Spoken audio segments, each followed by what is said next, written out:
Good morning, ladies and gentlemen. Selamat pagi, saudara-saudari hadirin sekalian yang sudah datang di pagi ini di The Meru Sanur.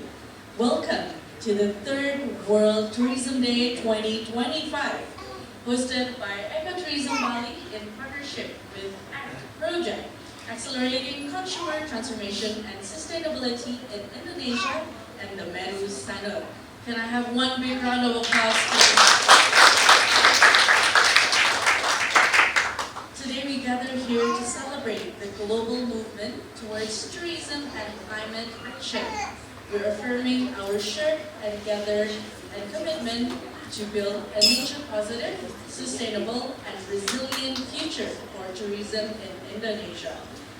Before we begin, allow me to acknowledge our distinguished guests who are here joining us this morning. Kami ucapkan selamat pagi pada yang terhormat Bapak Ali Setio Nugroho, selaku Ketua Kelompok Kerja Pendampingan Implementasi Usaha Pariwisata Keberlanjutan Deputi Bidang Industri dan Investasi Kementerian Pariwisata Republik Indonesia. Selamat pagi, Pak. Kami ucapkan juga selamat pagi kepada Bapak Ida Bagus Agung Parta Adnyana, selaku Chairman Bali Tourism Board. Kemudian Bapak Profesor Agung Wiranata, Guru Besar Bidang Ilmu Sistem dan Perencanaan Industri, Fakultas Teknologi Pertanian of Udayana University. Profesor Inyoman Sunarta, Guru Besar Universitas Udayana, Fakultas Pariwisata Udayana University. Ibu Margareta Mutia, Manager of Consumer Campaign and Engagement in Rainforest Alliance and ACT Project. Bapak Vito Radianto, Executive Director of Koalisi Ekonomi Membumi. Bapak Iketut Dharmayasa, selaku Chairman of Indonesia Food and Beverage Executive Association Indonesia. Mr. Ed Brea, General Manager of the Meru Sanur and Bali Beach Hotel. Ibu Suzy Hutomo and Ibu Rami Fajar Harini, our dearest hosts today and co-founders of Ecotourism Bali. We are truly honored by your presence and contributions in advancing sustainable tourism in Indonesia and your efforts in building a better tourism in Bali. To officially open today's event, I would love to welcome Ibu Suzy Hutomo, co-founder of Ecotourism Bali, to deliver an opening remarks.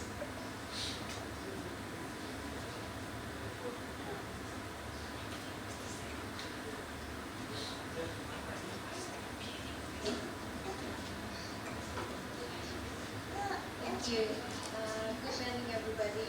Om Swastiastu. Distinguished guests, especially Pak Ed, thank you for continued collaboration, and Pak Ari dari komentar. Today we gather to celebrate World Tourism Day, a moment to reflect on how travel connects hearts, cultures, and economies. As we stand in Bali, we are reminded that tourism is more than just visitors and revenues. It's a powerful force that shapes our future, economically, culturally, and environmentally. So it's an honor to see all of you here, from government, hospitality, associations, partners, united in one purpose to make tourism part of the climate solution and a pathway for us to become a premium, for Bali actually, to become a sustainable destination. That's our hope. So, first of all, I'd like to acknowledge that this initiative is supported by the Rainforest Alliance, ACT program, that strengthens collaboration and ensures that sustainability in tourism is not just a statement, but a shared movement. Reflecting when Ami and I began this journey about 4 years ago during the pandemic, our focus was to raise awareness about the importance of sustainability and climate change in tourism.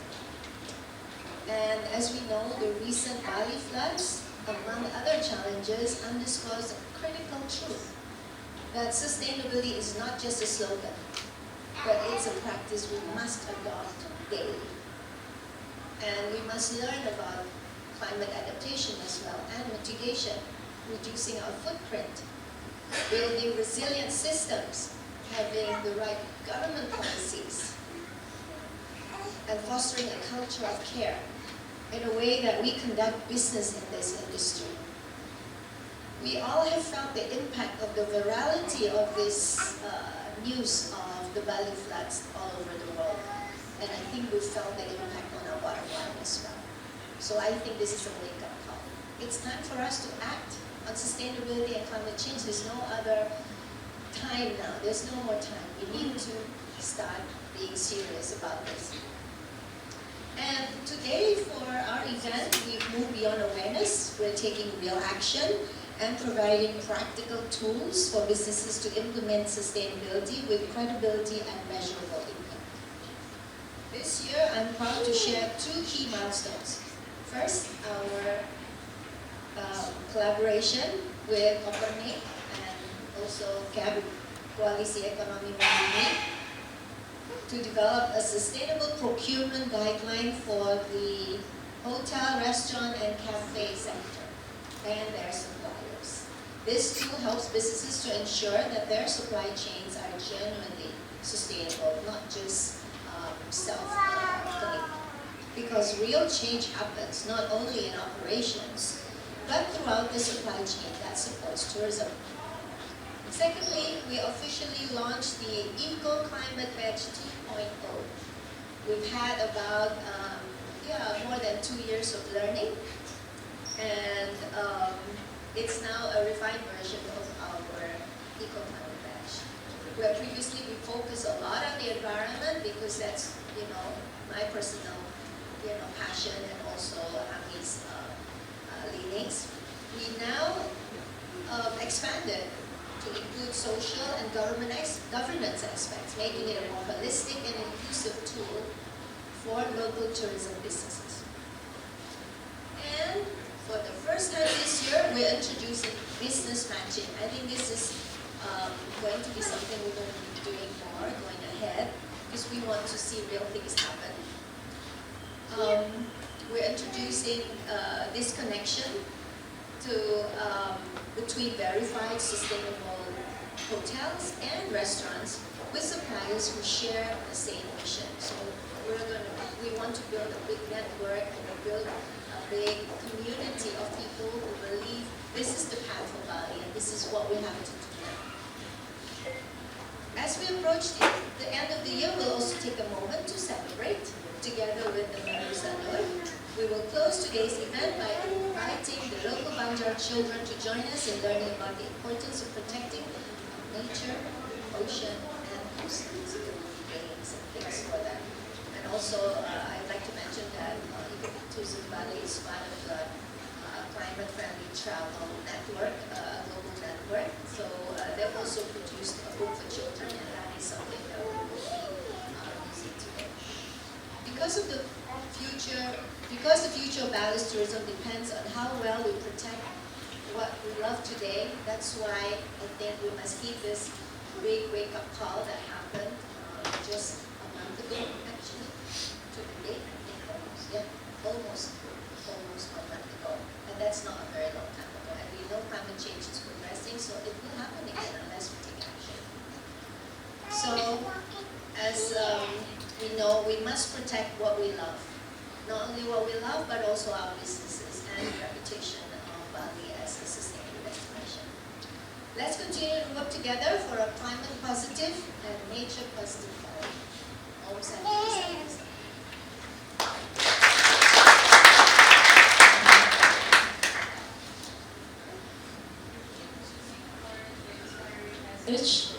And continued leadership in pushing Bali towards sustainability.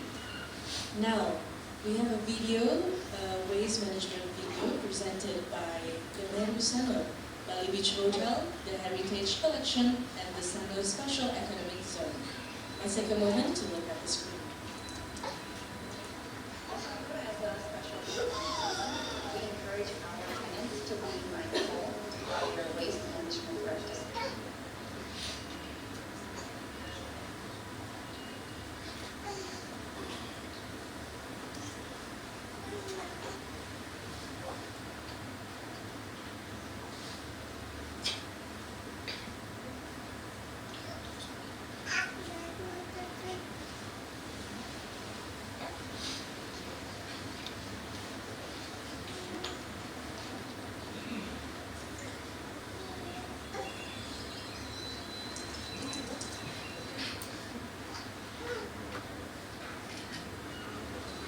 The Sandura has a special economic zone. We encourage our tenants to be mindful of their waste management practices and to adopt a sustainable approach. We work with selected waste management experts.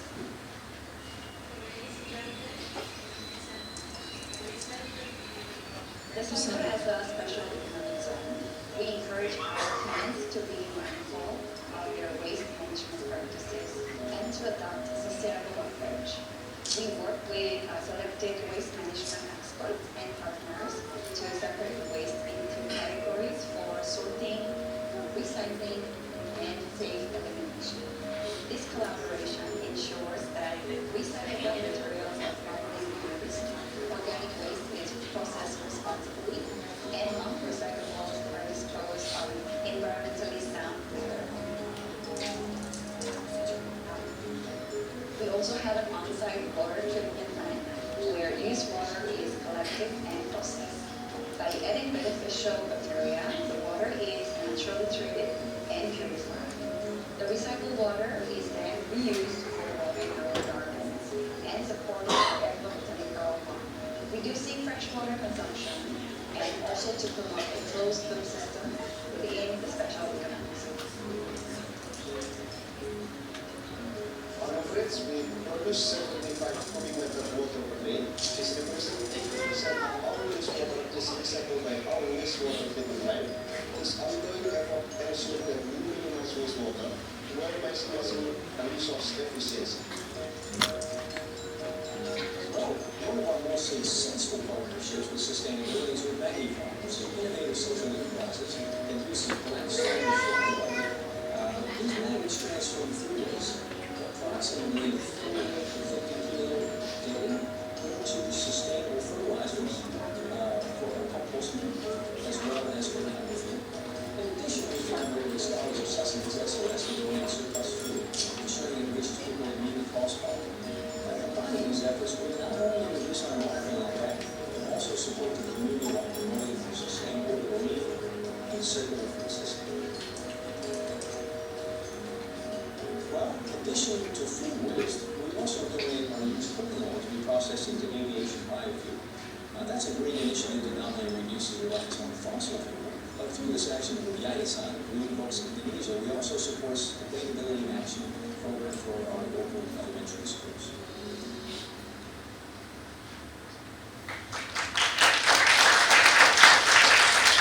Ladies and gentlemen, please join me in inviting Mr. Ed Brea, the General Manager of the Meru Center, and Betty Vichuela, General Manager of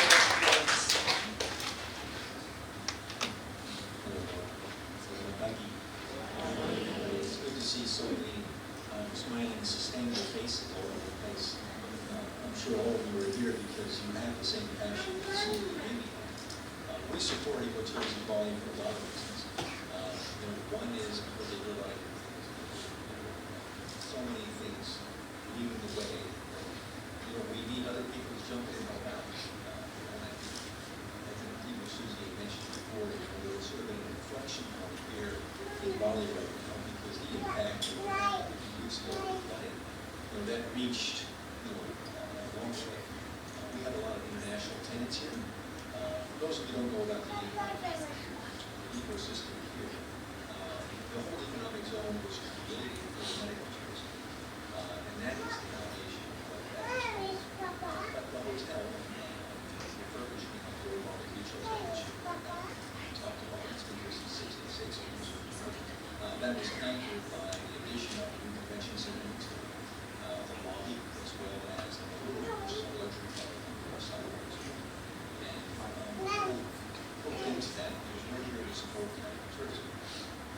And medical tourism was all about getting international companies here to establish an international standard in medical care, not only at the hospital, but all of the tasting clinics. The hospital's been open since June, so it's still open. A lot of international companies that look at performance. Then we have two clinics that we open up in March. First, that's mostly for aesthetics. But then next to that, the Austerlitz Clinic will be opened up. That's for Hamburg, Germany. maybe some alternative generation. They have a lot of things going on there, with other departments. And then there'll be 8 more clinics after that, which there'll be another complex next door over at where orthodontologists used to be. That's Sofitel. So there'll be 80 oncologists there. There's a 4-star hotel in that, which we operate ourselves. Injourney Hospitality. So Injourney Hospitality is part of Injourney Holdings, which is basically supporting the ecotourism of Indonesia with about 50 hotels under Indonesian hospitality. They also do all the aviation services from the airports and things like that. They just recently hosted the MotoGP in Lombok, for example. We do a lot of events like that. And that's all about bringing people here. But when we bring people here, now, older tourism is the buzzword. And after what happened, people started calling us, especially our international partners, what's happening, what's happening, so it's probably in a good shape. But we still have our house partners here. And we don't risk workforce. We can get more consistent all the way down to all the operators here. It's going to be maybe the same thing you have in yourself. So it's taking all of us to an expansion and make sure we make that commitment. And it starts here today. Continuing on with the initiatives, getting the community involved, really glad that the students and kids are getting them involved, that they need to be aware. The next generation needs to be aware. This hotel has been here a long time. We have 3 generations of people working in the hotel. People who started before, their children, and their children's children. So there's 3 generations. We're doing everything we can to educate here on these scenarios. But it needs to spread out past that. So with your support, maybe we can make that happen. More gatherings like this, support ecotourism, to make sure that happens. Thank everybody for coming today. It's going to be a pretty exciting day, lots of activities and lots of partnerships. With people doing a lot of great things. So let's get on in. That's about it.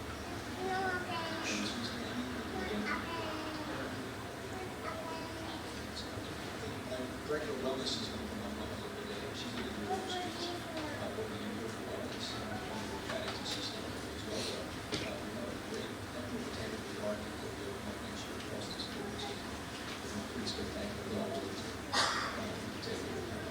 Again, thank you for coming today. Thank you, Mr. Aguirre, for your strong commitment to sustainable hospitality, and also definitely hosting us today for this important celebration. Now, let's take a moment to hear from Ibu Nilo Puspa, Vice Minister of Tourism Ministry of the Republic of Indonesia, through this special video.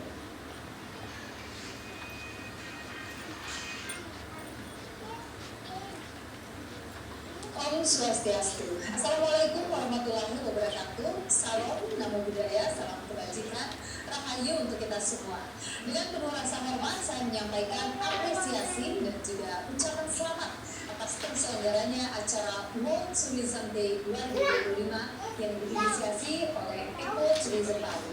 Walaupun saya tidak dapat hadir secara langsung, izinkan saya menyampaikan semangat yang sama besarnya untuk seluruh peserta narasumber dan juga mitra yang hari ini berkumpul dalam satu tujuan, membangun masa depan pariwisata yang berkelanjutan dan bertanggung jawab. Tema tahun ini, Tourism and Climate Action, sangat relevan dengan tantangan global yang kita hadapi. Perubahan iklim bukan lagi ancaman masa depan, melainkan kenyataan yang sudah kita rasakan hari ini. Sektor pariwisata yang sangat bergantung pada alam dan budaya bertanggung jawab besar untuk menjadi bagian dari solusi. Kita tidak bisa hanya menikmati keindahan alam tanpa menjaga keseimbangannya. Pertumbuhan pariwisata harus memastikan bahwa setiap pembangunan bersifat ramah lingkungan, inklusif, dan memberi manfaat bagi masyarakat setempat. Pemerintah melalui Kementerian Pariwisata berkomitmen mewujudkan sustainable tourism dengan 3 prinsip utama. Blue economy, melindungi dan memanfaatkan potensi laut secara bijak. Green economy, mengedepankan efisiensi energi dan konservasi sumber daya. serta circular economy, memastikan limbah dapat menjadi nilai baru dalam rantai ekonomi pariwisata. Langkah ini sejalan dengan visi besar pembangunan nasional dalam RPJPN 2025 hingga 2045 dan RPJMN 2025 hingga 2029, di mana pariwisata menjadi penggerak ekonomi sekaligus pilar pembangunan yang berwawasan lingkungan. Saya juga menyampaikan apresiasi kepada Ekoturism Bali atas peluncuran Sustainable Procurement Guidelines dan Eco Climate Pledge 2.0. Inisiatif seperti ini menunjukkan bahwa pelaku pariwisata Indonesia dapat memimpin perubahan menuju ekonomi rendah emisi dan gaya hidup ramah lingkungan. Namun, perubahan tidak bisa dilakukan sendiri. Kita membutuhkan kolaborasi antara pemerintah, sektor swasta, komunitas, dan generasi muda. Karena pariwisata berkelanjutan bukan sekadar mengurangi dampak negatif, tetapi juga menciptakan manfaat yang terus berulang bagi alam, budaya, dan tentu masyarakat lokal. Bali punya modal besar untuk memimpin transformasi ini. Salah satunya adalah kearifan lokal kita, Tirta Karana. Falsafah hidup masyarakat Bali yang mengajarkan ada 3 sumber kebahagiaan dan keseimbangan. Yang pertama adalah perayaan, hubungan harmonis manusia dengan yang widi atau Tuhan. Kemudian yang kedua, pawongan, hubungan harmonis manusia dengan manusia sesama. Dan yang ketiga, palemahan, hubungan harmonis manusia dengan buana agung atau alam semesta. Nilai-nilai ini sejalan dengan semangat tourism and climate action. Tirta Karana mengingatkan kita bahwa keberhasilan pariwisata tidak hanya diukur dari angka kunjungan atau pendapatan, tetapi dari bagaimana kita menjaga keseimbangan antara manusia, budaya, dan juga alam. Oleh karena itu, saya mengajak seluruh pelaku industri pariwisata dan investor untuk menempatkan prinsip keberlanjutan sebagai inti dari setiap pembangunan. Bangunlah hotel, resort, dan juga destinasi yang selaras dengan alam, yang menghormati budaya lokal, dan yang memberdayakan masyarakat sekitar sebagai bagian dari ekosistem pariwisata. Dengan begitu, kita bukan hanya membangun sektor pariwisata, tetapi juga mewariskan masa depan yang lestari bagi generasi berikutnya. Akhir kata, saya menyampaikan terima kasih kepada Ekoturism Bali, pemerintah Provinsi Bali, mitra strategis, akademisi, komunitas, dan seluruh peserta yang hadir hari ini. Semoga diskusi dan kolaborasi ini melahirkan solusi nyata bagi pariwisata yang lebih hijau, inklusif, dan tangguh terhadap perubahan iklim. Mari kita wujudkan pariwisata Indonesia yang bukan hanya mendatangkan wisatawan, tetapi juga menjaga kehidupan. Terima kasih. Salam Pesona Indonesia, Wonderful Indonesia. Om Santi Santi Santi Om. Wassalamualaikum warahmatullahi wabarakatuh.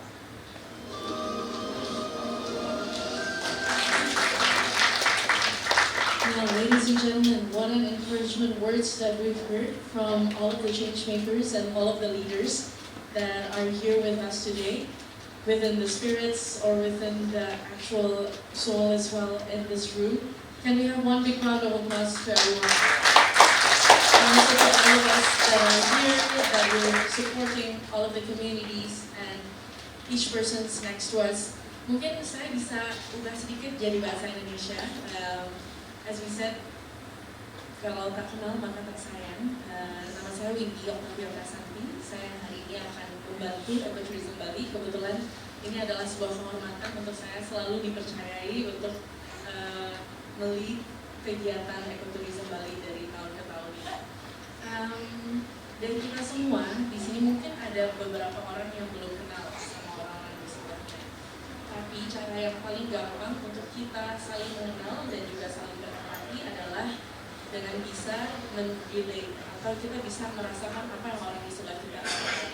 Boleh saya minta untuk semuanya angkat tangan? Can I ask all of you to raise your hand, please? I mean, this is still a morning, right? We can still move our body. Just raise our hands.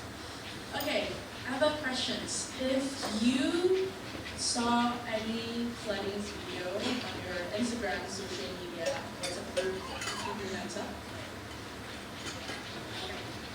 If you don't see any of none of your family or friends or anyone that you know is affected by the floods, you can put your hand up.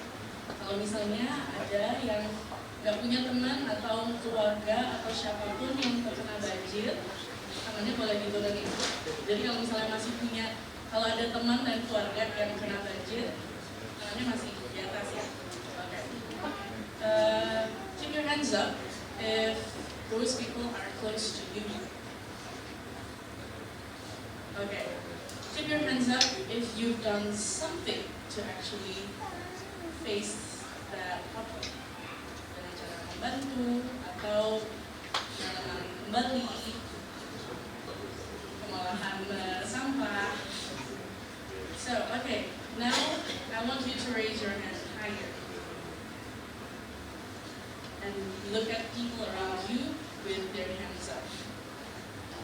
And I want you to acknowledge their effort in building a better world in Bali, and also their effort in helping people that were having a hard time. It's not just about tourism and hotel. You can put your hand down. It's not just about hotel and big resorts and businesses. It's our life. It's our daily life. It's our friends' life. It's our parents' life. So this will have to happen one way or another. But the privilege that we share in this room today is that we are here privileged to create a change. We are the change makers. We are the media friends that can talk about what's happening in Bali and that can encourage people to actually do better. Kita di sini punya suara untuk didengar oleh lebih banyak lagi orang, bukan cuma satu orang lainnya, tapi banyak sekali solusi yang bisa diceritakan atau bisa membantu mempromosikan, memperkenalkan bagaimana kita bisa menghadapi masalah-masalah ini, atau bahkan dipercayai oleh banyak sekali klientel atau pembisnis besar, big business supply chains in Bali, to then actually create a business matching so that you help and create a real impact for everyone that is in Bali, and for us to keep a sustainable Bali tourism and also the life of people in Bali, the life of us. So, ladies and gentlemen, to begin our first session, we will hear strategies and success stories from these leading change makers on building a sustainable supply chain for tourism. They will be discussing about supply chain readiness for climate-friendly tourism. Please welcome our moderator, Bapak Vito Radianto, Executive Director of Koalisi Ekonomi Membumi. Pak Vito, can I introduce you a little bit? Pak Vito is an environmental enthusiast who connects people and also the ideas to move the bioeconomy forward. Beyond his work, he also enjoys coffee and cooking, proving that sustainability starts from everyday's passion. See, sustainability is actually very close to us, right? But starting from your morning coffee to start the conversations with fellow friends, I guess. So please enjoy your time. We don't have coffee today, but I'm sure that everyone had coffee before. Okay, perfect. Stage is yours. Thank you. So, good morning, everyone. Happy World Tourism Day. It's a pleasure to be around colleagues and partners from the tourism and hospitality ecosystem, from hotelier, policymakers, associations, and sustainability practitioners. Today's themes brings us to an important intersection. How can we make tourism in Indonesia not only more vibrant, but also more responsible and regenerative through sustainable procurement? The hotel, restaurant, cafe industry plays a huge role in shaping local economies. Every purchase decision made here in Bali sends a signal to the market, whether we continue with business as usual or we start shifting value towards local, sustainable, and fair suppliers. sustainable procurement is not just about switching to eco-friendly products and not just only about sustainable operation, as Susi mentioned. It's about rethinking the entire supply chain, where our ingredients, amenities, and souvenirs come from, who produces them, and under what conditions. So that, as Bu Susi said, sustainability becomes not just a slogan. When hospitality players choose responsibly sourced coffee, bamboo straws, amenities, or locally made souvenirs, we are actually strengthening overall livelihoods, reducing waste and emissions, and preserving Bali's cultural and ecological identity, the very things that make our tourism unique. That's why Bali's Economy Community of Earth Center Economic Coalition and Ecotourism Bali, alongside with Copernic, one of our members as well, has joined forces to develop the Sustainable Procurement Guideline. The Sustainable Procurement Guideline is designed as a practical tool to help the hospitality industry identify, assess, and connect with sustainable suppliers across three key segments. We will dive deeper with Kathleen, but this collaboration is not a one-off project. It is part of a broader effort to align with the tourism value chain with Indonesia Responsible by Economy vision, connecting local enterprises with markets that reward sustainability. Today's discussion brings together voices from different parts of the ecosystem, those already implementing sustainable practices, and those representing the industry and advocating for emerging conditions, and those developing frameworks and testing it on the ground. We want to explore one central question: how can sustainable procurement become the new normal in Bali's hospitality sector, not just a pilot, but a shared standard? Through this session, we will uncover both practical lessons and systemic levels: how to balance cost and consistency, how to build supplier readiness, and how policy, incentive, and collaboration can make sustainability a business advantage, not a burden. Our goal is simple: to make sustainability the easiest choice and not the hardest. So let's get started, and I would like to invite some of our speakers. First of all, Kathleen from Copernic, please give a...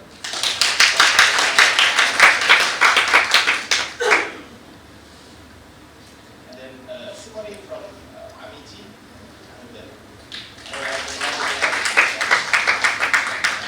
Third speaker is Ibu Rahmat from the Peru.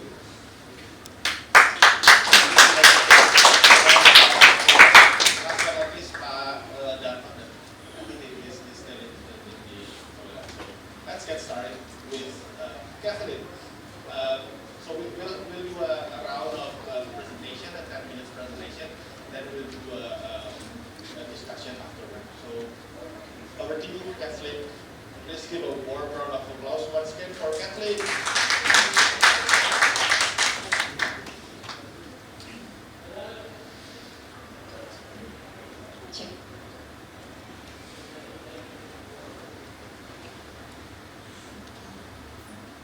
Thank you, Gavito.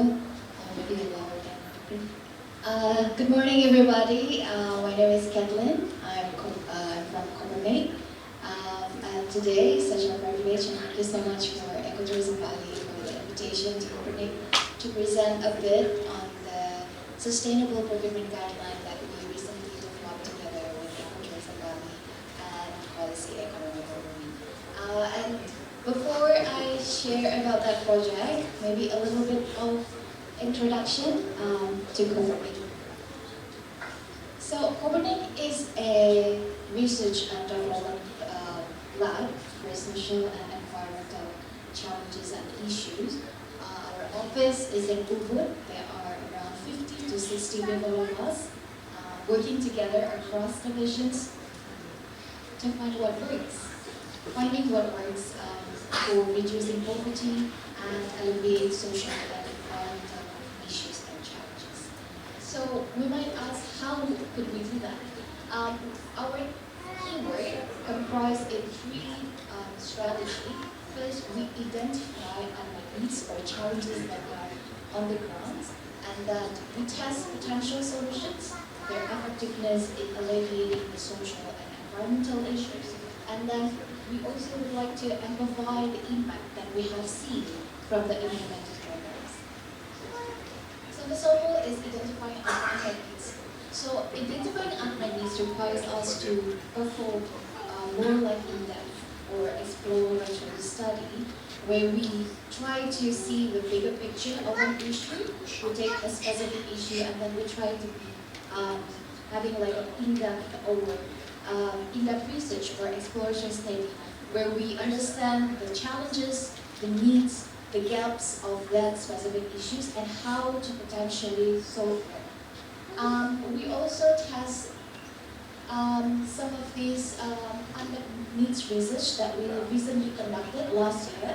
So within our team, we highlight the challenges and the cost opportunities for seaweed value chain in Indonesia, but specifically in Papua. This research is also publicly accessible and you can find it on our website. And secondly is testing potential solutions. So we also conduct lead experimentation to see the effectiveness of solutions to the found social and environmental challenges. So for example, if through this unmet needs research, we found that there are several challenges we found within the seaweed value chain gaps, and then we design the solutions to improve those challenges, and then we test them through several program implementations. And then lastly,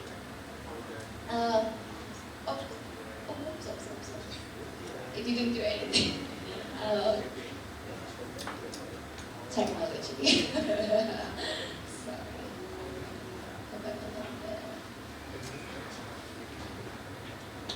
Okay.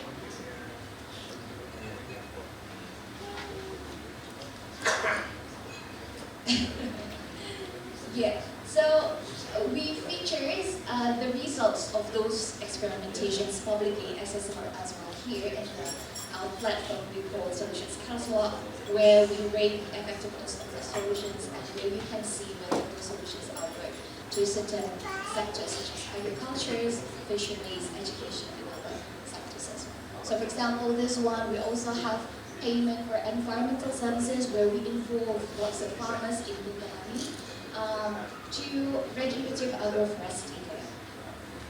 And lastly is the amplifying impact. We would like to see, so one of the problems that NGO faces is that when fund ends, the impact ends too, right? That's always been the case. So we don't want to see that happens. And we have this amplifying impact where we promote the spin-off of the current or projects that has come to an end to a standalone entity. So for example, it's the Magi Farm. And we are happy to see that the mayor is also collaborated with Magi Farm. Magi Farm is actually one of the past projects of Cooperative where we spin it off to a social enterprises. And we're thrilled to see how the impact has been amplified and then the collaborations and partnerships getting strengthened as well through the Lexodio Fly by Corporation into and with Pam and Ecotourism Bali, we created the Sustainable Procurement Guideline and actually a companion of the Supplier Assessment Scoring System and designed it for the small and medium HoReCa businesses in Bali and hopefully can be expanded to Indonesia. So the project we do with PAM and EPD, we want the SPG to actually guide and educate. So we see that there's lots of interest of sustainability among the small, medium, HoReCa businesses, but they simply don't know how to begin and how to start doing sustainability. And so we thought that procurement could be one of the small things that it can do to integrate sustainability.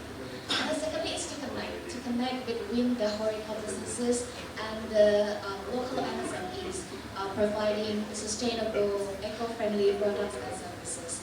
And thirdly is to improve, because sustainability is not something that we can do all together in the one time.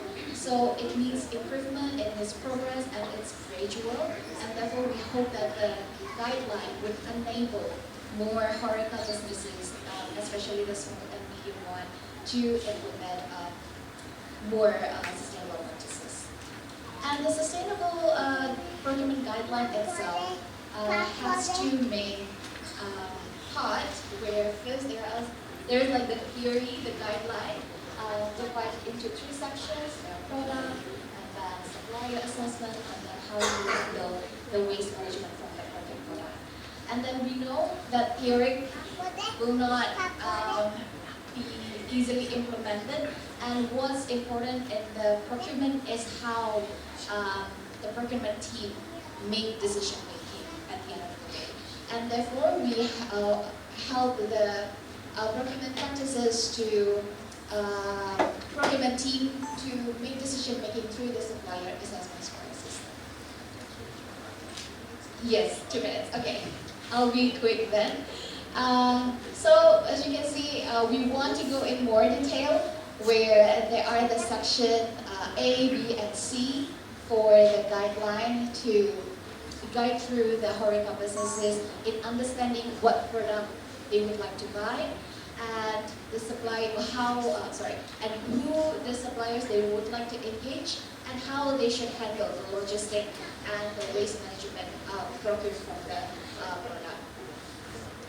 And as we can see here, there are also more detailed subtopics for each of the sections. So for example, the section A, product identification, we know that the most important element of the product identification is, for example, like the materials and ingredients of the product, whether they are eco-friendly, whether they are environmentally friendly.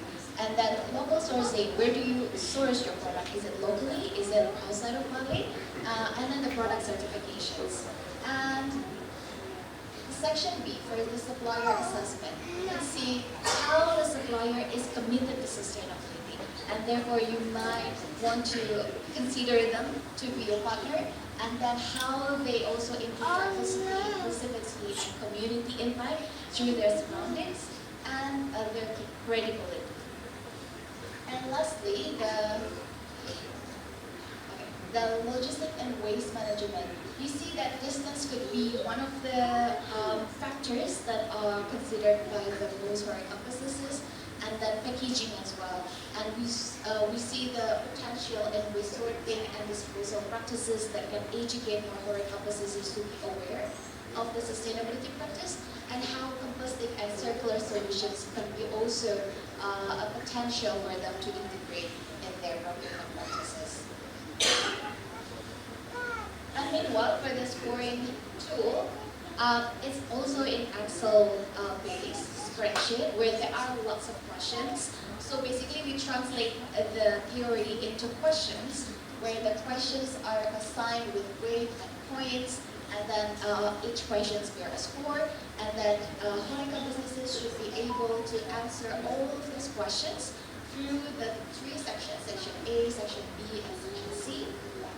And then at the end of the day, we want them to be more conscious and sound in their decision making of the procurement. So here we designed the supplier assessment scoring system to enable them, to help them make a decision whether to engage the supplier, whether engage the supplier with some considerations, or you might want to reconsider engaging the suppliers. Maybe 1 more minute. And actually we also have a simulation because we know that it's quite a handy tool but needs more guidance in terms of the using of the supplier assessment scoring system. So last 3 months, I think, we conducted a simulation in the Ecotourism Week together with CAM as well, where we also received some of valuable feedbacks both from the HoReCa and from other stakeholders.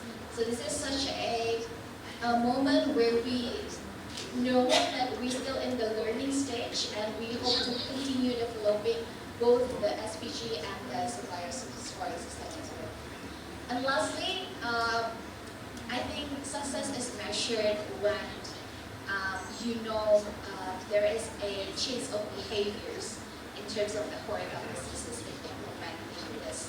SPG and suppliers assessment scoring tools.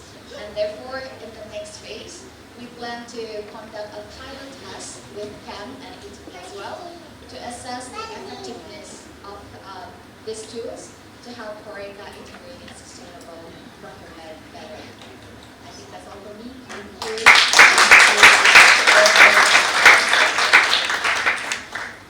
So next we have Simone from Amity. Okay. So next we have Simone from Amity that will share more about the sustainability. So first yours, Simone. Thank you so much for inviting me here. It's a pleasure and an honor to be, representing Amici and the restaurant industry in this beautiful contest. So what can I say about Amici? Amici is a fine dining restaurant that we have in Senianca, and since day zero we started applying solutions to be environmentally friendly, green, and sustainable. Because, what can I say, we come from the old country, we come from Italy, me, my head chef, and this is something that is already rooted in our culture. So what we tried, and it came out naturally, was to implement since day zero the same in Bali. We have been very lucky meeting Ecobali Tourism at the very beginning of our journey, we can say, and getting the tools from them on how we could make it better together. So, going here. So, for example, the first thing that we implemented has been cutting out completely the use of plastic in our restaurant brand. So, if someone order takeaway, we don't do any plastic cutlery. We don't do plastic straw for the cocktails. We tried to teach how easy actually it is to go into the right direction. It is not taking much effort. It's just a switch in the mindset.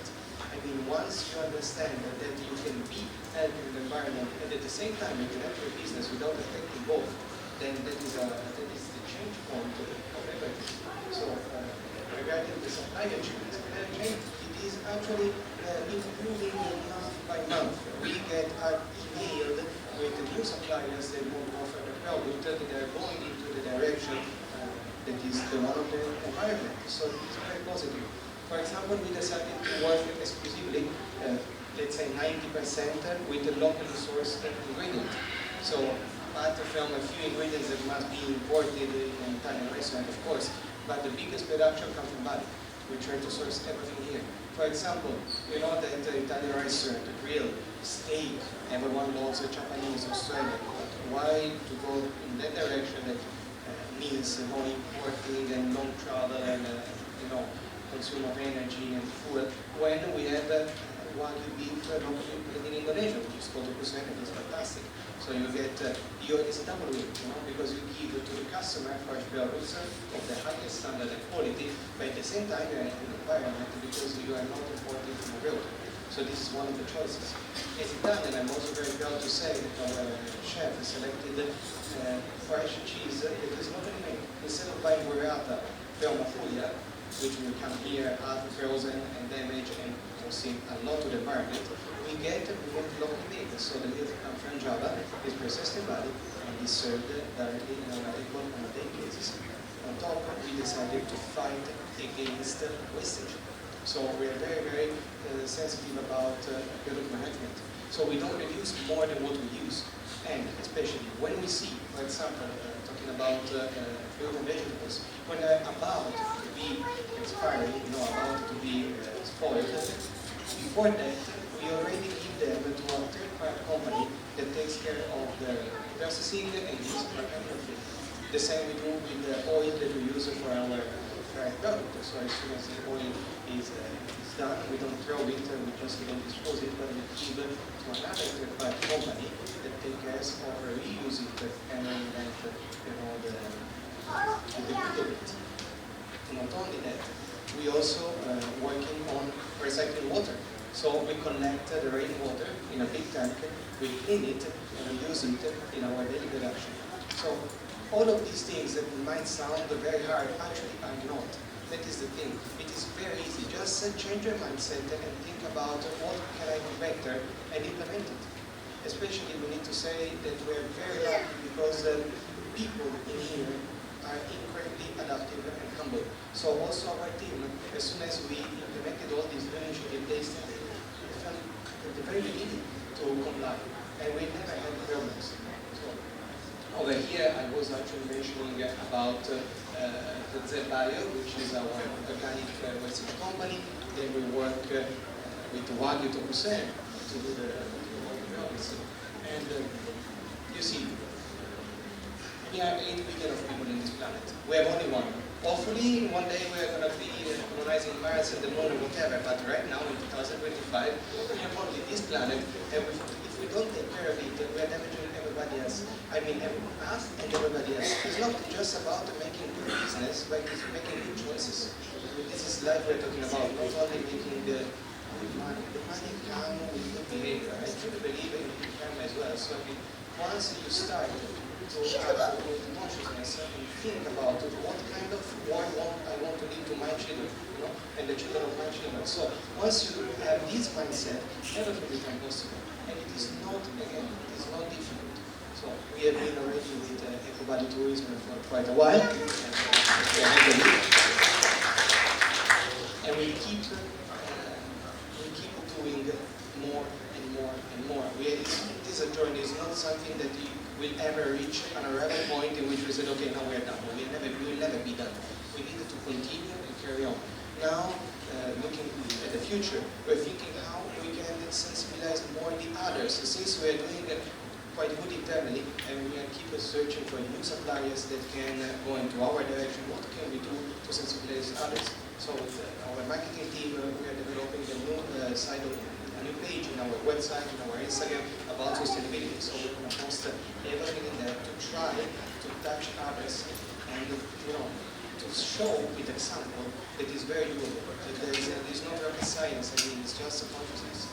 And we are very happy because Indonesia is body is moving towards the direction fast. The more we can work with people, the better we see that most of them are ready. Also customer, I have to say, and this is for me impactful because I was not actually expecting to see that. Customers are sensitive to that. So when they come, many times they ask, they ask, where are you sourcing your team? Where are this, where that? And so means that this mentality is changing not only from the business side, but also from the customer side and the other side of the table. So together will be easier and easier to make it. As you can see here, I brought some picture of our products. Even our pizza, of course, we needed to have some flour that we import. But other two flours are locally made. So with Italian pizza with Indonesian flour. Our zucchini flour over there, the beautiful, why I chose this picture? Because we have a supplier, which is an Italian gentleman living in Bali. He started to grow his own zucchini in here, and every day he going up and down, and that's it. We don't need to import anything. They're beautiful, they're super good. Then also our ravioli, you see, that is a Wagyu Tokusen. And this is our best seller. Everyone loves it. And we use Wagyu Tokusen. By the way, we became also brand ambassador because we decided to move exclusively to that kind of meat for all of the preparation that we have. So we're not affected.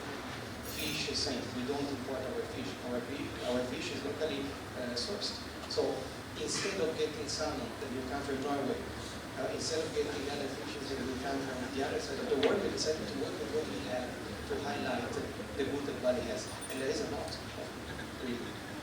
So, what can I say? Our commitment is to carry on giving a good example and push others to do the same. Next to our home, next to Amici, there was another great example, which is Potato Head. They're also doing a great waste management and plastic recycle. So, I mean, these should shape our will to create a better future together, not only for us, but for the generation that will come. So, thank you so much. Thank you so much for sharing your sustainability journey and also for the wonderful pieces that you show us. It's great. But anyway, so we are moving to Bu Rahma from the Peru. The floor is yours. Give a warm round of applause. Yes, good morning, everyone. Good morning, everyone. So it's very excited to be here with all of the sustainable peoples. Yeah. I'm honored to be here and representing Stubero and also Tarup Ramana Wellness Center, which is sanctuary within Wellness Sanctuary, as you can see. Our general managers, Ma and Brea, also already show a lot of video, talking about what we actually do related with the sustainability programs, etc. So, as part of this inspiring events led by ATB, it's really truly a privilege to join the important event to talk about the sustainability procurements of how to keep that aligned with our philosophy and concept of the Tarup Ramana and being mindful and also responsible wellness. Seeing the video from our kawasan Tarup Ramana Wellness Sanctuary, actually what we do, it's the environmental is reflect. It's not only for the kawasan itself, but it's also within our personal, effort and our neighbor. It's truly influence us within our life. Yeah. So. In the Tarup Ramana itself, in the wellness, we embodies the vision of sustainability through the Trita Karana, which is Parayangan, Pawaman, and also Palamahan. It's all matter about maintaining the harmony within mind, body, and soul. It's very familiar words that you can see within the wellness itself. So you can see that in the Tarup Ramana wellness itself and ethnobotanical wellness that we're going to launch soon next year. We are very committed to what we are doing in sustainable. It's kind of like an almost 3 hectare or 5 hectares landscapes that we're going to plant 200 and also almost 300 species of Balinese herbs or Indonesian herbs. It is one of the acts that the government is truly support, as you know that we are a multi-government else. So it's proud to be a part of and participants on it. We are involving a lot of and collaborating with a lot of sustainable practices, expertise, to also be the models. Like say, let's start from the small steps to a greater proposals and visions. What we say is well-being for one, but well-being for everyone. Thank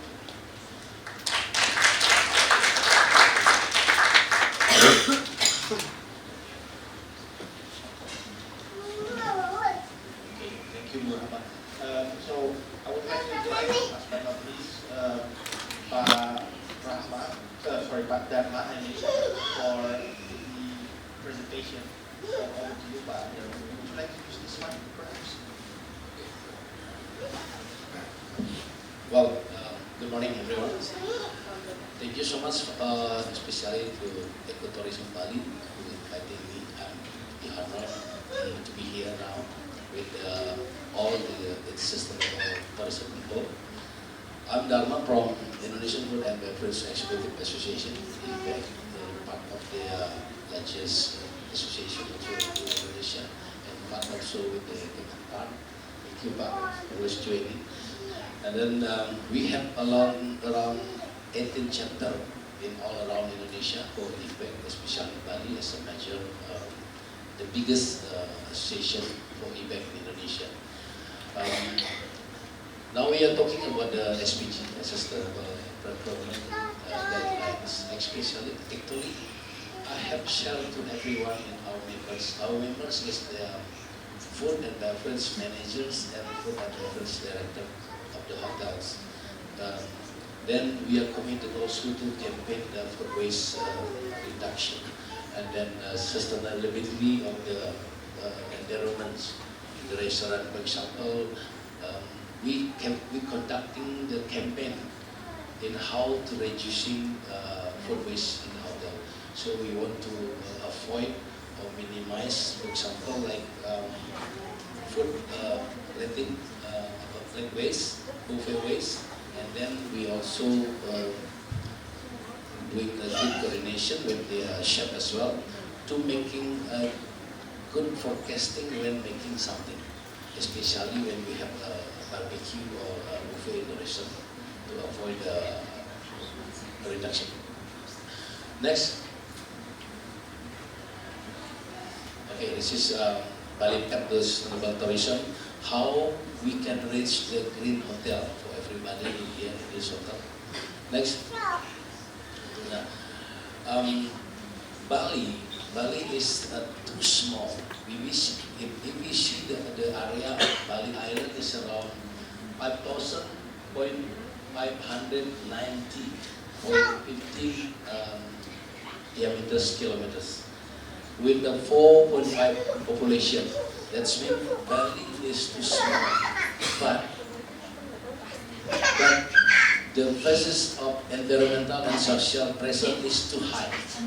You can see now the TPS room is closed, lot of waste surrounding the street, banyak sekali ada sampah-sampah di jalan, dan itu membuat daya tarik Bali semakin berkurang. Jadi untuk itu, saya percaya ketika kita semua berkomitmen untuk menjaga Bali, seperti tadi disampaikan dengan Rita, karena we have to balancing the harmony of with the human, with environment, and with God. Jadi ini memang harus dijaga terus menerus. Jadi kami juga berterima kasih kepada Eko Tourism Bali yang terus mengkampanyekan bagaimana menjaga dan melestarikan alam Bali. Kita semua di sini adalah penjaga bumi yang harus menjaga Bali ini tetap lestari. Okay. Now, procurement has strategic role in reducing waste, supporting local small, medium entrepreneurs. Jadi, bagaimana sih kita memanfaatkan UMKM yang kita punya di Bali, sehingga produk-produk lokal nanti mungkin masuk regulasi di government. Ini ada Bu Kabit di sini, dari Kabit Pariwisata, mungkin bisa dimasukkan bagaimana produk lokal itu bisa menjadi sebuah aturan di hotel bahwa setiap produk lokal itu harus ada minimum 30%, for example. Jadi petani-petani atau UMKM itu bisa menggeliat untuk bisa mensupport pariwisata. Yang berikutnya adalah the objective is to present SPG as a guiding framework that forces the realization of sustainable tourism. Jadi kita ini sebenarnya berperan untuk membuil green green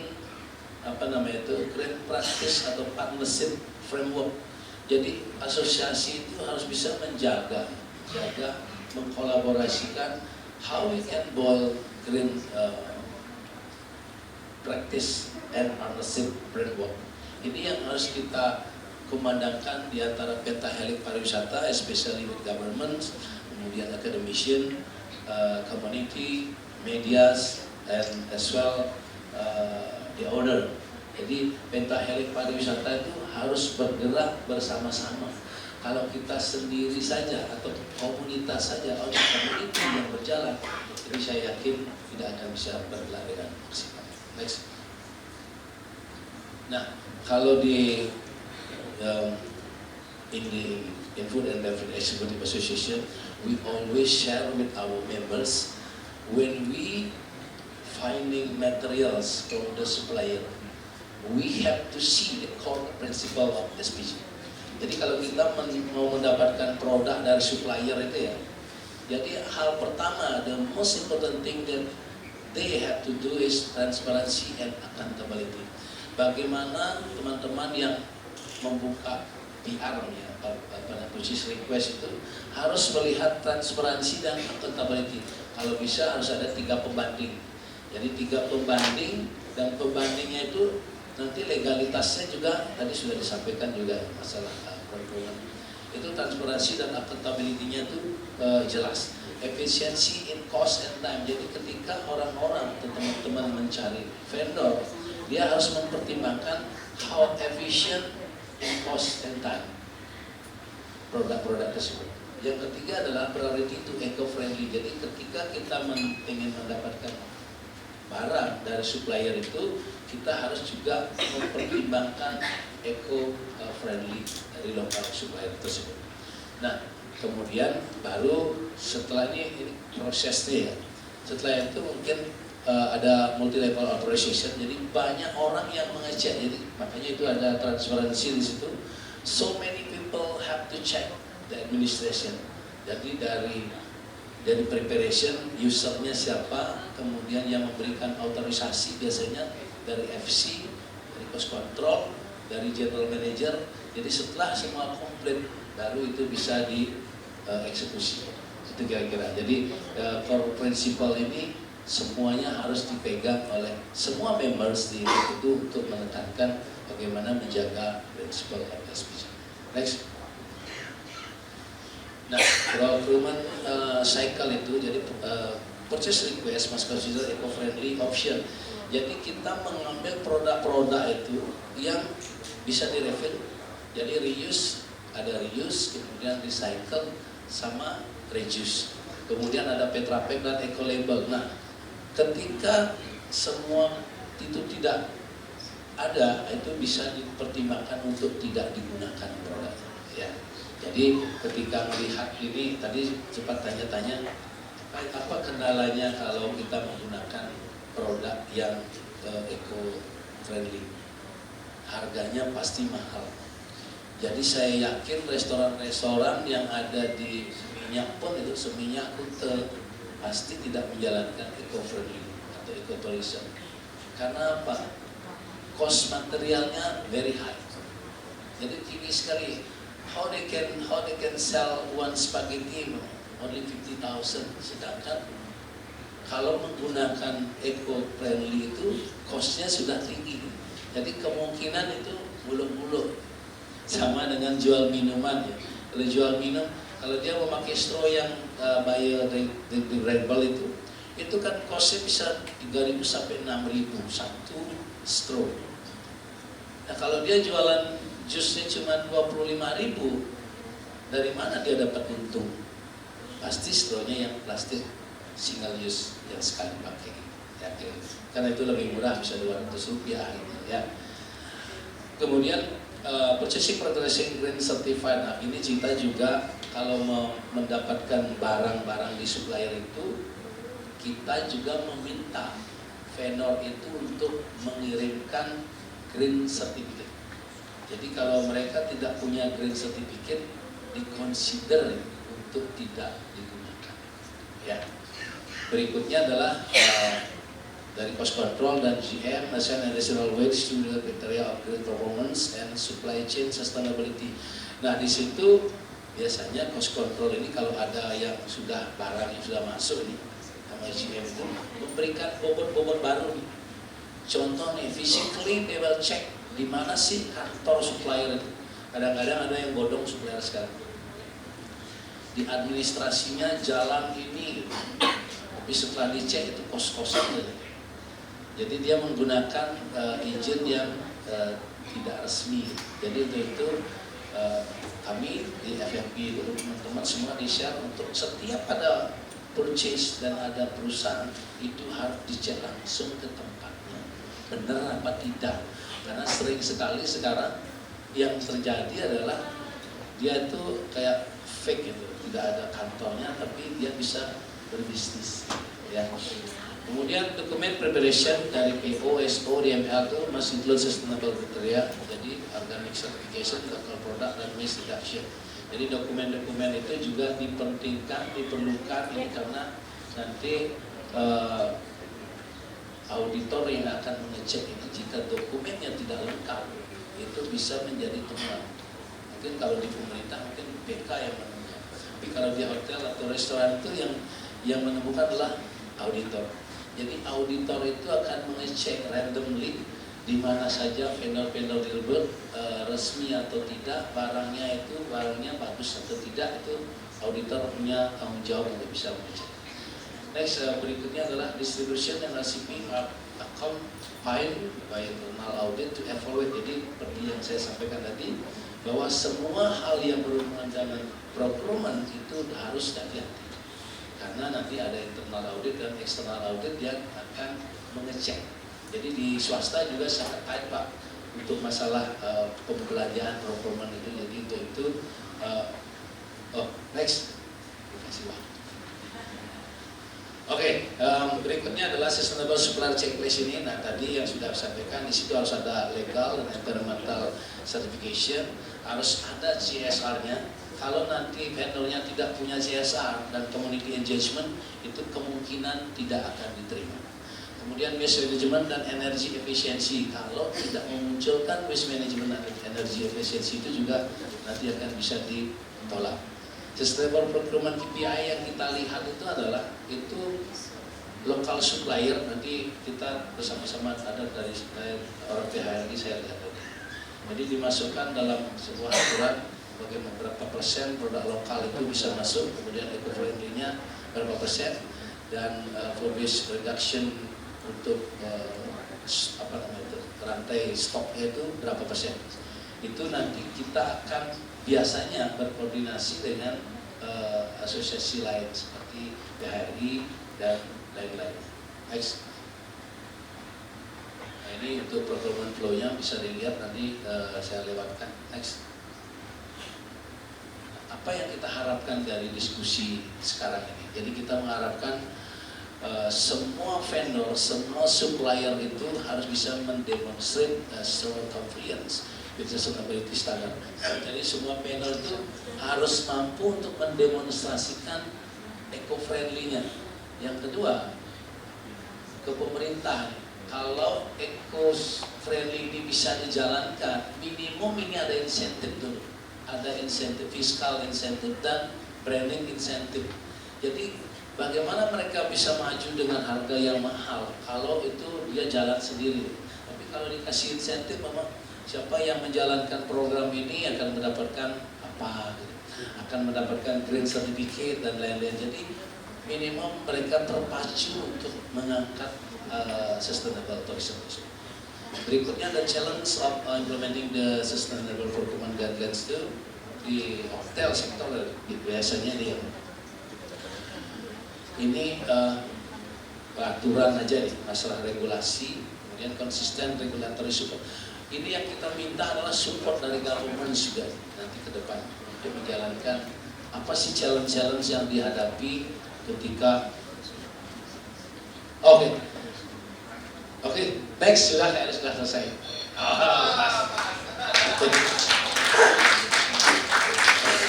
Thank you, Madam, for grounding us with the realities that cost efficiency is always essential.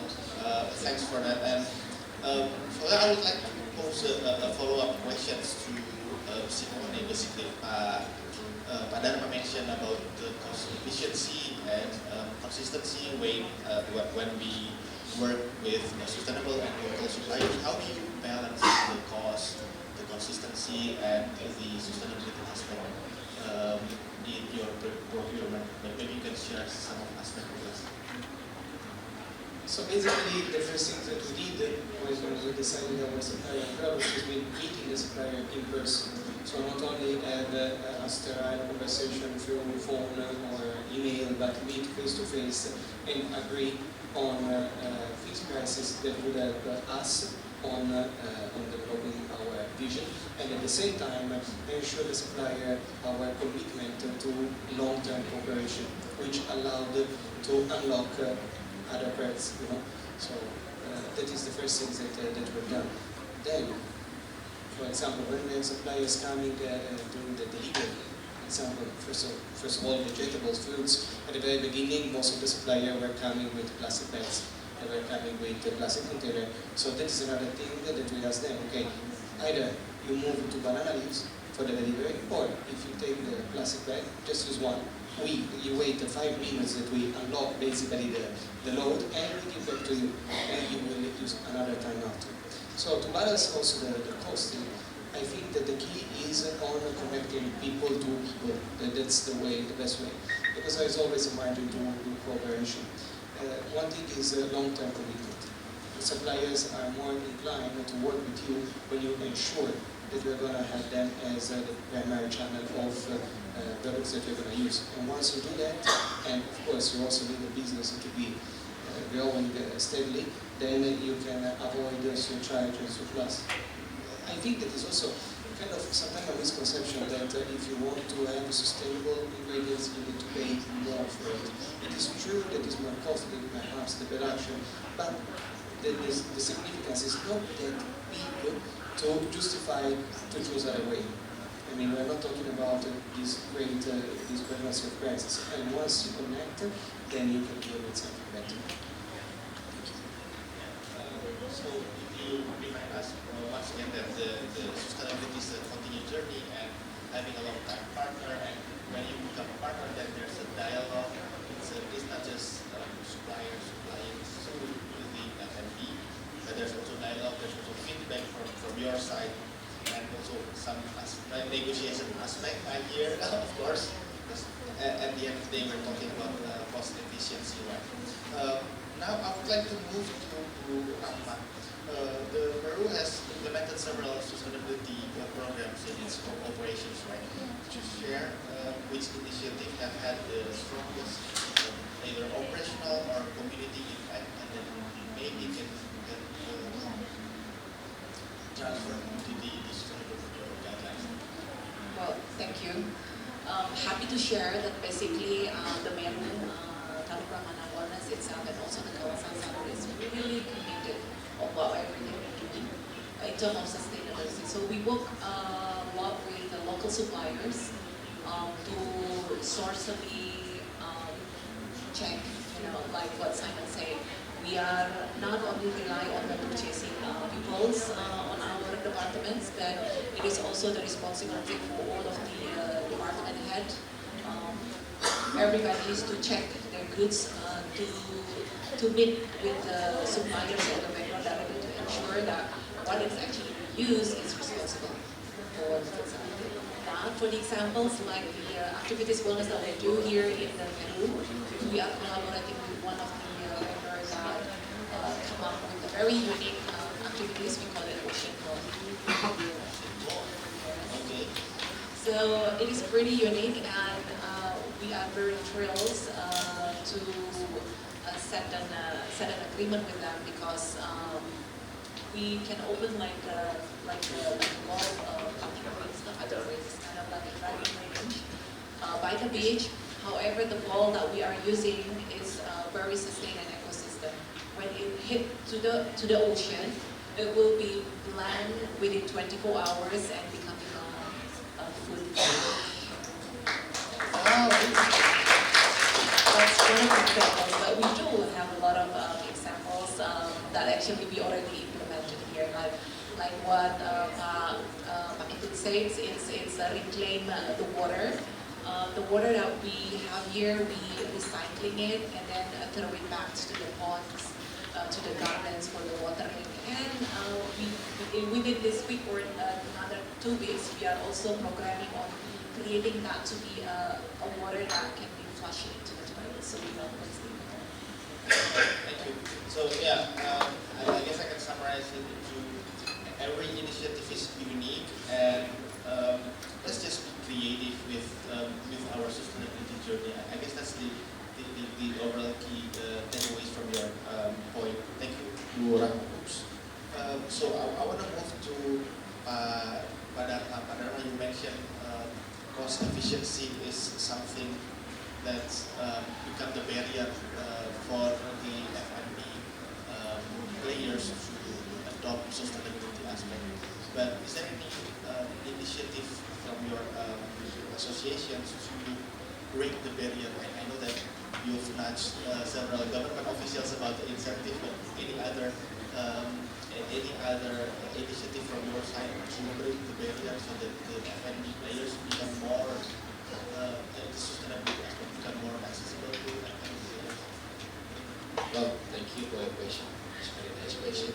Actually, the most highest challenge barrier in hospitality industry, especially in food and beverage, when we're doing the eco-friendly sustainable tourism, is the cost of the eco-friendly materials is very high. Yeah. This they can find everywhere. in the hospitality industry, restaurants or cafe or hotel, they always thinking and talking about it. Then what we can do is F&B is energetic. They always full of creativity, full of innovation. F&B peoples, they have always a lot of innovation. So for example, if we making some drink, for example, using the eco-friendly materials for straw with the biodegradable straw is very high. Yeah. So maybe you can use, for example, Okay. and then for sterile, if we making some juice, for example, Yeah. making juice, pineapple juice, the heart of the juice, the heart of the pineapple, we can pull it out and make it like a sterile shape, and we burn it. We can use as a sterile as well, for example. So F&B have to be more creative and innovative. Okay, thank you. And it resonates as well with the answer from Simone and Rahma, basically. Thank you, Adam. I would like to give the floor of opportunity for some questions. Susi would like to ask some questions. Any other participants here want to have a question for the panelists? No? Okay, then we'll have a question for them. No, I'm sorry. Bu Susi, would you like? Sorry, maybe I switch to Indonesian aja ya. Oke. Nah, kan di Indonesia, di Bali ini sudah ada peraturan tidak boleh memakai sedotan plastik kan. Tapi memang betul kalau produknya nggak terlalu mahal, saya lihat tetap masih pakai. Gitu ya. Kenapa sih kita nggak punya policy to use creativity to go around it kan? Sebetulnya kan banyak orang juga nggak perlu sebetulnya si sedotan tersebut. Ya, mungkin bisa aja by exception, umpamanya kalau kamu mau baru minta gitu. Umpamanya kalau kamu nggak bisa afford ngasihin yang lebih sustainable, dia jangan default diberikan. Umpamanya ya policy-policy seperti itu. Jadi lebih banyak kepatuhan, karena saya lihat nggak banyak yang patuh juga, mulai pakai lagi ya yang lain juga ikut aja. Termasuk teman-teman saya yang punya restoran, saya juga bingung gitu. Jadi menurut saya ini sesuatu yang sering terjadi di Bali ya, peraturannya A, kepatuhannya B gitu. Dan ya mungkin orang-orang yang seperti kita lah yang sangat concern yang akan patuh dengan peraturan, tapi yang lain tidak. Jadi rasanya ini sesuatu yang Bapak dalam organisasi Bapak perlu bahas gitu, gimana ini. Dan juga kantong plastik kan, kalau untuk take away gimana, itu kan nggak boleh.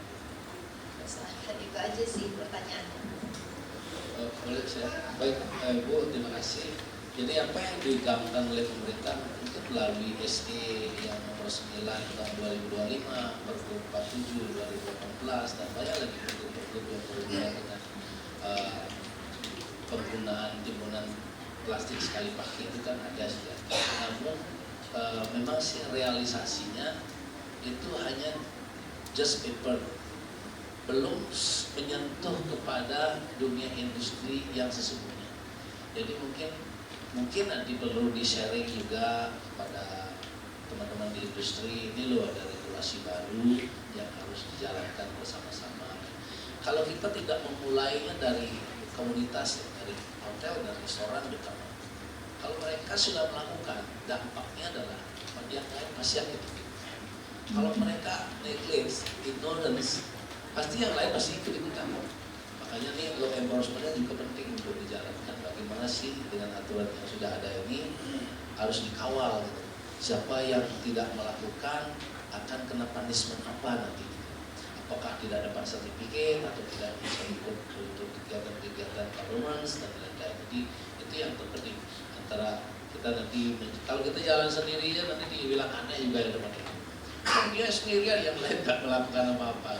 Jadi untuk itu, karena itu merupakan sebuah aturan, regulasi, dan itu berlaku surut, dan itu harusnya dijalankan oleh semua pihak.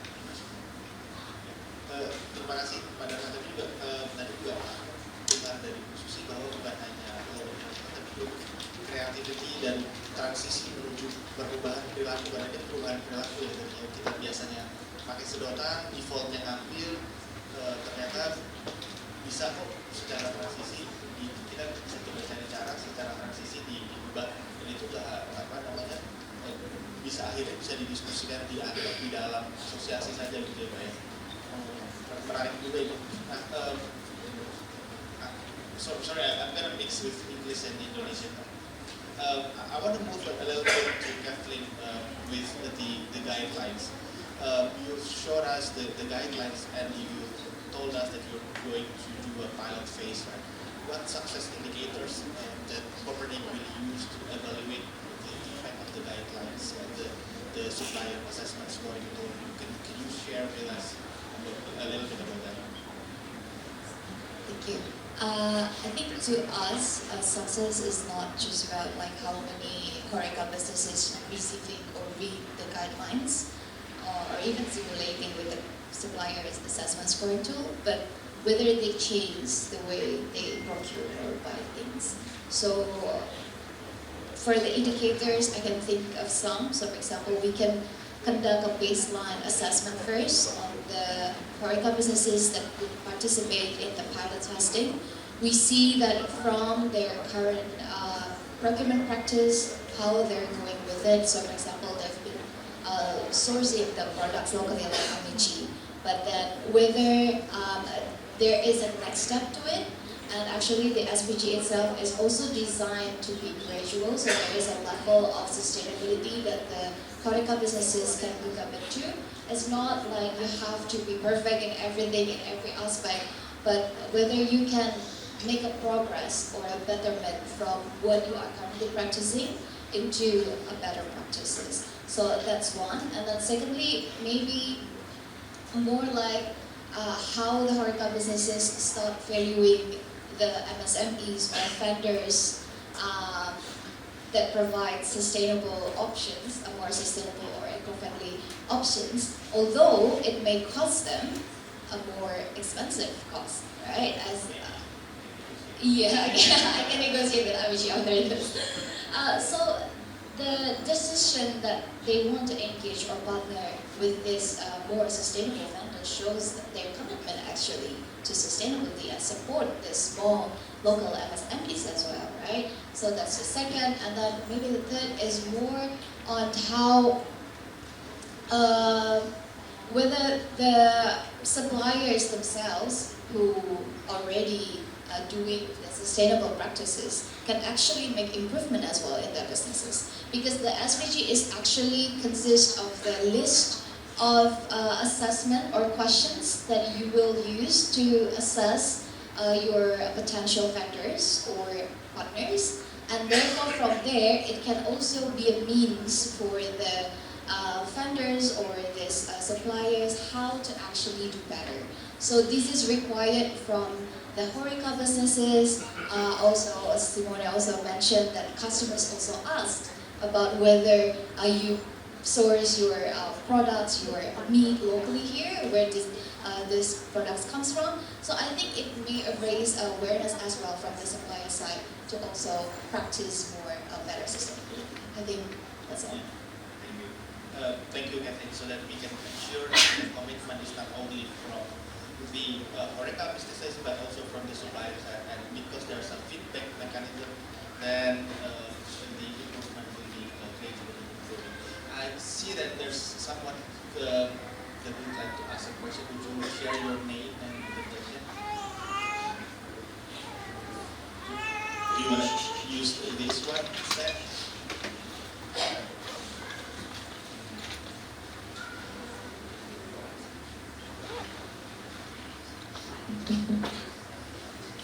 Okay, hello, my name is Mendy, I'm from Ecomantra. My question is more to the Copernic and Pak Dharma maybe.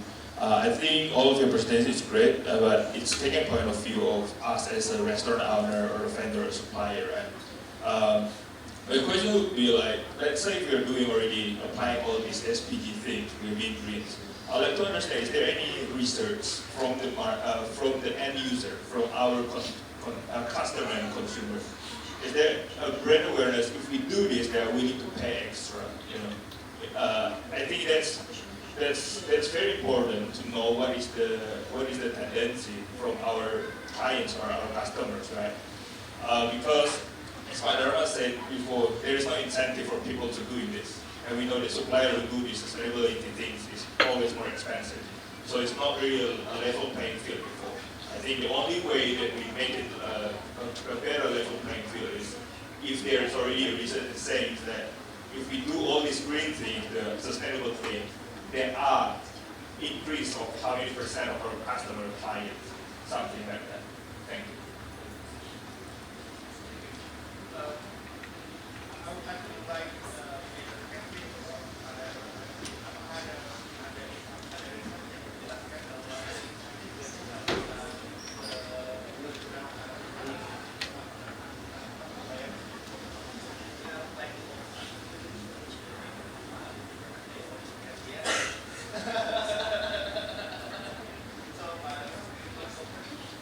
Well, thank you for your question. Actually, when I read some of the journal, academic journal, international journal, the Scopus Q1, most people, most customer now looking for green, sustainable venue. For example, if they are finding some restaurant or hotel, they always looking for, does this hotel already implementing the green hotel procedures? For example, that's why most people now came or searching the hotel using the KPI of the green protection. That's why now, for example, in my hotels, Grand Sarana Hotel, most people also asking how you implementing green hotel in your respective area. Does your restaurant also implementing some eco-friendly system? Of course. That's why they become repeated guests in our place.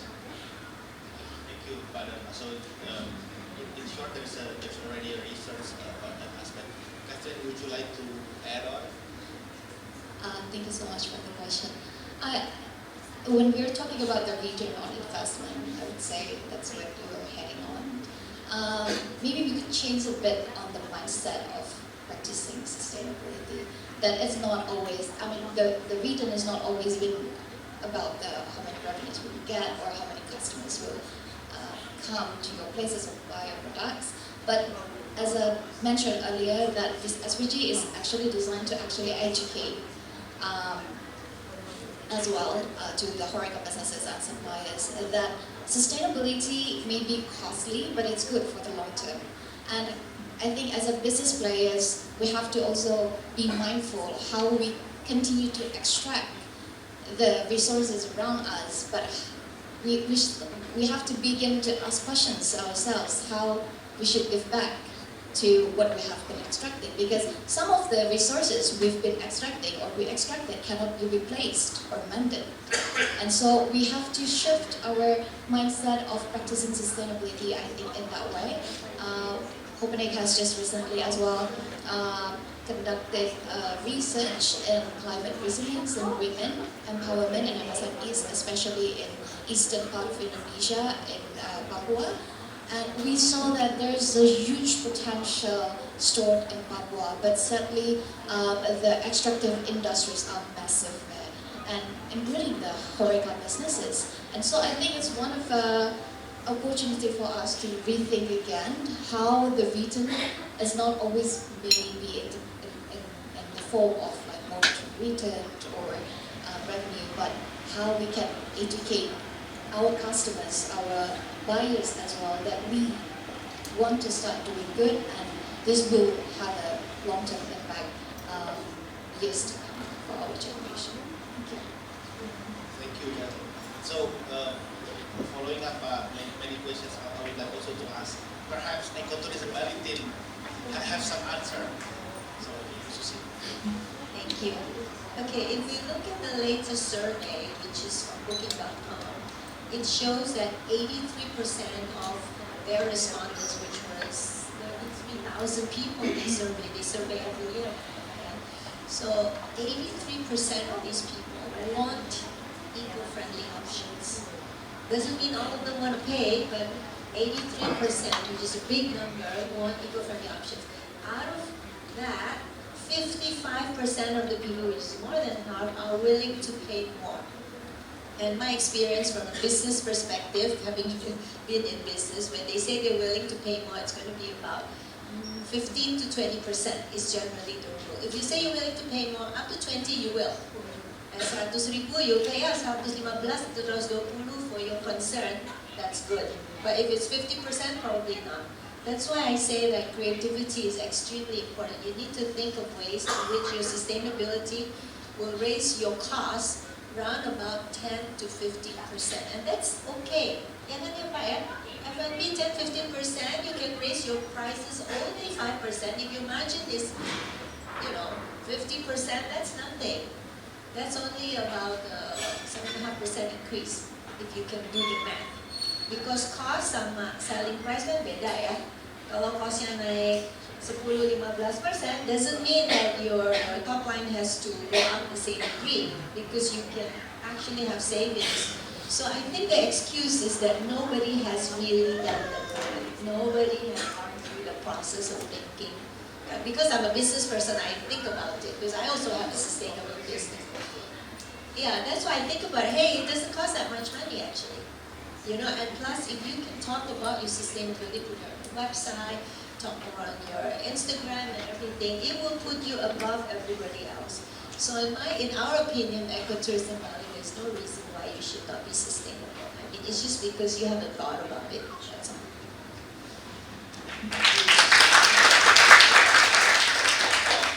I would like to invite Ari from the Kementerian Pariwisata to maybe you have some solutions for it. Baik, terima kasih. Assalamualaikum warahmatullahi wabarakatuh. Om Swastiastu. Izin Bu Susi, Bu Ratni.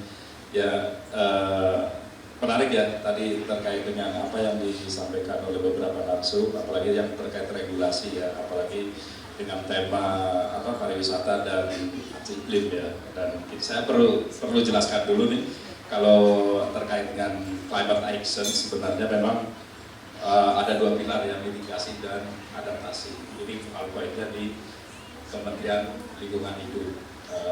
Ini terkait juga dengan Paris Agreement yang tiap tahun itu ada pertemuannya namanya COP ya, Conference of Parties, yang tahun depan di Brasil. Kemarin di Azerbaijan kita bisa datang hadir, tapi kalau di Brasil itu sepertinya berat ya, karena juga hotelnya juga sudah naik tinggi. Jadi setiap tahun, setiap pertemuan itu nanti ada pelaporan yang namanya emisi ya, National Development Contribution. Itu adalah komitmen negara-negara terhadap perjanjian Paris. Nah, apa kaitannya dengan sektor pariwisata? Sektor pariwisata turut berkontribusi terhadap krisis iklim sebesar 8% ya. Itu adalah GHG atau greenhouse gas atau emisi gas rumah kaca ya, yang dihasilkan oleh sektor pariwisata 8%. Dan ini kemarin laporan dari World Economic Forum Juli itu bisa naik sampai 15% apabila tidak ada intervensi. Nah, apa yang dilakukan dengan pemerintah terkait dengan mitigasi ini? Memang sepertinya di Bali itu berjalan sendiri. Di Batam kemarin kami juga berbaju terkait dengan destinasi regeneratif ya, Bali, Batam sama Jakarta. Itu kita sedang siapkan dari sisi penghitungan dan pelaporan. Itu terkait dengan penurunan emisi, nanti terkait juga dengan penghitungan emisi di setiap sektor horeca ya. Kalau saat ini masih terpecah-pecah, mungkin ada yang Marriott itu pakai mesh ya, Marriott Environmental Sustainability, kemudian ada yang pakai Earthcheck, kemudian ada yang pakai Green View, itu beberapa contoh internasional. Nah, kita akan sedang berencana menjadikan satu platform di Kementerian Pariwisata ya, namanya online single portal. Itu kemungkinan baru usulan itu namanya Indonesia Net Zero Hub. Itu mungkin dari sistem pelaporan untuk emisi dan mungkin dari procurement juga bisa masuk ke dashboard itu, jadi kita bisa melihat ke katalog gitu ya. Nah, terkait dengan regulasi juga, kalau terkait dengan penghitungan emisi itu ada beberapa faktor. Yang pertama, purchase electricity, karena memang PLTU kita kan masih batu bara, jadi sampai menunggu transisi energi juga menuju net zero emission, itu nanti bisa dihitung purchase electricity, kemudian konservasi air dan pengelolaan limbah yang terkait dengan kondisi sirkular. Nah, pengelolaan limbah ini juga nanti terkait juga dengan sirkular ekonomi. Nah itulah apa yang dapat kami sampaikan terkait regulasi. Kalau sampah sekali pakai itu Pak Sudha batasnya di KLH, dan alhamdulillah undang-undang kemarin baru stop, undang-undang pariwisata. Nah jadi kalau undang-undang pariwisata ini sudah jadi, kita sudah siapkan turunannya permen. Nanti Kementerian Pariwisata itu bisa mengadakan apa? Melakukan penindakan Bapak Ibu. Kalau sementara Kementerian Pariwisata kan nggak melakukan sanksi administratif, sanksi penindakan kalau melanggar. Nah nanti setelah undang-undang ini terbentuk, turunannya kita akan menerbitkan segera permen yang dimana dalam permen itu memberikan amanah bahwa Kementerian Pariwisata bisa melakukan penindakan ya, terutama apabila terkait pelanggaran, bisa sanksi administratif, sanksi denda dan sebagainya. Nah itu ya, terkait dengan climate action ya, Ibu Susu dan Bu Rami dan Bapak itu saya kira cukup. Terima kasih. Wassalamualaikum warahmatullahi wabarakatuh.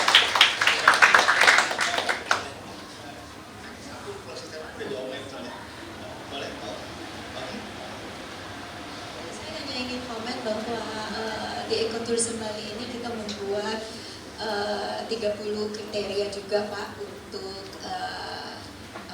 mendapatkan eco-friendly badge, dan itu kita rancang dari Indonesia dengan Copernic, dan harapan kita itu akan jadi juga bagian dari listing yang akan seumpamanya Bapak akan membuat listing untuk verifikasi dan sertifikasi, kita juga akan termasuk karena ini adalah produk dari Indonesia dan harganya adalah 1/10 kali atau 1/5 dari semua certification yang Anda bisa lakukan secara internasional. So it's just a reminder that kita sendiri bisa melakukan itu juga. Terima kasih.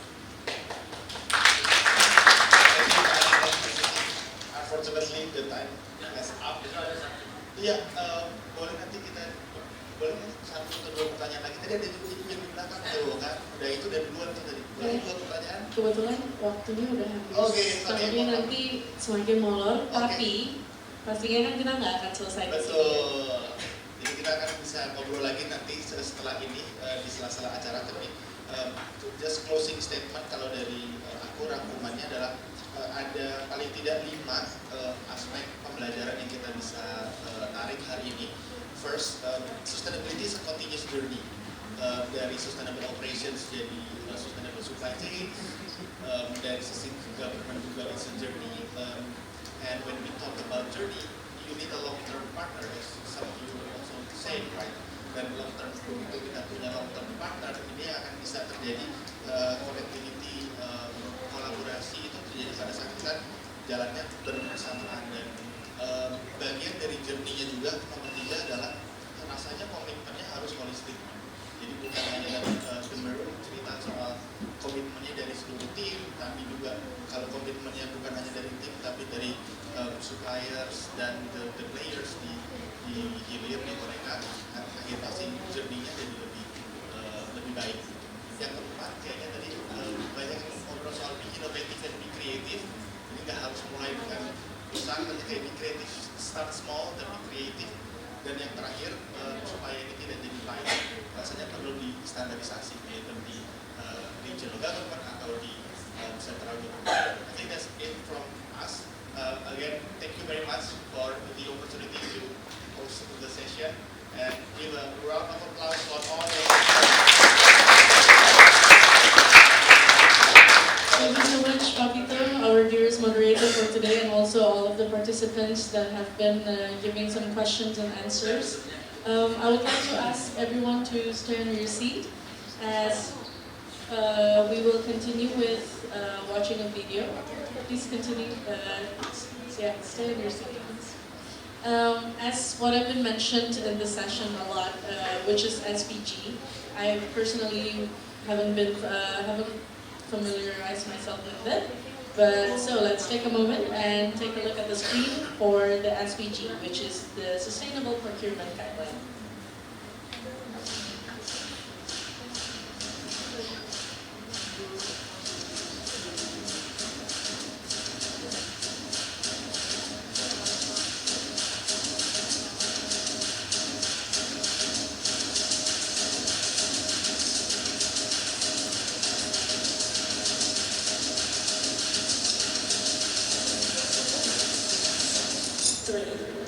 2, 1.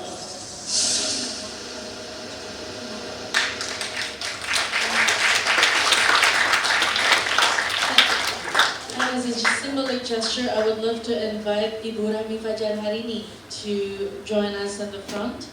And I would like to ask everyone to stand up as we will do a symbolic handover of the Sustainable Procurement Guideline. This is the newest feature of Ecotourism Bali to help hospitality businesses in Bali to become more sustainable. Boleh diserahkan, boleh kita ambil foto bersama penyerahan dari Pak Vito ke Bu Ami. And to all of the panelists, you're welcome to join the photo as well. Please stand on the side.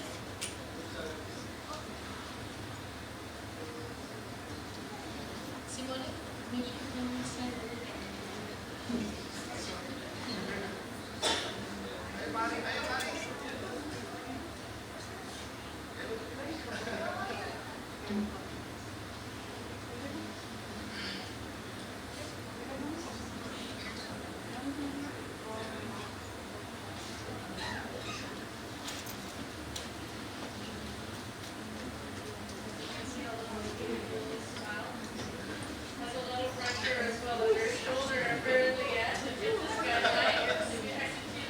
Definitely, but worry not because Ecotourism Bali will be on your side.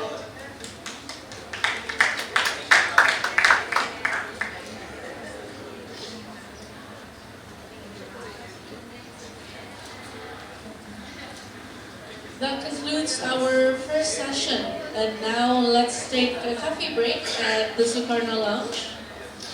Ladies and gentlemen, for those of you who has registered for the business matching, please directly proceed to Batur Room number 1 and 7. You can go, you can exit from the door over there, and for those of you who just want to see what's happening on the business matching and to see which vendors, which partners, maybe you'll join the next one as well. You're also welcome to join the Batur Room. But if you want to continue chit-chatting, asking more questions, then you can enjoy the coffee break at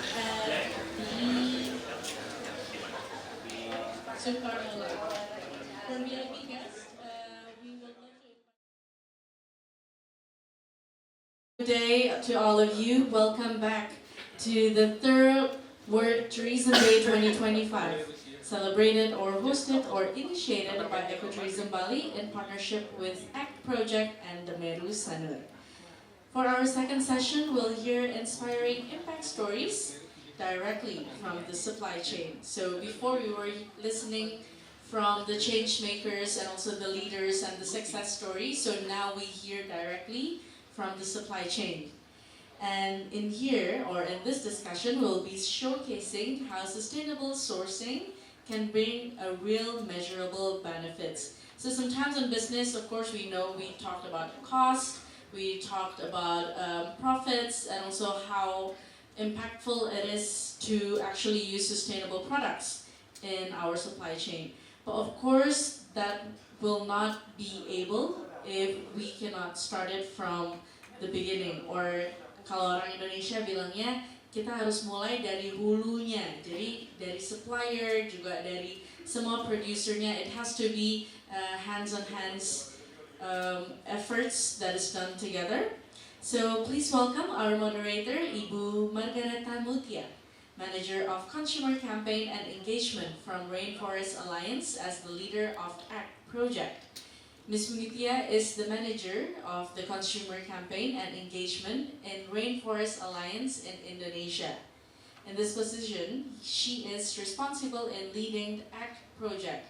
It's a 4 years project, that's quite long, to increase market demand in sustainable for products of coffee, cacao, tea, palm oil, and also more products based in Indonesia, particularly in Bali and Yogyakarta. Bu Mutia, the stage is yours.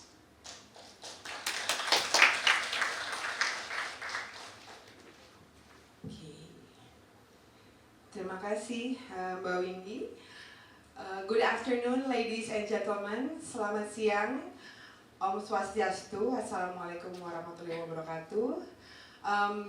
Saya mohon izin bicara lebih banyak dalam bahasa Indonesia, tapi mungkin campur-campur ya, karena sepertinya kalau kita sekarang sudah lebih terbiasa bicara mix Indonesia and English.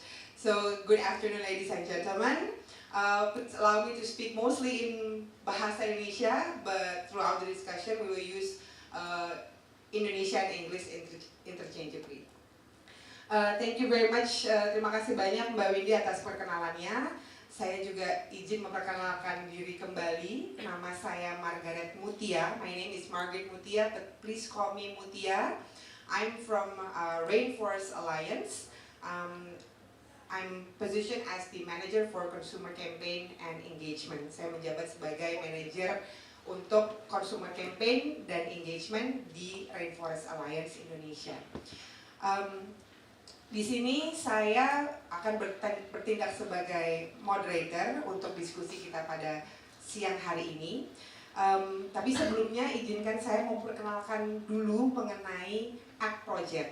Mungkin dari tadi pagi Bapak dan Ibu sudah sempat melihat keterangan tentang ACT Project ini di materi informasi, atau mungkin di depan itu ada booth kita juga, ada meja juga tulisannya ACT di sebelum ruangan ini. So kindly allow me to introduce a bit about ACT Project ini dan mengapa kami ada di sini mendukung kegiatan yang diinisiasi oleh Ekotourism Bali pada hari ini. Jadi ACT Project adalah sebuah inisiatif yang digagas oleh 3 lembaga. Ada Rainforest Alliance, ada SCOPI atau Sustainable Coffee Platform of Indonesia, dan CSP, Cocoa Sustainability Partnership. Inisiatif ini bertujuan untuk meningkatkan permintaan pasar atas produk kopi, kakao, teh, dan kelapa sawit yang berkelanjutan di Indonesia. Kami fokus bekerja di 2 kota utama, yaitu Bali dan Yogyakarta. Kenapa kami ingin meningkatkan demand terhadap atas produk-produk tersebut? Karena pada akhirnya we want to address the problem at the downstream atau di landscape level. Bagaimana supaya aktivitas produksi dari komoditas-komoditas ini bisa ditekan seminimal mungkin dampak negatifnya di lapangan. Buat Bapak Ibu yang mungkin aware mengenai isu di tingkat landscape tentang isu deforestasi atau tentang polusi tanah gitu, hal-hal tersebut sering kali ditemui dalam praktek-praktek produksi komoditas-komoditas ini.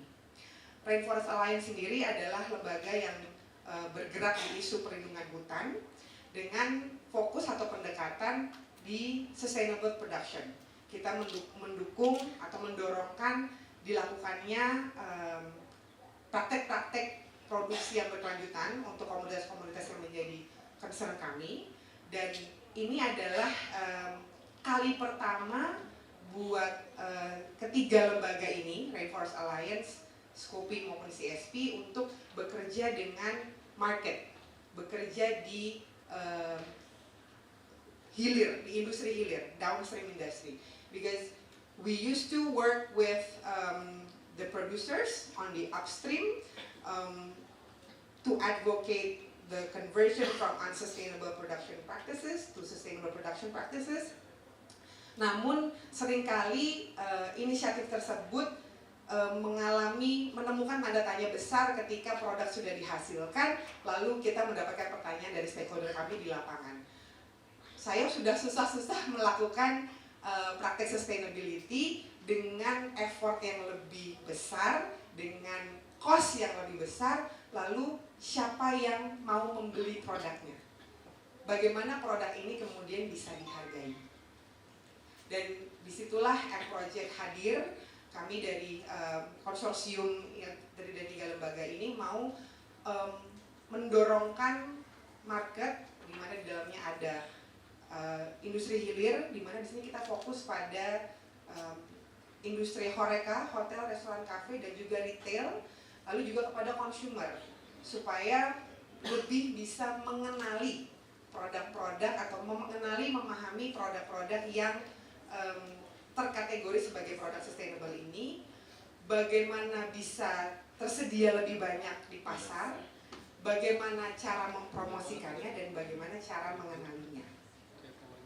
Makanya kami senang sekali bisa terlibat atau bisa mendukung kegiatan yang diinisiasi Ekoturism Bali pada hari ini, karena kami melihat Ekoturism Bali dan para member yang tergabung di dalamnya adalah mitra yang sangat tepat bagi kami untuk berkolaborasi dan menyampaikan misi-misi ini.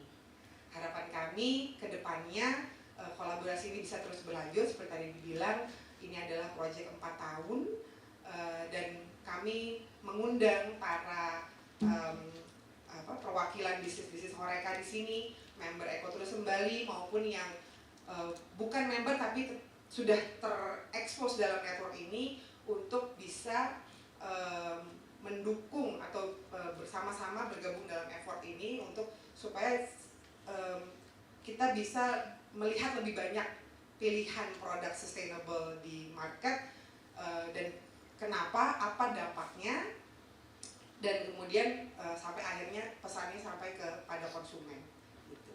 Dan untuk siang hari ini talk show kita akan ngobrol-ngobrol ringan. This is a light discussion this afternoon after lunch. Kita akan dengar cerita-cerita dari lapangan. We want to bring stories from the field. Kalau biasanya we as a practitioner in the downstream industry, kita belum tentu sering dapat kesempatan untuk mengerti atau melihat apa sebenarnya yang terjadi di lapangan. All the hassle that we are put our efforts into sustainability, applying the sustainable procurement guideline. As you see, it's a very extensive document. Isinya banyak sekali dengan banyak kriteria. Mungkin di kepala teman-teman, di kepala kita semua bertanya-tanya, ini tuh what does this leads to? Ini ujungnya seperti apa sih gitu? Di dampaknya seperti apa di lapangan? So in this discussion, that's what we want to convey. Kita mau mencoba menunjukkan dari para narasumber yang hadir pada siang hari ini menceritakan cerita dari lapangan itu seperti apa yang dihadapi oleh para teman-teman petani, apa yang dihadapi oleh para produsen di lapangan, sesulit apa, dan kenapa kemudian role kita di industri hilir itu jadi penting gitu. Bagaimana aksi kita di sektor hilir itu mempengaruhi apa yang dilakukan oleh teman-teman di sektor hulu. Seperti itu. Oke, langsung saja saya panggilkan untuk siang hari ini ada 4 narasumber yang akan bergabung dengan kita bergabung dengan saya di depan ini. Saya panggilkan satu persatu.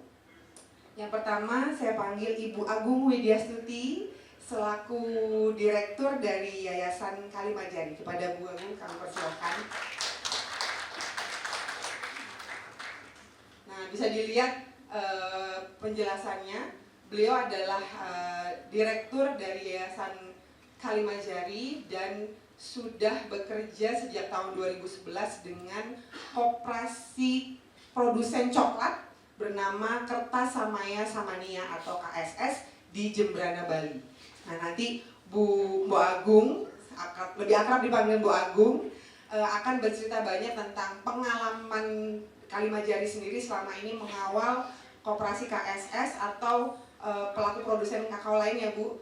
Bagaimana sepak terjangnya di lapangan, how do they struggle with implementing the production practices on the ground.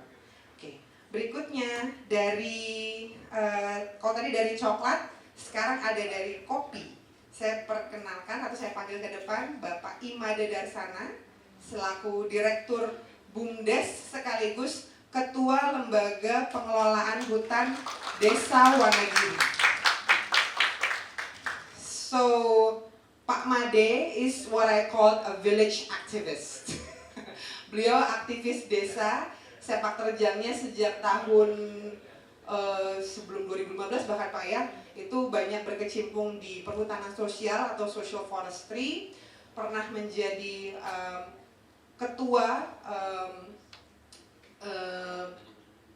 lembaga kerjasama antar desa, lalu dan sekarang ini sudah 10 tahun, for 10 years he has been dedicating himself as the chief of the director of this village-owned enterprise to support the community forest, Wanagiri Community Forest in Buleleng. Betul ya Pak? Social forestry. Oke. Terima kasih. Berikutnya kita juga akan ada perwakilan dari anggota Ekoturism Bali. Adalah hotel, betul ya Pak? Nggak salah ya? Saya panggilkan Bapak Andy Hermawan, General Manager Arkamara di Jiwa Ubud.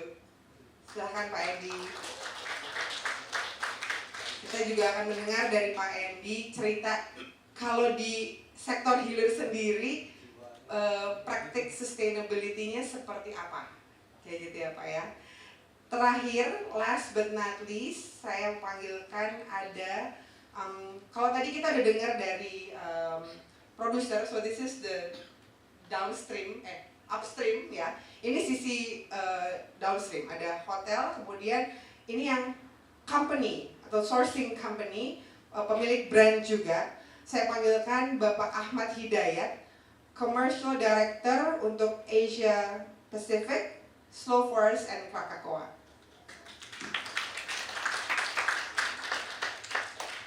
Oke.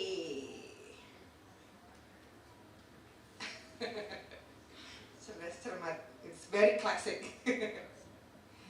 Jadi ketahuan deh Pak angkatannya. Oke, langsung saja kita mulai. Dari para narasumber sudah sempat sharing ini ya, materi. It's not a presentation, but just a glimpse of what they're doing on the ground. Jadi nanti untuk teman-teman di operator bisa nanti dibantu ketika masing-masing narasumber bicara bisa menampilkan video atau foto. They will be showing footages and or pictures from where the resource person came from, and so you can see the description or the idea of what they're doing on the ground. Saya langsung saja mulai untuk ini karena sini sifatnya talk show, jadi kita tidak ada presentasi khusus dari masing-masing, so we're just going to have a chat, and we're going to start with I'm going to start with the first question to the tim hulu. Benar kayak cerdas cermat Pak ya, benar. Ya, mungkin karena ini yang paling mungkin yang paling banyak nggak tahu. Mungkin dari untuk Pak Made sama Bu Agung juga sebagai pelaku atau pelaku pendamping petani gitu ya, bisa diceritakan ceritanya masing-masing secara singkat. Karena kan pengalaman udah lama ya, jadi bisa di squeeze gitu ceritanya.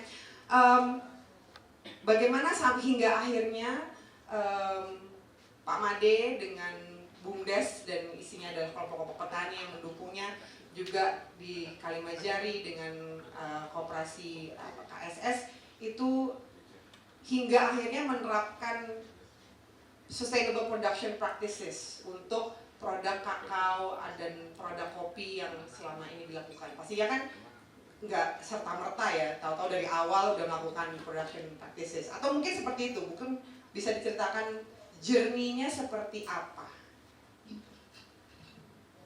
Terima kasih banyak Mbak Mutia, selamat sore Bapak dan Ibu yang ada di ruangan ini. Dari sisi kami mungkin berdua ya sama dengan Pak Made, satu momen yang sangat luar biasa, persis seperti Mbak Mutia tadi sampaikan, tidak banyak momen suara-suara dari lapangan, the voice from the field, bisa kita bawa ke satu forum yang luar biasa ini. Jadi kami akan berusaha untuk menyampaikan sesingkat mungkin apa yang kami rasakan tantangan di lapangan. Nah, kenapa kakao? Mungkin itu pertama yang ingin saya sampaikan. Jadi Kalimajari adalah local NGO, kami lembaga non-profit, non-government organization. Sejak tahun 2010 kami mengenal potensi kakao yang ada di Kabupaten Jembrana.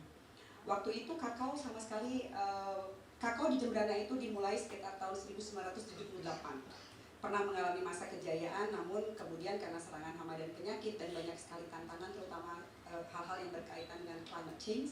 Itu kemudian yang membuat kami akhirnya fokus untuk mendampingi teman-teman di koperasi KSS. Koperasi KSS itu ada di Jembrana, kantor koperasi sendiri ada di Melaya. Awal muasal kenapa kemudian kami di kakao. Pertama, secara existing kakao itu sudah ada di Kabupaten Jembrana dan dia menjadi komoditi unggulan. Kalau dilihat dari seluruh peraturan daerah yang ada, dia menjadi komoditi unggulan yang ada di Kabupaten Jembrana. Mungkin bisa sambil ditayangkan ada beberapa slide foto. Ya. Karena nanti akan bisa menceritakan betapa berat sebenarnya kita ngomongin di lapangan soal sustainability, soal climate change dan lain sebagainya. Namun satu hal yang ingin kami sampaikan, Bali selalu dikenal sebagai the best of destination of the tourism in the world. Semua orang tahu Bali itu seperti apa. Cuman waktu itu kami berpikir begini, karena Bali sesuatu yang luar biasa, nama Bali itu. Jadi kami di Jembrana ingin sekali menciptakan sesuatu yang ketika orang mencari kualitas dan ketika orang mencari prinsip-prinsip dasar soal sustainability, transparansi, accountability, kami ingin semua orang mau dan ingin menoleh ke Jembrana. Kalau dari sisi kakao, Indonesia itu kalah jauh dengan negara-negara di Afrika. Hampir sebagian besar ketika bicara soal kakao premium, saya pernah sedih waktu bertemu dengan salah satu coklat maker ada di luar. Dia bilang, negara kamu sebagai negara penghasil nomor 3 kakao pada zaman itu. Kita Indonesia sebagai penghasil negara kakao nomor 3. Namun ketika kita ngomongin kualitas, Indonesia tidak akan pernah masuk di tataran level global, pemain level global. Ini sebenarnya membuat kami sedih. Ketika kita mencari map itu ke Indonesia, Bali tidak pernah muncul dalam peta Indonesia. Karena itulah kemudian kami berpikir, volume kami kecil di Bali, volume kita kecil di Bali, khususnya di Jembrana. Oleh karena itu kami tidak mau bersaing dengan Sulawesi, karena Sulawesi udah pasti volume ada di sana. Sehingga fokus kami pada waktu hanya 2 kuncinya, kualitas, benar Ibu, dan itu melalui satu proses yang kami sebut sebagai fermented beans, untuk memberikan added value pada si biji melalui proses fermentasi. Kemudian yang kedua adalah menerapkan prinsip-prinsip dasar dari sustainability proses. Sederhananya, kalau kita membawa prinsip-prinsip dasar sustainability ke petani itu sesuatu yang tidak mudah. Bagaimana bahasa yang begitu di Menara Gading, kemudian kita membawa bahasa itu menjadi sesuatu yang lebih sederhana dan sangat bisa diterima oleh petani. Karena bagaimanapun juga, in the end of the day, yang akan harus melakukan perubahan itu adalah petani di level grassroots atau di level tapak. Mulai dari sinilah kami berpikir agar Jembrana itu unik, dia punya identitas dan dia bisa mewakili proses-proses yang kita lakukan di tingkat komunitas. Mulai dari situlah kami kemudian menerapkan prinsip-prinsip dasar sustainability. Salah satu contoh, kami menerapkan 100% proses organik. Karena itu salah satu yang selalu kami bawa ke tingkat petani kalau kita ngomongin sustainability. Organik bukan berarti alam. Kalau alam udah kebun dibiarin aja, bukan itu yang kami terapkan. Tapi kami menerapkan prinsip-prinsip dasar organik, misalnya mengganti pupuk kimia dengan pupuk yang kami bikin sendiri, dan bahannya semua kita dapatkan dari alam, oleh dari dan untuk alam. Kemudian berikutnya kami juga menerapkan prinsip-prinsip dasar sertifikasi. Salah satu yang kami sudah miliki dari tahun 2012. Jadi cukup panjang perjalanan kami gimana caranya agar kami bisa menjelaskan secara mudah ke publik, ke konsumen bahwa produk yang dihasilkan ini sustainable, transparansi, accountability. Jadi waktu itu kami mengimplementasikan Rainforest Alliance, masih PUTS zaman itu tahun 2012. Kemudian tahun 2017 kami mendapatkan Organic Certified untuk standar EU dan USDA. Kemudian tahun 2019 kami memperoleh salah satu sertifikat Fair Trade. Kalau ditanya susah nggak? Susah sekali. Kadang dalam proses mungkin kami putus asa, kenapa mesti kami harus menerapkan prinsip-prinsip dasar dari sustainability ini? Sebenarnya gampang aja, kita ikut konvensional, nggak usah pikirin organik, nggak usah pikirin macam-macam. Tapi kalau bukan kita yang berbuat, terus siapa lagi yang bisa berkontribusi terhadap lingkungan?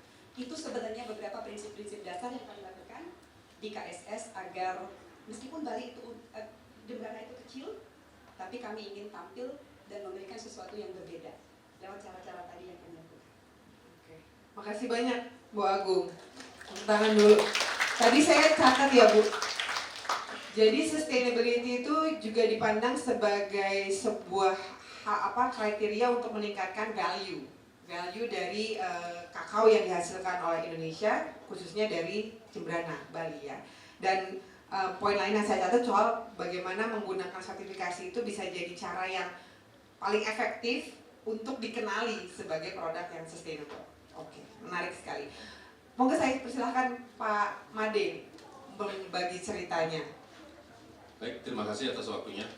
Om Swastiastu. Wassalamualaikum warahmatullahi wabarakatuh. Salam sejahtera buat kita semua. Namo Buddhaya, salam kebajikan, rahayu. Baik, terkait dengan saya sendiri sebagai Ketua Lembaga Pengelola Hutan Desa, yang mana kok bisa di hutan ada kopi? Kan pertanyaan yang sangat menohok ini, di mana bisa di pengelolaan hutan desa ada kopi. Nah, berbicara tentang Desa Wanagiri, ya yang mana Desa Wanagiri itu ada di Kecamatan Sukasada, Kabupaten Buleleng, tepatnya di Bali Utara, ya kurang lebih 10 menit dari Brugul, itu sangat dekat. Dan produk yang ada di Desa Wanagiri adalah kopi Arabica. Ya mungkin barangkali para Bapak Ibu sekalian melihat kalau kopi Arabica di Bali itu paling kopi Kintamani, kan seperti itu. Nah, terkait dengan hal itu, jadi kami berbicara sedikit terkait dengan hulu. Hulu, kalau di Wanagiri, saya sendiri sebagai Ketua Lembaga Pengelola Hutan Desa sekaligus menjadi Direktur Badan Usaha Milik Desa. Kok bisa jadi satu? Nah, terkait dengan hal itu, kami di Hutan Desa Wanagiri, yang mana kami mendapatkan akses pengelolaan hutan dari tahun 2015 melalui program perhutanan sosial yang luasnya 250 hektar. Kami bercerita sedikit tentang Desa Wanagiri.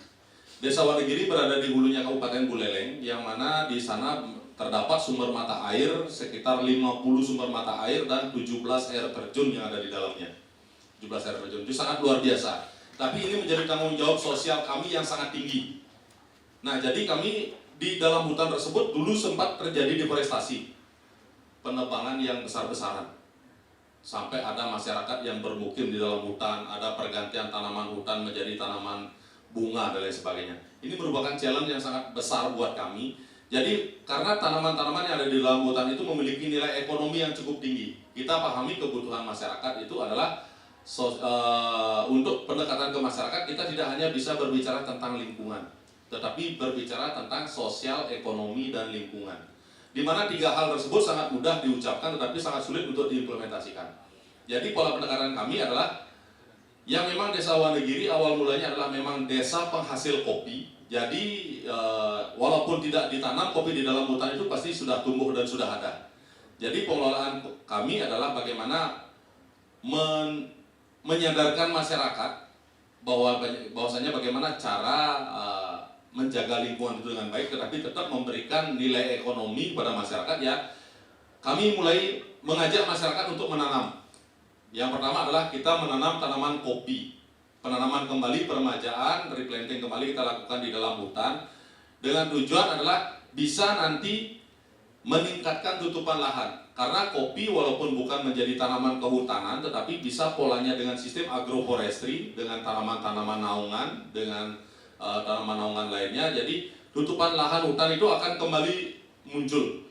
Dan nilai ekonomi bisa didapatkan oleh masyarakat. Jika memang kita hanya mengharapkan masyarakat itu hanya menjaga hutan, menjaga dan melindungi, kita tidak akan pernah tahu. Mungkin kita merasa sangat bersyukur bisa duduk di tengah Bapak Ibu dengan aktivitas dan kegiatan termasuk dengan profesi kita masing-masing yang mendapatkan pendapatan yang boleh dibilang layak dan bagus, tetapi masyarakat yang di sekitar hutan itu kita harus pahami mereka sangat sulit, jangankan untuk bisa berpikir untuk bisa mendapatkan kehidupan yang lebih layak, untuk menyekolahkan anak aja berpikir. Jadi saya melakukan pendekatan terhadap masyarakat, bagaimana masyarakat di sekitaran hutan itu bisa tetap mendapatkan nilai ekonomi tanpa harus merusak hutan. Jadi fungsi hutan itu sebagai penyangga air tetap ada, tetapi ada nilai-nilai ekonomi yang bisa dimunculkan melalui tanaman di bawah tegakan. Nah, itu yang kami lakukan. Jadi pola penanaman kopi yang ada di dalam hutan itulah dengan sistem agroforestry, tetapi pupuk-pupuk yang kita gunakan adalah pupuk organik. Pupuk organik yang kita gunakan itu adalah satu dari pupuk kulit kopi. Jadi saya sendiri bersama tim tidak hanya kita berbicara tentang hulu, tetapi kita juga membeli hasil-hasil yang didapatkan oleh petani hutan. Karena kami adalah lembaga ekonomi desa, ada ya dalam hal ini adalah badan usaha milik desa. kami berkomitmen bersama dengan pemerintah desa dan para stakeholder desa bagaimana kita membangun usaha ekonomi di bidang kopi. Karena dalam prinsip dasar yang dibutuhkan masyarakat adalah peningkatan kapasitas, modal, dan pasar. Kapasitasnya sudah kita tingkatkan bagaimana mereka menanam kopi dengan baik, bagaimana membudidayakan kopi dengan baik, bagaimana memanen kopi dengan baik.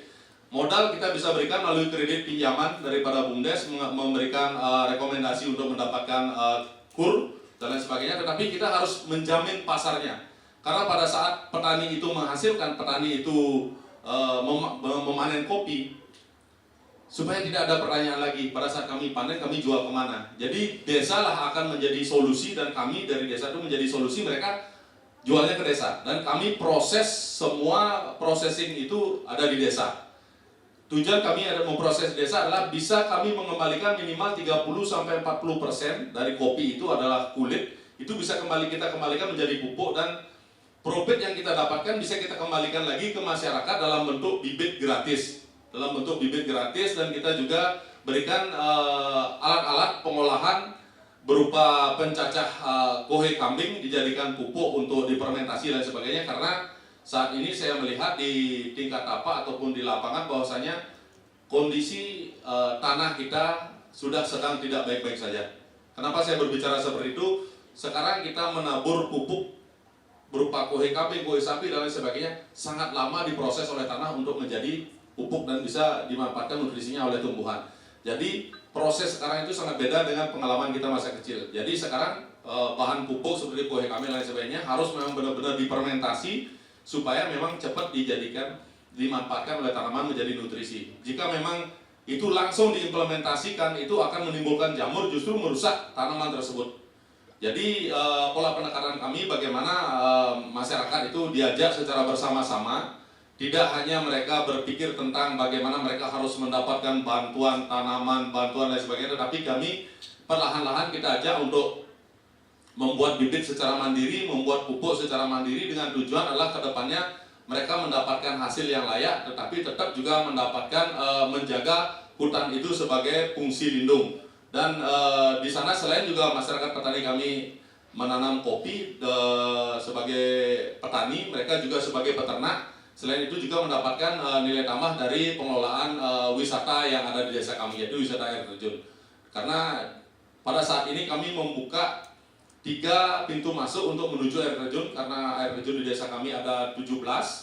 Jadi sekali masuk ke air terjun dengan bayar 1 kali tiket bisa menemukan 3-4 air terjun yang ada di dalamnya. Jadi kami sangat membuka sekali ruang kepada Bapak Ibu semua jika ingin memang menikmati wisata alam yang ramah lingkungan, yang memang benar-benar kita di dalam pengelolaan itu sangat benar-benar menjaga sampah plastik. Dan bisa dilihat kami juga selalu melakukan kegiatan bersih-bersih sampah yang ada di desa kami. Memang kami selesaikan di desa dengan tujuan adalah bagaimana kami mendatangkan wisatawan tanpa harus mengotori tempat kami sendiri. Dan di hutan itu memang benar-benar kita jaga untuk penyangga sumber mata air, dan itu memang yang kita lakukan di Desa Wonogiri dengan tujuan adalah bagaimana ke depan kita bisa menjaga alam ini dengan baik, dengan berbaik hati kita kepada alam. Alam pasti akan memberikan sesuatu yang setimpal. Terima kasih. Terima kasih banyak. Wah, so cool, keren sekali Pak.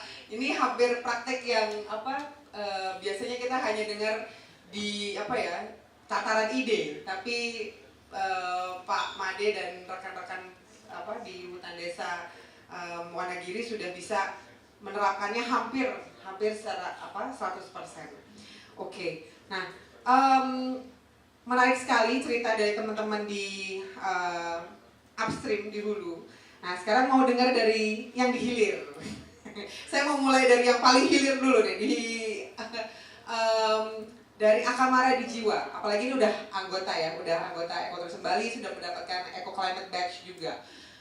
Pengen tahu kalau di Akamara di Jiwa praktek sustainability yang selama ini sudah konsisten sekali dilakukan di Akamara di Jiwa itu yang seperti apa dan ceritanya sampai akhirnya menghasilkan program tersebut. Silakan Pak Endi. Thank you Bu Mutia. Om Swastiastu. Assalamualaikum warahmatullahi wabarakatuh. Salam sejahtera buat kita semua. Namo Buddhaya. Salam kebajikan. Rahayu, rahayu, rahayu. Biar lengkap, Bu. Bu Agung dan Pak Made, makasih banyak tadi penjelasannya. Luar biasa sekali. Maaf, saya hanya bisa menikmati coklat dan kopinya saja. Saya penggemar kopi Bali kebetulan, jadi ya sangat menikmati hal itu, Pak. Terima kasih. Di Arkamara, di Jiwa Ubud, saya rasa kalau bicara sustainability ini sebetulnya bukan barang baru Bapak Ibu ya. Sudah panjang kayaknya pembicaraan ini kita bicarakan.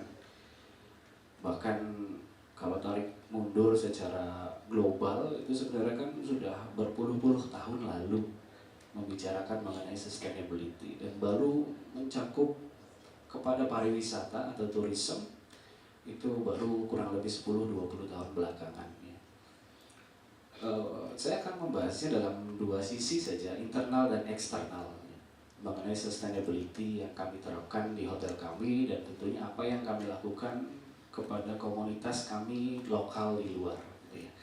Kalau internal saya rasa contoh tadi The Meru dari pagi saya ikuti sudah sangat memberikan guidance yang tepat sekali.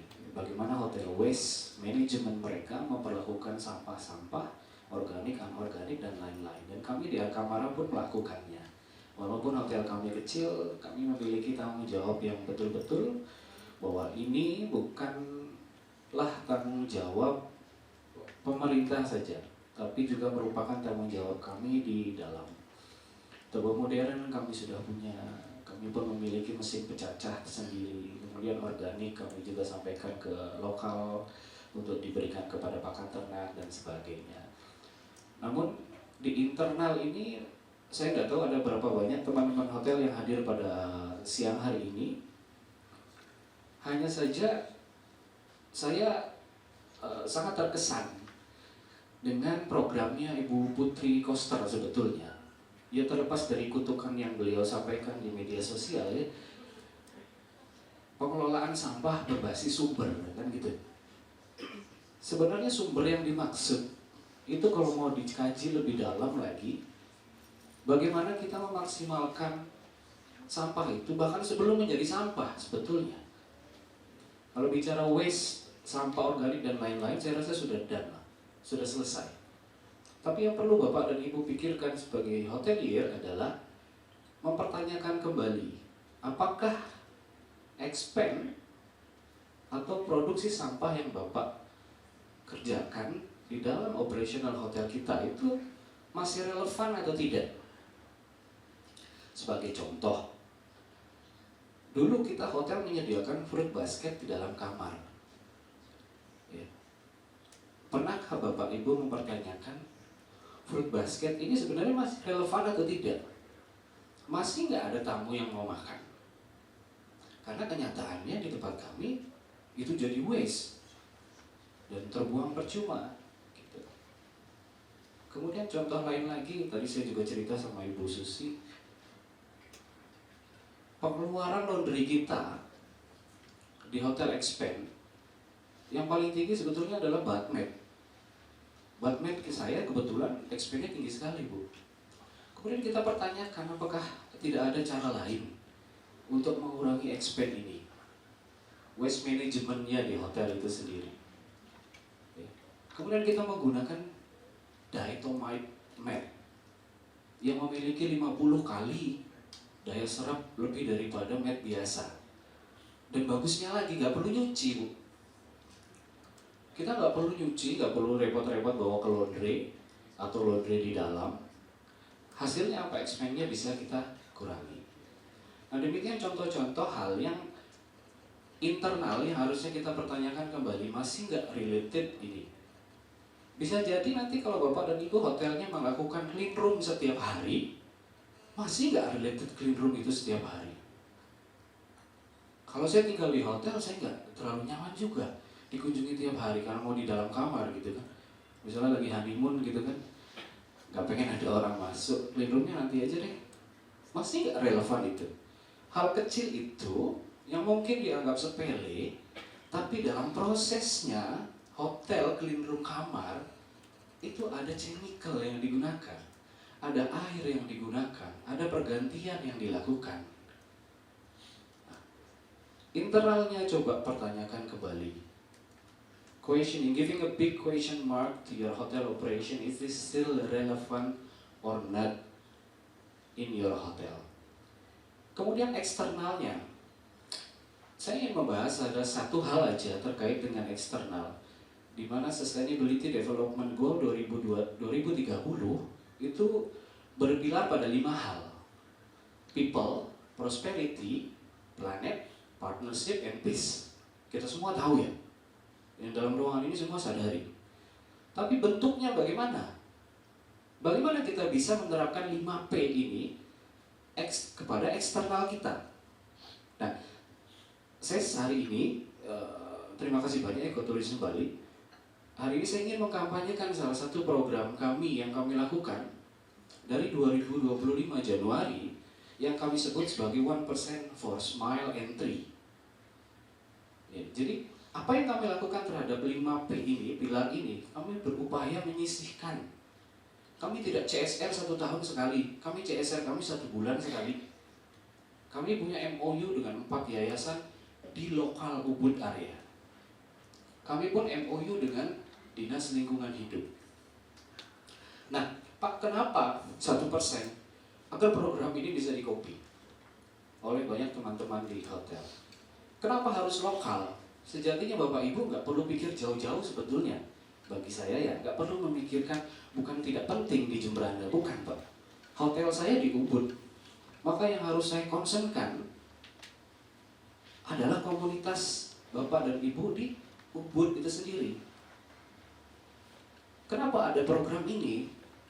Bapak Ibu harus, kalau Bapak Ibu jalan-jalan ke Bali ya, terakhir saya ke Buleleng dan ke Amet, kita ngopi di salah satu hotel cukup terkenal lewat kita ngopi bareng IHGMA. IHGMA itu asosiasinya General Manager, dan kami datang touring itu untuk sekaligus memberikan bantuan.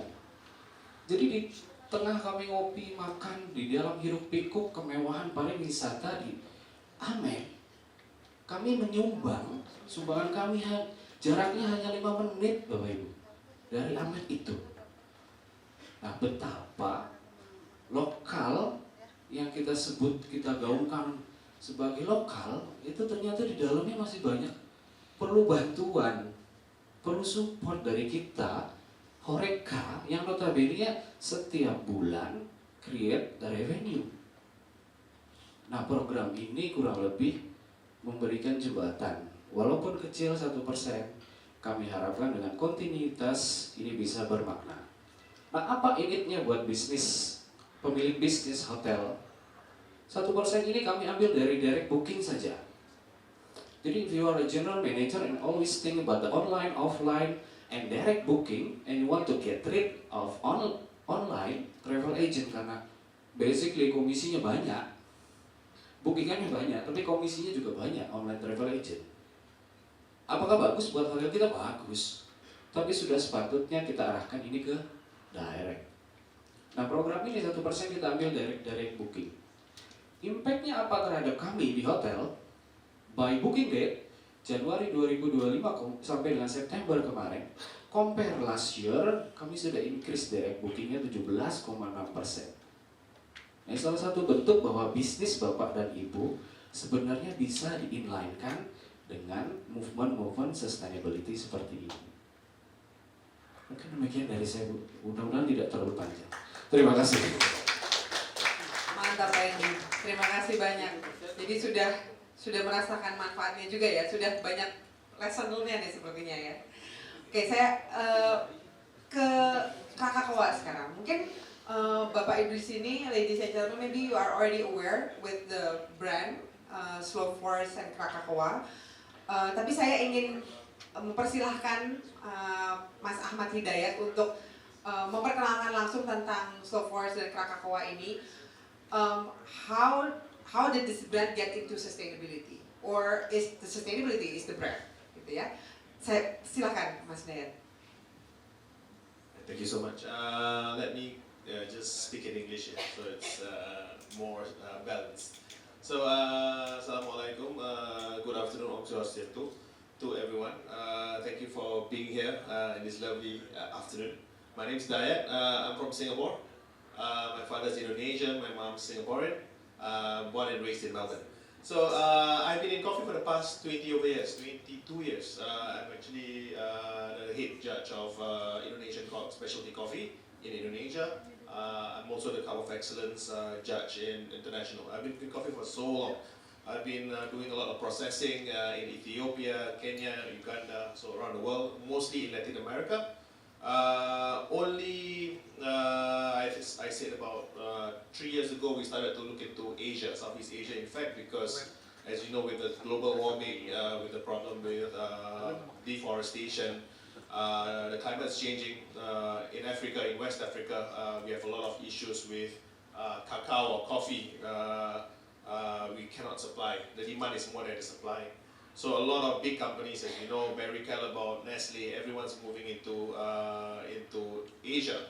Everyone's moving into Vietnam, into Indonesia, and we realized that I think we do not have the quantity to basically supply to the whole world. Let me just start the phrase by saying, what if you were to basically eat about a kilo of chocolate, you are contributing to 18.7 kilos of carbon emission in the world.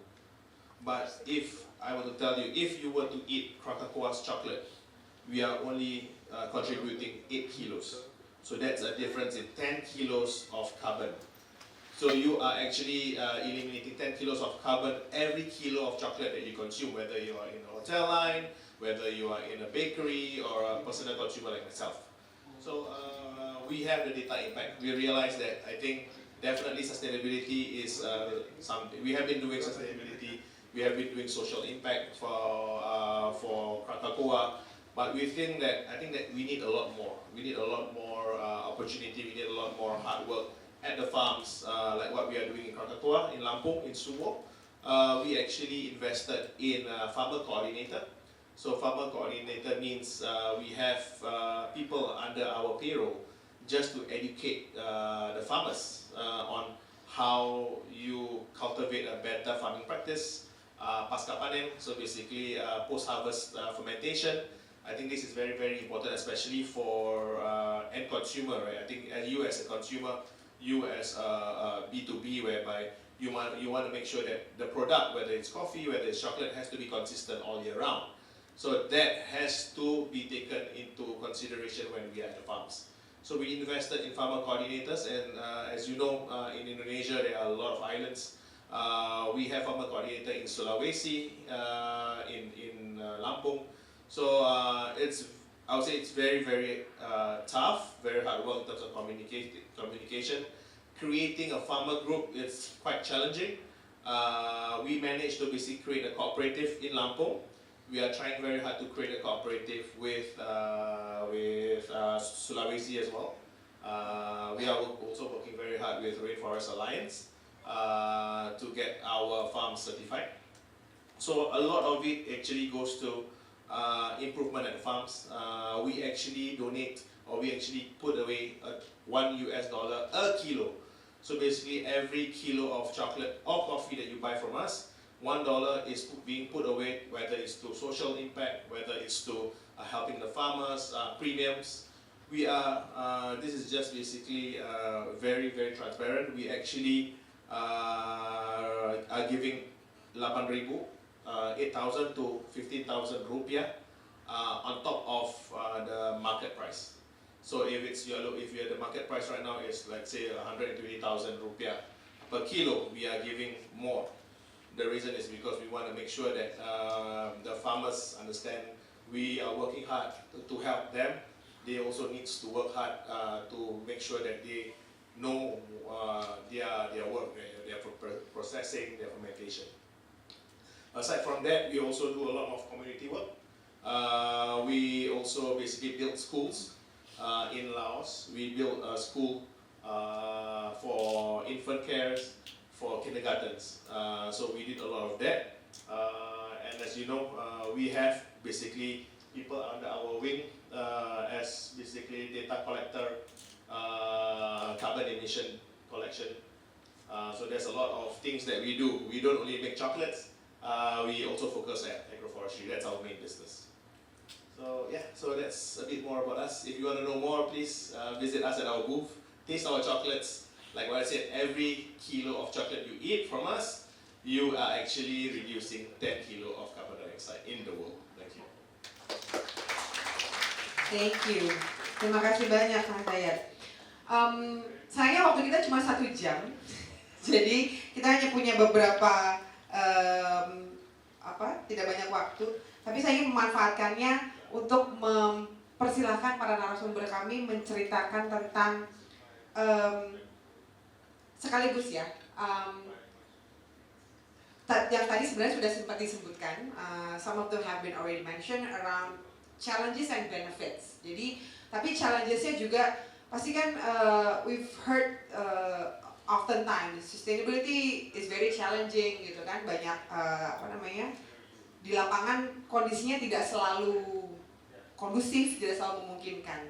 But can you highlight those challenges that really yang sampai bikin hampir putus asa gitu, kayak sampai di titik persimpangan, aduh deh, let's just go back to the old ways gitu ya. Jadi udah deh, ngapain sih kita susah kayak gini. Ada nggak sih momen-momen seperti itu? Lalu dan pastinya saya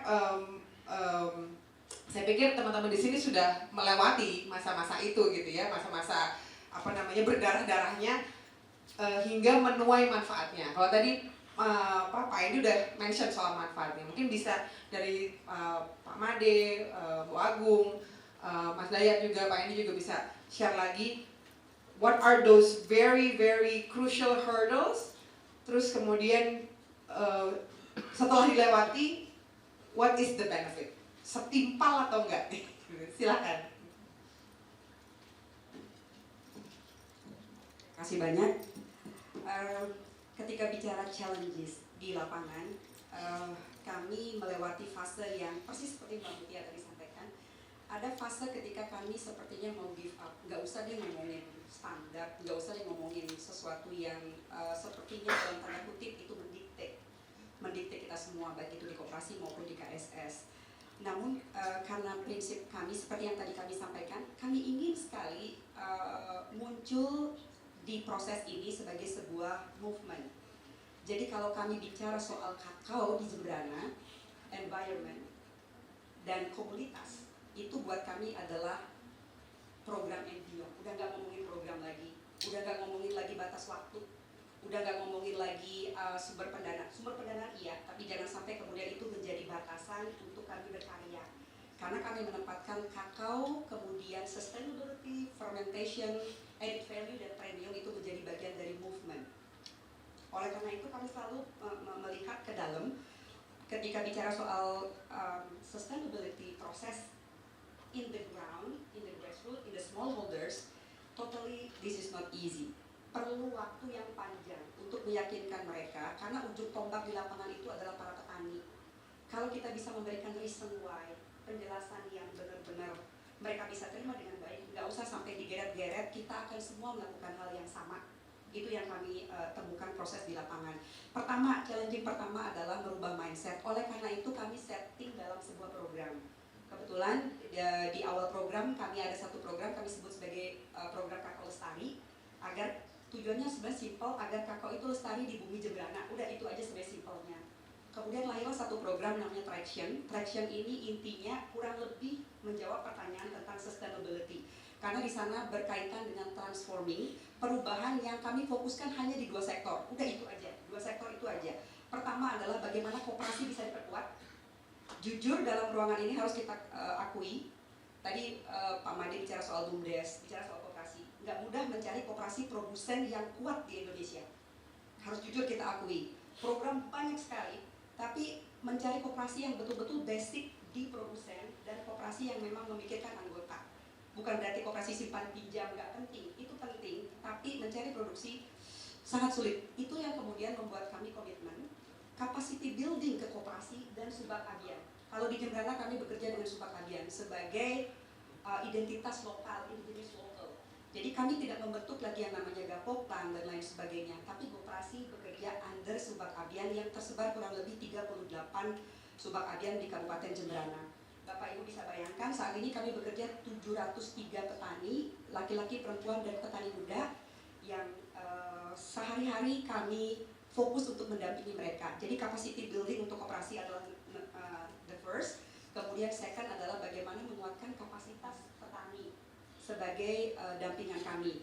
Nah, ketika bicara soal meningkatkan kapasitas petani sebagai dampingan kami, itulah kemudian kami meng-create satu program yang tadi saya sebut sebagai program traction, di mana transforming, kemudian smallholders, dan added value, 3 komponen ini menjadi poin utama yang kami lakukan. Challenge berikutnya, COVID-19 ini challenge yang luar biasa. Jadi boleh saya ingin sampaikan karena saya tidak tahu hari ini saya ketemu dengan partner kami di sini, Mason, terima kasih banyak Mason, dan juga Valrona di belakang ada Ibu Sanci, partner kami. Jadi kalau belum tahu bahwa KSS selain berjuang untuk merah putih, untuk pasar dalam negeri, terima kasih juga Krakatoa dari sini dan yang lain.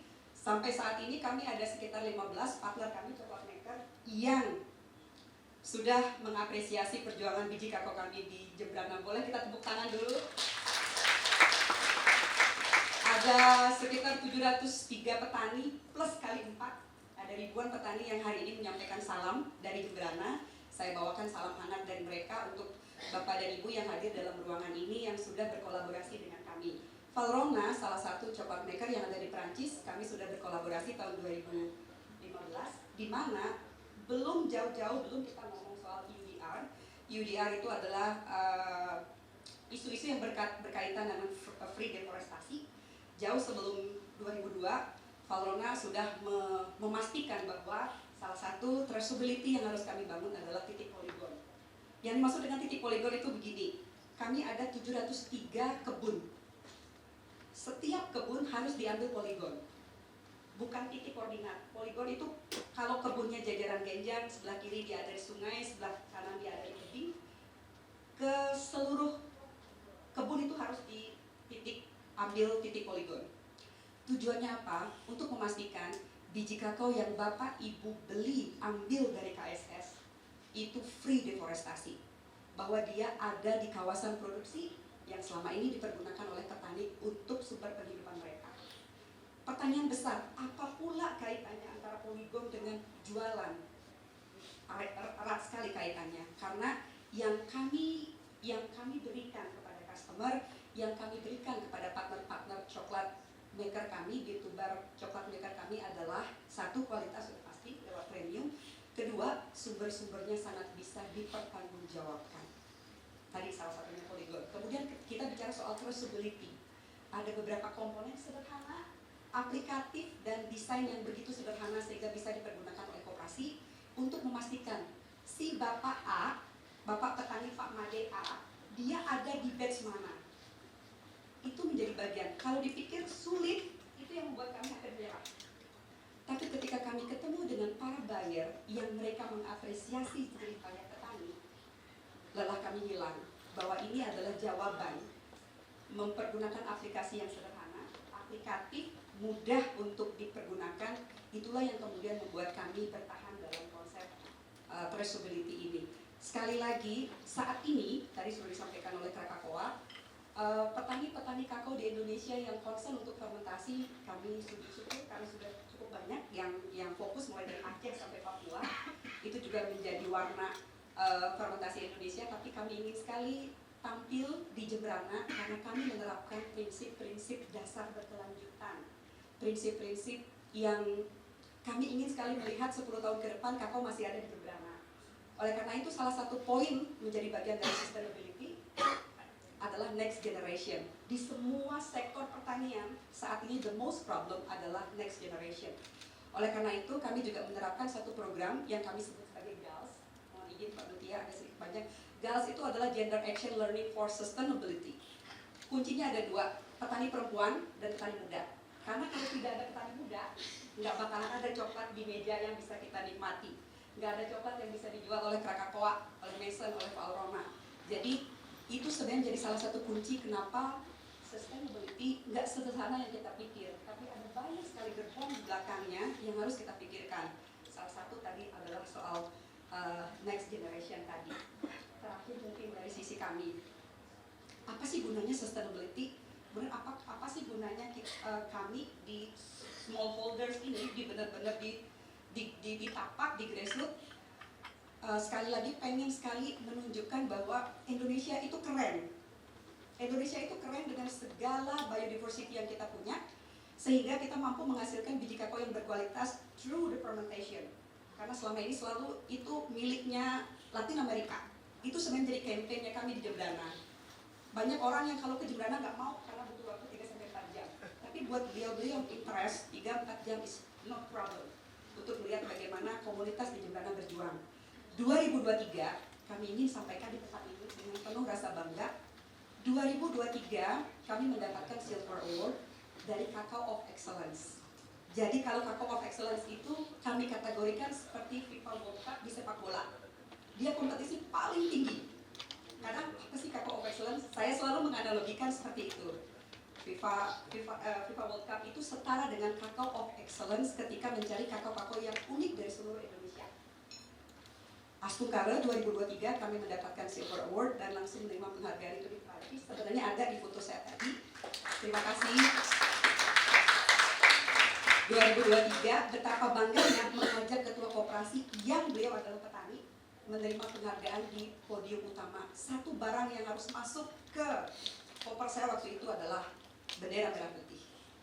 Karena kami ingin sekali bendera merah putih berkibar. Dan kami ingin sekali menyampaikan bahwa Indonesia juga bisa disejajarkan kalau kita ngomongin soal kualitas. Dan akhirnya, terima kasih sekali lagi, itu sebagai salah satu bentuk bahwa kita di Indonesia, khususnya di Jembrana, punya produk yang berkualitas dan tidak kalah bersaing di pasar global maupun di pasar Indonesia. Dan itu real dihasilkan oleh 703 petani kali 4 orang dalam household yang berjuang setiap hari, pergi ke kebun jam 6, kemudian pulang jam 6 sore untuk memberikan dedikasi mereka yang terbaik untuk kakao. Sehingga Bapak Ibu yang ada dalam ruangan ini, Bapak Ibu yang mempergunakan coklat dan kakao di hotelnya masing-masing, jangan pernah lelah untuk support teman-teman di grassroots, karena tanpa support Bapak dan Ibu, kakao di Jembrana pasti akan habis, pasti akan hilang. Karena dulu ketika kita mengawali program, problem terbesar adalah siapa yang akan membeli biji kakao fermentasi kami. Jadi sekali lagi para partner kami yang hadir dalam ruangan ini, terima kasih atas supportnya.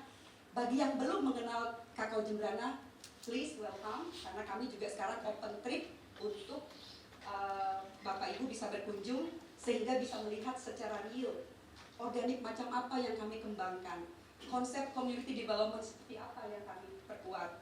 Jadi welcome atas nama koperasi dan teman-teman di petani. Senang sekali hari ini bisa berbagi informasi apa yang kami lakukan secara real di lapangan. Demikian, terima kasih. Terima kasih banyak. Silakan Pak Made. Baik, terima kasih. Kayaknya tantangannya bersama deh. Generasi penerus juga memang ini menjadi tantangan yang sangat besar bagi kita. Karena jika boleh bercerita, saya dulu adalah karyawan swasta. Tahun 2023 saya memutuskan untuk resign, tinggal di desa. Saya dulu karyawan PLN dan ingin memberikan motivasi sebenarnya kepada anak muda dengan tinggal di desa itu keren. Tidak harus diperintah oleh manajer, tidak harus diperintah oleh supervisor dan lain sebagainya. Kita bisa ngatur jam kerja kita. Mau kalau bertani kopi kita bisa ke kebun jam 9, pulang jam 5. Kalau kerja di hotel jam 6, jam kerjanya jam 6 kurang 15 harus sudah sampai di sana. Nah, ini memberikan motivasi itu yang jelas kalau ingin tinggal di desa kita harus punya inovasi. Bagaimana menjadi seorang petani tidak hanya pagi-pagi bawa cangkul, bawa sapi, tetapi bisa bercerita, bisa berinovasi, dan bagaimana kita menghasilkan value. Pada dasarnya kehidupan kita kan butuh penghasilan harian, bulanan, tahunan. Ya, kalau di hotel untung-untung ada tamu baik, dapat tips, bisa dapat penghasilan harian. Kalau penghasilan bulanan dapatnya 1/3, dapatnya tanggal 1, tanggal 3 habis. Ya, atau 1/5 lah, tanggal 1 dapat, tanggal 5 habis bayar utang dan sebagainya. Kalau di petani bisa menjadi daily income. Sorry itu, mungkin kopi dikombinasikan dengan tanaman-tanaman lain. Ini akan menjadi sesuatu yang sangat bagus. Tetapi sekarang melihat generasi muda kita, ketertarikannya akan pertani itu sangat sulit. Inilah menjadi masalah kita. Dan challenge terbesar kita adalah yang di dalam agroforestry itu dulu di kawasan hutan kami ini banyak tanaman-tanaman bunga yang notabene menjadi daily income. Bisa dipanen setiap 5 hari sekali, 7 hari sekali. Kita masukkan kopi yang dipanennya setahun sekali. Ya akhirnya kita harus berjuang bagaimana masyarakat itu mau menanam kopi tetapi dengan jarak yang tanpa harus memotong daily income-nya. Tetapi secara aturan regulasi yang namanya hutan ya harus hijau, tutupan lahan ya pohonnya tinggi. Tetapi kalau berbicara kebutuhan hidup, kalau kita tinggal di sepadan hutan, anak butuh bekal sekolah, bapak lagi pusing, tidak punya uang, lihat ke dapur beras tidak ada, lihat keluar pohon besar bagus, ini potensi ekonomi. Nah bisa pagi sore saya tebang ini bisa jadi kan ini. Ini bisa menjadi sebuah pilihan bagi mereka. Kami tidak menyalahkan, tetapi kami hadir ke masyarakat yang notabene saya hampir 70% waktu saya, walaupun saya sebagai jabatannya sekarang ini bagus sekali Direktur BUMDes Bapak Ibu. Direktur BUMDes di desa, jadi direktur itu luar biasa. Jabatan ya, kalau pendapatannya tidak setara sama Bapak ya General Manager, lebih banyak gitu. Tetapi saya lebih senang saya berada di masyarakat. Karena saya ingin tahu, saya mengalami kehidupan yang sama beliau sama masyarakat sekitar kami. Tetapi saya bersyukur mendapatkan keberuntungan lebih awal daripada mereka. Saya bisa duduk di sini merupakan rezeki yang luar biasa. Makanya tahap hidup saya saat ini hanyalah rasa bersyukur. Saya bersyukur. Dengan rasa syukur saya itu saya harus berbagi. Karena dalam hidup saya ada 3 prinsip. Makan, mengabdi, berbagi. Makan saya sudah bisa terpenuhi, saya berbagi. Pengetahuan, pengalaman yang saya miliki, partner yang saya punya saya ajak. Dan mengabdi untuk di desa. Saya bagikan. Itu yang kami lakukan di desa. Makanya dengan kerja yang tulus, dengan menyayangi alam, saya yakin rezeki tidak akan kemana. Tetapi ingat, rezeki sama doa sama usaha harus seimbang. Kalau Bapak Ibu berdoa aja tanpa ada usaha, nggak bakalan bisa hidup. Kalau berusaha tanpa berdoa juga nggak baik. Maka dari itu challenge yang terbesar hampir sama. Generasi penerus sangat susah. Yang kedua adalah benar yang disampaikan oleh mantan Presiden kita Bapak Jokowi, membangun mental jauh lebih susah daripada membangun infrastruktur. Membangun infrastruktur, akses jalan lain sebagainya mudah, bisa saja cari bansos, CSR lain sebagainya. Membangun mindset, bagaimana dengan sesuatu yang kita bangun itu bisa akan memunculkan sesuatu yang bersifat sustainability, berkelanjutan, bagaimana caranya. Jadi sebenarnya kami dari Wonogiri sangat membuka ruang yang seluas-luasnya kepada Bapak Ibu semua. Jika punya kesempatan untuk hadir mengetahui lebih dalam desa kami, siapa tahu bisa membangun kerjasama. Karena harapan kami Wonogiri yang saya ingin ciptakan ke depan tidak hanya Wonogiri yang maju di bidang ekonomi, tetapi bisa menjaga lingkungan, memiliki kapasitas yang bagus terhadap generasi penerus kita. Maka dari itu saya juga lagi mencoba membuat sesuatu. Harapan kami, karena saya tahu sendiri saya berbicara di depan, di belakang ini ada orang asing, saya bahasa Inggrisnya sangat kurang.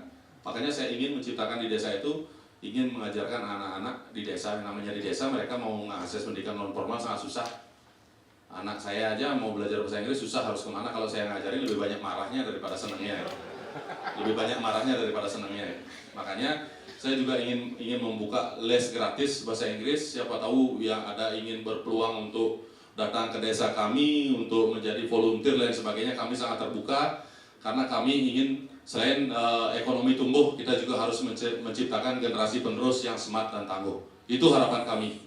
Maka dari itu, ya, berbicara tentang challenge, saya rasa kita semua mengalami challenge yang bersama. Terima kasih.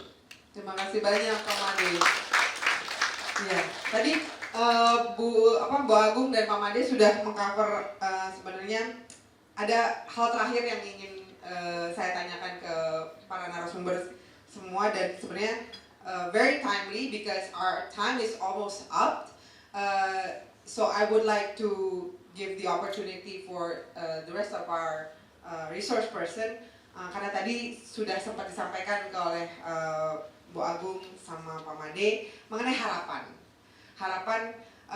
especially to the market ya. Biasanya karena especially dalam konteks Ag Project, tadi saya bilang we try to raise the market demand.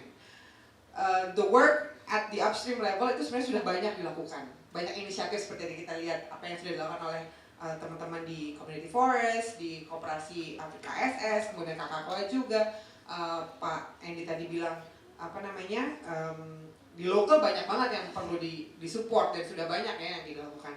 Tapi at the end of the day we need the market to support, gitu kan? Gitu. Nah, itu dukungannya kalau untuk bapak-bapak nih concrete support dari market seperti apa yang dibutuhkan untuk bisa mendukung inisiatif-inisiatif yang dilakukan oleh Krakatau, oleh Akamara. Tadi Bu Agung sama Pak Madi udah menjelaskan juga harapannya seperti apa, mengundang teman-teman. Tapi kalau buat Krakatau dan Akamara di Jiwa seperti apa? Silakan. Yeah, I think this is a very good topic because satu itu education to the mass market. I think that's very important. Perbedaannya apa sih KitKat sama Krakatau? Begitu aja sih. Yeah, we have a lot of inquiries ya dari China, dari US, Canada, whereby they come to Indonesia, they like our product. Aku mau deh 5 kontainer coklat ke Canada, tapi aku maunya KitKat pricing. Yeah, and for us it's like okay, gimana ya mau reply-nya itu kan. I think that's very important, the education. Why are we different? I think kita fokusnya di mana, sustainability, di quality. But to them, their answers are always, tapi KitKat is international brand. Krakatau tuh is no one gitu. Kenapa? It's more expensive, ya gitu kan. So I think to me it's a lot more of educating the public. It's very important. What is sustainability? Why is it so expensive? What initiative we have done at the farms? It's not only about dollars and cents. It's about, I think I like the idea of the next generation. What if we are not doing this, and we are not educating the next generation, and we won't have like what Agung said, we won't have any cacao in Jembrana. We won't have any cacao left in Indonesia. So I think that's very important, education.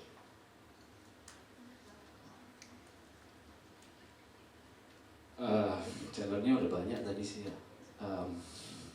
Kalau ngomongin generasi mendatang, syukurnya kami enggak ke arah sana sih Pak ya. Kalau di hotel industri cukup banyak sekolah pariwisata yang I'm sorry? Oh, okay. Do you want me to speak English? No, listen. Okay, good then. Sekolah pariwisata cukup banyak, jadi generasi muda itu memang cukup banyak juga untuk bisa fill up. Tapi yang menarik adalah kita harus lebih mengedepankan pendidikan sustainability ini agar mindset anak-anak muda kita ini bisa jauh lebih hebat daripada kita yang sekarang hidup. Gitu. Ada satu program yang saya kenal, Green Book namanya, dia mengedukasi anak-anak sekolah dasar. Dan ini program yang sangat luar biasa sekali menurut saya. Bagaimana mereka mengajarkan mulai dari kecil anak-anak sekolah dasar untuk bisa memilah sampah, memperlakukannya, dan bagaimana mereka kemudian secara bijaksana melakukan hal itu semua. Gitu. Kalau challenge-nya di kami di dunia hotel terkait sustainability dan hotel industry adalah bagaimana komunikasi kami meyakinkan owner-owner kami tentang bagaimana pentingnya sustainability ini buat hotel. Seperti contoh hal, tadi kita ngomongin straw, sedotan nih. Sedotan plastik itu jauh lebih murah daripada sedotan cassava. Kalau kita orientasinya kepada bisnis saja, maka end up-nya adalah sedotan plastik yang akan kita gunakan. Nah, bagaimana mengkomunikasikan ini kepada owner kita? Bahwa in business dan sustainability sebetulnya bukan dua hal yang terpisah, tapi bisa di-inline-kan. Kalaupun ada challenge di sana di dalamnya, then it is our duty to figure out challenge itu akan selesai dengan cara apa. Ya, for example, dengan 1% yang tadi saya jelaskan, on direct booking, akhirnya bisa kita implementasikan. Karena ada segi bisnis wise yang dilihat oleh owner di sana. Gitu. In overall, jalan yang paling menurut saya harus kita sikapi sama-sama, dan dengan kegiatan ini sebetulnya luar biasa sekali. Saya yakin orang-orang yang dalam ruangan ini kesadarannya terhadap sustainability itu sudah besar. Tapi once we going out from our room, kita melihat banyak yang kesadarannya belum, Bapak Ibu. Bahkan banjir kemarin di Bali aja selang 2 hari udah ketahuan truk dipoto orang buang sampah ke sungai. Oh, come on. Kesadaran ini yang susah dibangun oleh teman-teman. Dan inisiatif kecil apapun yang Bapak Ibu lakukan, mau di hotel, di rumah, ataupun dimanapun, terus lakukan itu. Walaupun kecil, akan berimpact. Dan yang paling penting adalah memberi inspirasi buat orang yang melihat kita melakukannya. Terima kasih. Baik. Terima kasih banyak para narasumber atas sesi ngobrol-ngobrolnya. Karena waktunya sudah habis, maka saya akan langsung tutup. Terima kasih banyak atas kehadiran para Bapak Ibu semua. Sekali lagi tepuk tangan untuk Bapak Ibu semua yang masih bertahan menyimak obrolan kita pada sore hari ini, siang dan sore hari ini. Semoga apa yang disampaikan oleh para narasumber ini bisa memberikan tambahan insight, pengetahuan, informasi mengenai berbagai inisiatif, juga memunculkan kebanggaan dari dalam diri kita sendiri mengenai aset apa saja yang harus kita miliki dan bagaimana kita bisa berkontribusi untuk menjaganya. Jangan sampai kita kehilangan komoditas-komoditas yang kita cintai, kopi, coklat, teh, dan itu ada caranya bagaimana kita mendukung praktek-praktek produksi dan konsumsi yang berkelanjutan untuk bisa mendukung keberadaan komoditas-komoditas tersebut, tidak hanya untuk kita hari ini tapi juga untuk generasi kita yang akan mendatang. Demikian saya tutup. Terima kasih banyak Bapak dan Ibu narasumber. Tapi sebelum jangan pergi dulu, kami persilahkan untuk berdiri di depan. Ada kenang-kenangan yang akan diberikan oleh panitia dan dari Act Project juga.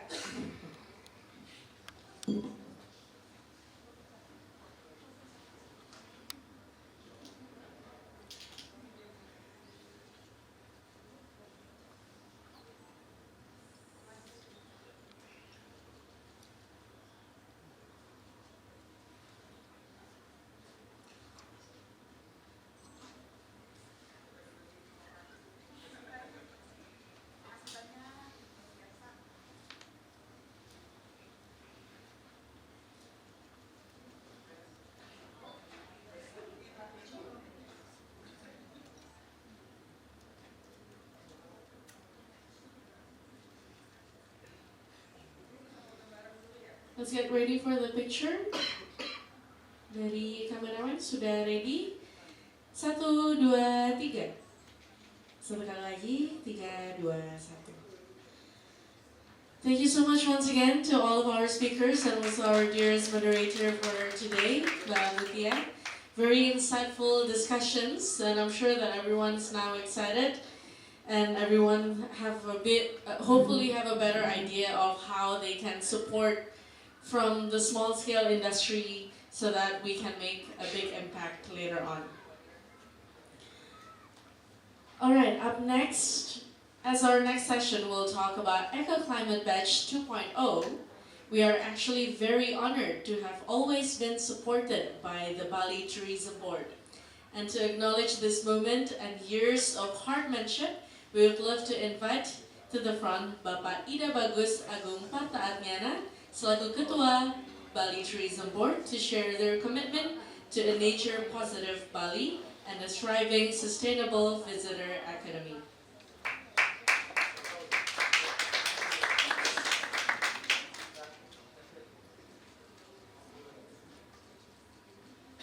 Silakan Pak Gus Agung di sini. Boleh didengar? Yes.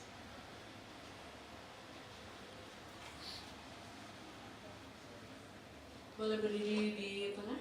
Iya.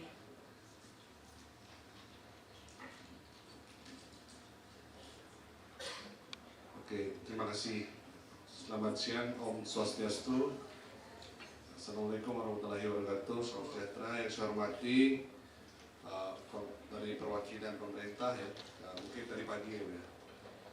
Ada teman-teman pelaku industri wisata nih, Pak Endi ini mewakili, ini orang udah tepat nih, Pak Endi. Terima kasih ya mitra internasional ya pada kesempatan ini datang, rekan-rekan media yang tidak lupa juga dari Ekoturism, Ibu Susi. Terima kasih atas undangannya Ibu Fahmi dan hadirin yang berbahagia. Jadi hari ini kita tidak hanya merayakan World Tourism Day ya, jadi kita juga merenungkan tantangan besar kita di Bali ini. Seperti kita ketahui, Bali sangat tergantung terhadap tourism. 66% our economy drive by tourism. So very actually fragile ya, bahaya tuh. Jadi 170 triliun devisa pariwisata kita, ya, 40% pariwisata Indonesia dari Bali. Belajar, so we learn from the flood kemarin dan banjir kemarin kan. Nah, jadi ini sangat sedikit memalukan buat kita, ya. Terus terang saja karena itu terjadi karena we are not clever to keep our nature gitu ya. Dan sampai meninggal sampai 18 orang gitu, ya. Itu sangat parah gitu ya. Jadi saya tanya orang yang kita anggap senior tua lah gitu ya di keluarga kita, umurnya 70 tahun, 75 tahun itu nggak pernah ada kejadian seperti itu. Begitu tidak, it never happen gitu ya. Sampai meninggal banjir ya oke lah, naik pasar Badung gitu ya, sampai banjir gitu. Tapi sampai 18 orang meninggal itu belum pernah terjadi. Ya, itu karena kita tidak pintar cara kita menjaga ekologi kita. Jadi sekarang saya dengar pemerintah lagi menjaga ini.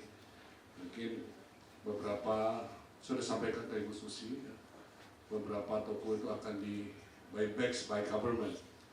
Mereka mau mulai bikin hutan terbuka, ya. Jadi ini kesempatan saya masuk untuk untuk penghijauan, kan, reforestation. Gitu. Mungkin kita pernah dengar yang saya tawarkan ke pemerintah kota sini adalah Miyawaki reforestation itu, ya. Jadi itu yang sangat efektif untuk tourism juga dan bagus. Gitu ya. Nah, jadi kita juga punya konsep Trihita Karana dan semuanya itu tentang konsep Keti Loka Bali tidak teraplikasi dengan bagus kemarin, gitu, ya. Terus penyebabnya why-nya ya, gitu. Nah, terus kita harus mulai lagi, kita nggak ngomongin pariwisata as ekonomik aja ya, kita devisa udah, kita nggak mau bicarakan itu ya. Yang kita sampaikan ke pemerintah di industri ya, di saya di ekosistem dan pemerintah juga sekarang tidak etis kita ngomongin we got like 7 million tourists this year. Kita nggak mau kayak begitu. Kita maunya ada balance ya, antara ekologi, governance dan masyarakatnya itu. Kita terus terang dari pemerintah juga nggak mau menyampaikan tahun ini kita dapat 7 juta wisatawan, tapi sampahnya masih ada, trafiknya masih. Itu kita nggak mau lagi. Jadi kerja keras lagi nih kita kemarin ada sinyal dari alam bahwa alam kita lagi rapuh sudah. Nah, dalam kesempatan ini saya juga sampaikan kita akan launching Eco Climate Beach Indonesia 2.0 ya. Jadi ini saya yakin dengan cara ini kita salah satunya kita bisa menata lagi ekologi kita. Begitu. Jadi sekarang ini daerah-daerah yang paling bagus untuk menjaga tanah kita adalah dengan cara menurut saya itu penghijauan ya. Penghijauan. Jadi tidak dibangun lagi tempat-tempat. Pemerintah sudah sangat keras sekarang ini menjaga green belt kita ya. ya tapi namanya pengusaha dan ada yang suka bermain di situ ya. Ini lagi keras kita atur ya. Jadi mana tata ruangnya untuk greenbelt, mana untuk ruang pariwisata dan lain sebagainya. Tidak ada yang salah sebenarnya. Cuman mereka tidak mengikuti aturan. Ini lagi kita kembalikan. Saya sendiri saat ini lagi ya membangun penghijauan. Kebetulan saya dekat sini tinggal waktu ini banjir ini Sanur tenang, aman. Nggak tahu keberuntungan atau apa itu. Biasanya Sanur banjir ya. Ibu kan nggak banjir ya kita sama sekali. Jadi banyak kita dapat limpahan. Ini sorry ya, limpahan wisatawan dari daerah lain. Sanur provinsinya jadi full gitu. Oke, jadi itu mungkin itu yang bisa saya sampaikan dalam kesempatan ini. Mari kita pakai peluang Tourism Day hari ini ya sebagai kita direction kita ke depan, bagaimana kita menjaga Bali ini ya. Kita tidak akan bicara jumlah tamu ya, wisatawan, kita bangga bilang wisatawannya Pak Edi ya, wah konvensi hotel saya segini, jangan lagi ngomong gitu, sensitif sekarang. Sekarang Pak Edi nanam pohon berapa gitu loh, itu apa namanya, apa yang kita lakukan pada masyarakat lokal sekitar, impact-nya hotel Pak Edi apa untuk hotel-hotel sekitar dan sebagainya juga dan yang lainnya. Mungkin itu dari saya, terima kasih. Om Santi Santi. Thank you so much, Pak Gus Agung, for the tremendous support and also the trust that you've given to Ecotourism Bali all this long. We're very lucky to have you on our side. We now move on to the next highlight, the launch of EcoClimate Badge 2.0, the next chapter in sustainable hospitality. So as we already know that Ecotourism Bali is always moving forward and see what next, what can we improve and what can we do more for the hospitality in Bali. And of course for the starting point we'll do our best, but we keep on evolving. And so I would love to welcome our moderator for the next session, Elvira Wijsen. Elvira was born in the Netherlands but has called Bali home for many years. With over 30 years of experiences in travel and tourism, like you, and as the EarthCheck auditor and also as a trainer, she guides hospitality operations and turn great ambitions into measurable impact. And I know that you have a secret motto in your life to have this successful and also a supportive life, which is age is just a number and curiosity is forever. So I'd love to welcome Elvira Wijsen. Let's give her one big round of applause.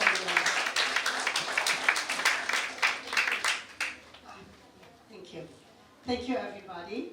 And I'm very honored to be here, and it's a pleasure.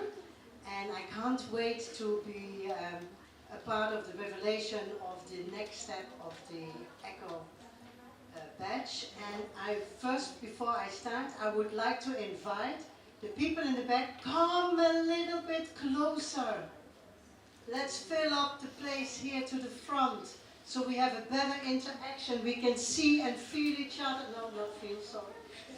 We can see each other and we can be together. And I can greet you with my magic wand. Because I have today my magic wand with me.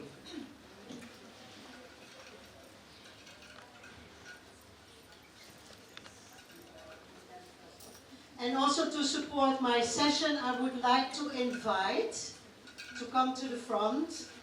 Ibu Paula is already here. Thank you very much. To the front. And she will reveal later on the updates and the adjustments of the new badge 2.0. Take your seat. And then we have Gratika. Gratika, there she is. In a beautiful outfit, I love it. From Envy Hospitality, and she will share with us all the ins and outs on real matters in the hospitality industry. Last but not least, of course, we have a platform that we all use and know, Booking.com, and that is Yannick. Good fun. Thank you.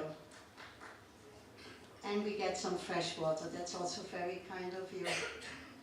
Thank you. Before we start, I want to share with you why I have my magic wand.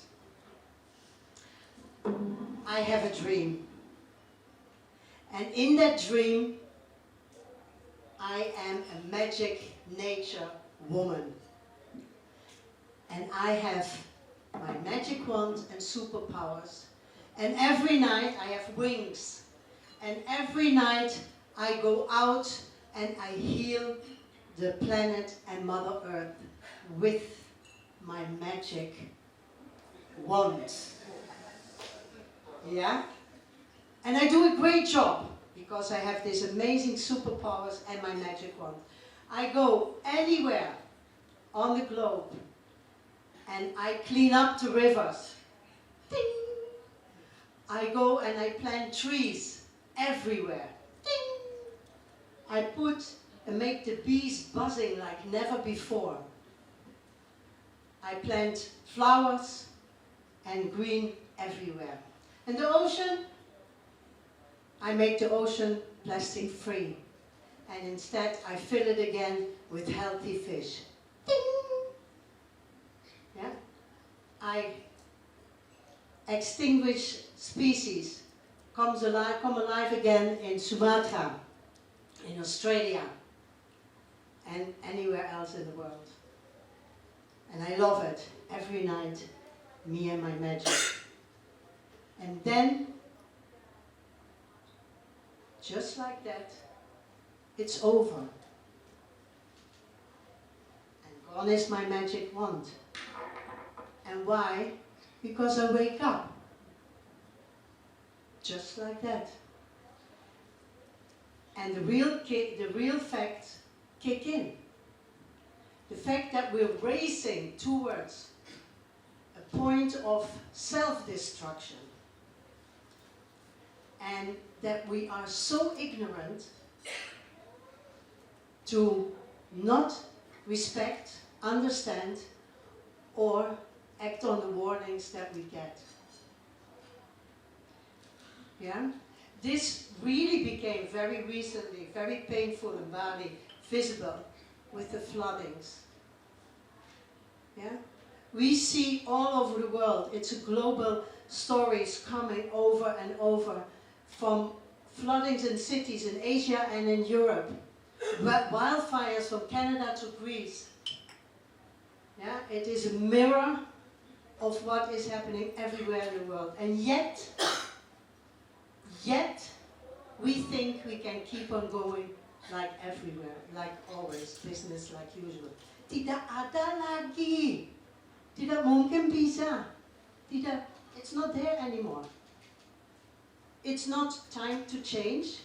No, it's the urgency to see that we all together have to roll up our sleeves and start with real action. We have to move from intention to real action, collective action. Yeah? As I said, recently became very painful, visible in Bali with the flooding. And many, many people lost their lives. And their homes, damage was done. Yeah? And in 2050, ladies and gentlemen, it is estimated that 1 billion people will be displaced or climate refugees due to the climate crisis. 1 billion people, that is 1 out of 9 of 10. It means it could be you or me. Oh, no, I have to adjust that. It will be you or me. Because it's a fact. Yeah? It's a mirror of where what is happening globally is that climate pressure, local waste crises, and the mismanagement of building violation and overdevelopment all comes together, and that's where we're dealing with. So it's not a matter anymore from I'm only one operation. What can I do? I'm only one person. Tidak apa-apa, coba dulu. We still have to find more data, knowledge, alternative. No. Stop right here, like Ibu Susi said this morning. If you haven't done the right sustainability action yet, it's because you haven't been thinking about it. You haven't been doing it. Every solution, everything we need to know is here. All the knowledge is here. All the alternatives are here. We have seen them in the other room today. The only thing we have to do is a collective action. And we are, with every action we have, we do as an individual, as an hotel, as a platform, it has an impact. Right? And that impact can be bigger or smaller. But whatever it is, we, you, me, everybody is responsible of how that impact looks like. That is a choice we make by either being sustainable and change or have a worse impact on the planet. Having said all this, the tourism industry sits in the middle of this story. And the tourism industry is the one that depends on thriving communities, healthy ecosystem and clean beaches. Yet, it is also the major contributor to all the issues I meant before. So how are we going to weave that together, and how are we going to clear this job together? What we want you to do today, after this panel, we want you to walk away with a little bit more hope, with the answers and tools on how to operate through the adjusted updates, and with a little bit of magic. So without further ado, I want to introduce the first speaker of our panel today, which is Paula. I'm not going into the pitfall to try to announce your last name, but we all know Paula, and she is going to be the one that teaches, or is going to say, it's about EcoClimate 2.0. We all know it, many are already a part of it, but there have been some marvelous updates, and Paula is the one who's going to talk about that. Please, a big applause for Paula. Thank you. I need the presentation, whoever is in charge of this. Yeah, thank you. So, selamat sore. Siangnya udah lewat. I will speak in English. The presentation is in English. The tool is both in English and Indonesian, so no worries. I will speak in English, but sometimes I do campur aduk, because in reality I can speak Indonesian, so yeah, tergantung. Next, No, there's a clicker. Oh, there's a The clicker works. Oh, right? okay. So I need to master that now. Okay, sorry. So, first of all, I mean, thank you also to Ecotourism Bali. We've been working together for quite a while now. Being able to upgrade this tool that was already very good at the beginning, it was actually a pleasure, because there's always room for improvement, and there will be continuously room for improvement. In this room, I recognize some of you. They already know me because I was their verificator. Hopefully I did justice. If not, it means that we straighten up something. Anyhow, I believe that the presentation that Elvira and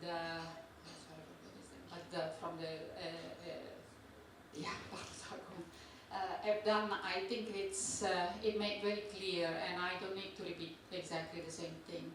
My first statement is definitely that sustainable practice are no longer an option. We don't have any choice. Bisa lagi. There's no excuse for any kind. It's not something we don't understand. It's not something and we don't have. It's simple. It's there. We have tools. It needs to be made available. Apalagi, you see, sorry. in the tourism industry. You guys, especially the one that comes from accommodation and everything, I always say itu jagoan untuk ngatur orang, jagoan untuk bikin SOP, jagoan untuk memastikan semuanya rapi, semuanya betul.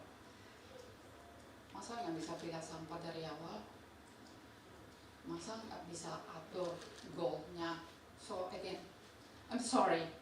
Anyhow, so it's no longer an option. We know why. We are living in a planet that it will continue, maybe without us, most probably, happily. So everything we do is essential for the well-being of the island. Yeah, and well-being of the island means the ecosystem, the people, the animals, and everything we're talking about, the planet, and also for long-term success and market competitiveness. Why? Because as Bapa was saying, all the P's that we're talking about is also that we need to be able to sustain. Part of the sustainability is also the economic sustainability, which is interwoven with the rest. The second one is that if we don't know what is important and what needs to be achieved and how to do it, then we're never going to be able to do it. So that's the reason why this tool exists, and it's one of the many tools that are out there in the world.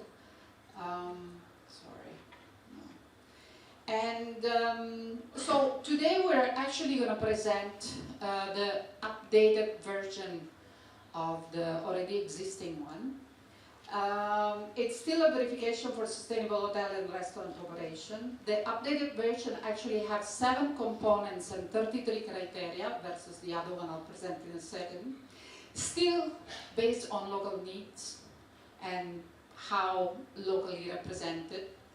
Aligned with GSTC and SDGs goal, and also backed by the government and online travel agents. And we have Booking.com as well. So just, I'll give a quick recap.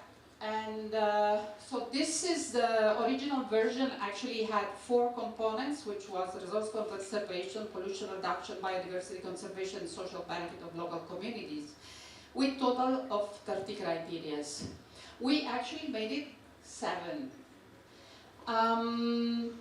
Why? Because we realized that we needed more focus, more clarity, and more ability for you guys to understand what we were trying to do, and the ability to align with that so that it's easier to implement. And that's the reason why there are these 7 categories, of which the new one is actually the first one, management commitment for sustainability. That's a completely new one, which it was implied to be there in the previous one, but we realized through verification that it didn't work very well. The response from you guys was a little bit, I could say, all over the place. It wasn't your fault. It needs to be straightened up. So that's what we did. And that's what I'm going to present, because the rest, I'm going to go through all the criteria in a moment. I'm definitely not going to give any speech about water and waste and all that, because it's something that everybody knows. But in terms of, before that, the system of registration, preparation, and everything is still remain the same. It hasn't changed the system at all. And then at the end, once you do self-assessment, the verification is important, because we're going to really see if it's true or not what it's done. In many cases, we found that there was confusion in how to answer questions and everything, and that create a little bit of issues. That's what we're also trying to clarify.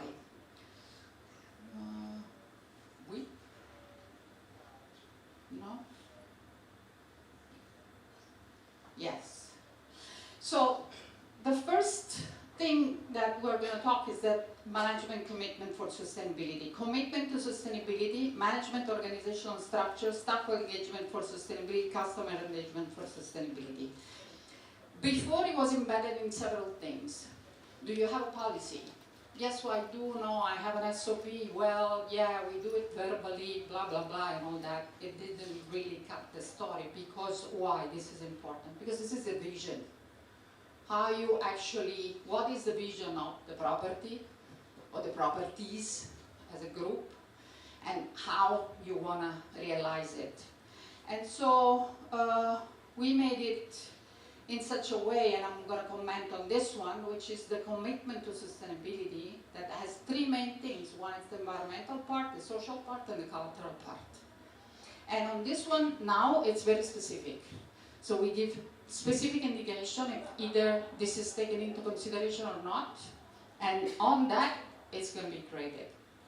So reduce materials, favor green purchasing, plastic reduction, reduce pollution, green sustainable water and energy management sources, conserve natural biodiversity. Do you have a policy on it or not?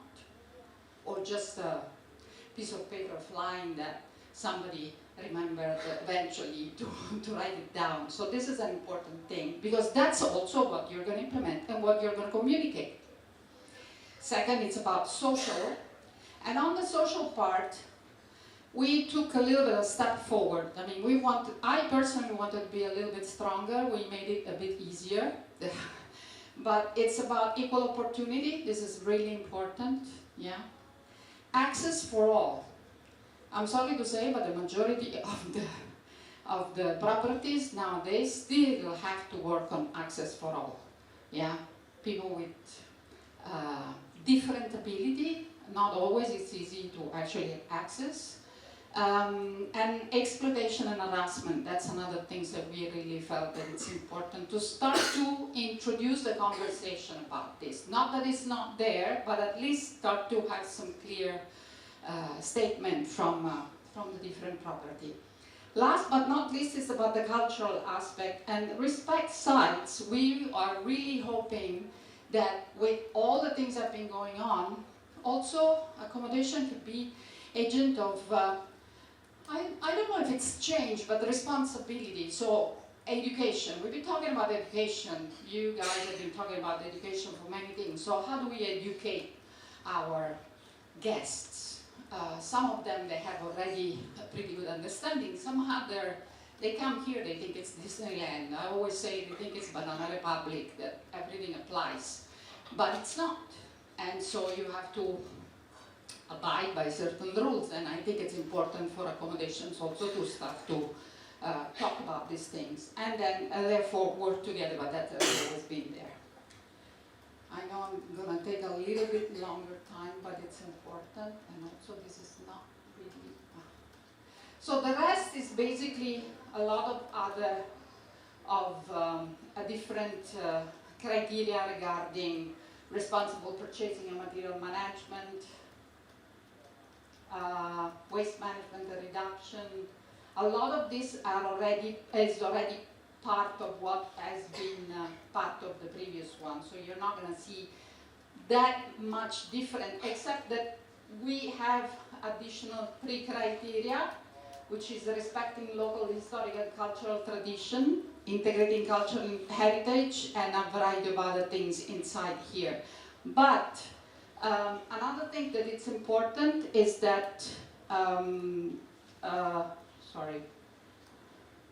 it's also the fact that we keep also the fact that we provide what's the different question, what you're going to be answering on, and still the same system of providing you explanation so that will inspire you in case you're not having it already.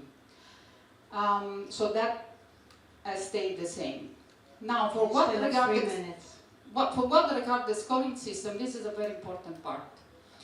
Sorry, the other one that I wanted to say, we have also given importance in terms of the famous 30 or 50% of the property that should supposed to be landscaping, that it shouldn't be hanging plants around, but as we said, it's about how we actually take care of the land that we are occupying and in which way that serves as a biodiversity, as a Rasapan, and all these kind of things. So there's going to be a specific question for that, and it's the importance for that. One of the important things is that also we took away the multiple choices, which was this one, like yes, I will utilize one equipment, 2 activities or something which was very blurred, and now you are going to be graded exactly for every single thing is going to have point different points. So that's going to be easier, more direct, less confusing, and hopefully it's going to guide in a better way. Still the same amount of points, still the same system of the badges at the end, but in a more focused, in a better way. That's what it is, so that you can work and apply everything in a more efficient way. So 33 questions in 33 minutes for 33 days. That's the new slogan. Before it was 30, now it's 33. Same deal.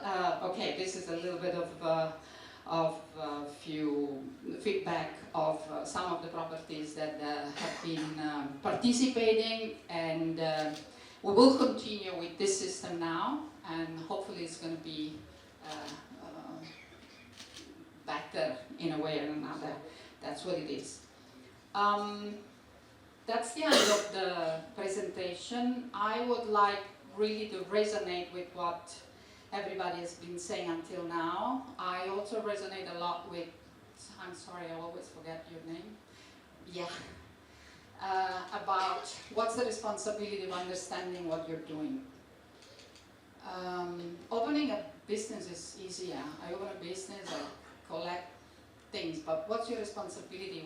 What's your impact on the people that you're hiring, on the environment that you're having, and just every now and then where there's a big problem, I wouldn't exactly, I don't want to say, because this last one has been really a tragedy, but science has been there for decades.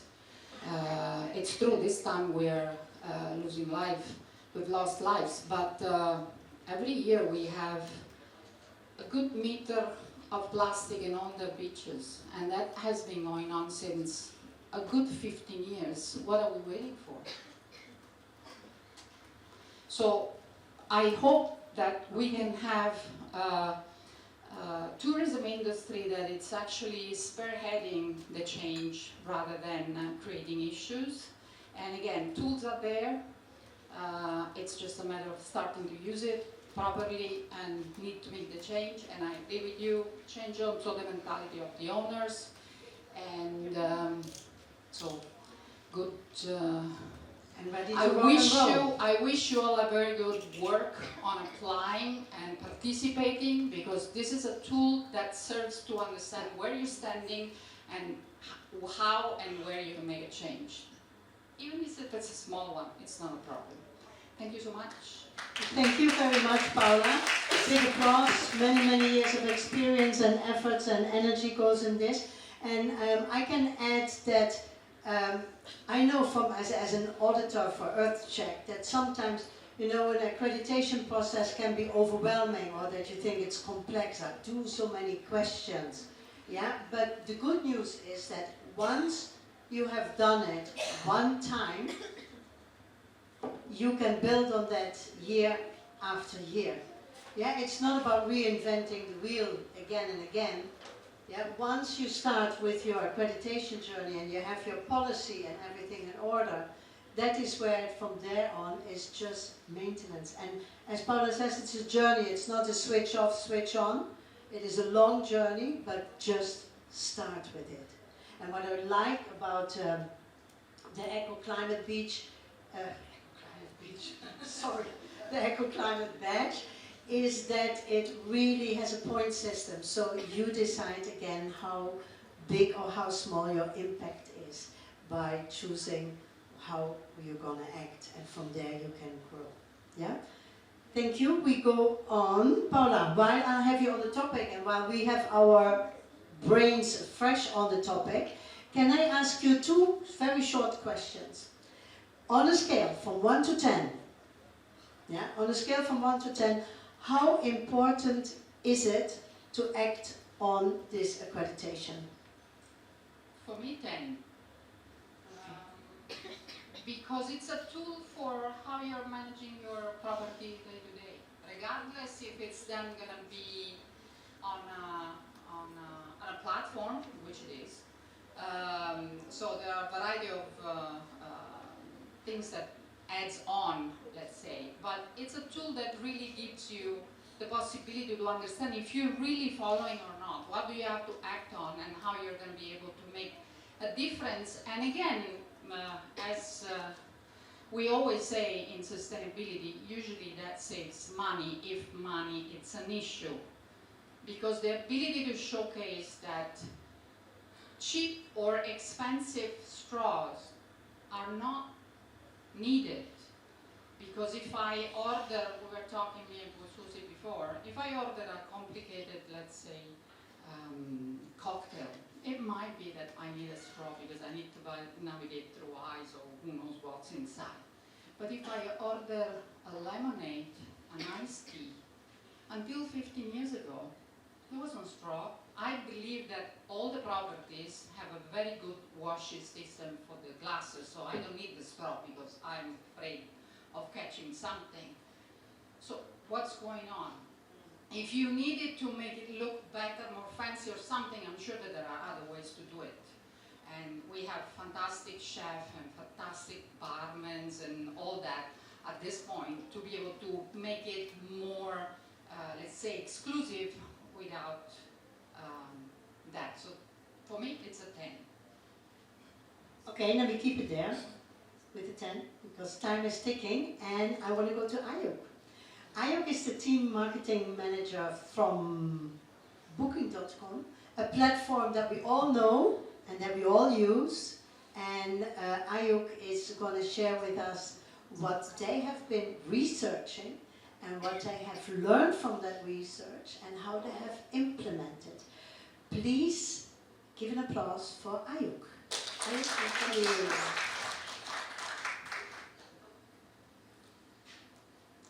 Good afternoon, everyone. How are you today? Thank you. So maybe most of you will be questioning why digital platform here during this World Tourism Day. For us, we believe that travel is force for good. It's not always about the destinations, but it is also about the experience to transform, inspire, and also connect us to others. Yeah, so my name is Ayu. I am the marketing manager from Booking.com based in Bali office. So in Booking, we have a very bold mission that we want to make it easier for everyone to experience the world. Whatever it is, whatever you want to do, we will try to make it happen. So in terms of the sustainability strategy, we are actually focusing on the 3 pillars. The first pillars, we want to operate our business sustainably and build the culture of the sustainability. The second pillar is that we want to make it easier for travelers to make more sustainable travel choices within our platform. And then the last one, we want to becoming a catalyst in the sustainability growth by collaborate with the external industry. But today we will focus on the middle pillar, which is on how to make it easier for a traveler to make more sustainable travel choices.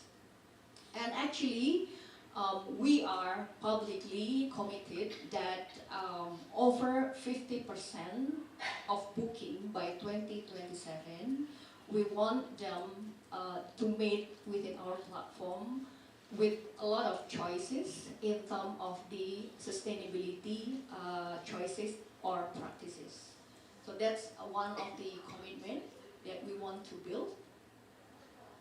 And I believe if there is a partner here during these presentations, we do have our travel sustainability program. Maybe some of you knows that we used to have level 1, 2, 3, and 3+. At that time, we have reached almost 500,000 accommodation partner with this travel sustainability program. But with the evolving of regulatory, so we decide to only focus on exclusivity in a third-party certification accommodation, and that's reduced our supply to only 18,000 certified accommodation, because we decide last year in March to sunset our program and then only seeing the certified accommodation. And recently we did a survey to accommodation partner, and they actually tell us, and they face a barrier into the certifications. They say that the awareness, like they want to know more, like actually the availability of the list of the certifications into the regions, like what kind of certifications available within this region. That's the first. Second one, I think most of you already know, it's about the cost, because it's way too expensive to have a certification. And then the last one is that they don't really understand like which practices they should apply or implement in the resort or in their accommodation. So with that, we actually revamp our product. So we want to help them to make it easier for them to manage the progress of how to becoming a sustainable within our platform. And how it looks like. First, within the product of our system or our extranet, the partner will ask a set of questions about their current understanding and also the intent of sustainability and also the certifications. And then partner can also easily assess only the relevant certifications based on property type and also location. And the global account or multi-property partner can now tag the certifications in the tool if they are part of the company brand standard. Like for example, I believe Marriott, Accor, they have their own global standard, so this can be tagged within our system. And finally, they will get an actionable and relevant advice from this survey from our extranet. And how the display of certifications supply on Booking.com looks like. So customer can filter based on the sustainability certification, and they will see the tagging of the sustainability certification also into our platform in the front end before make any bookings.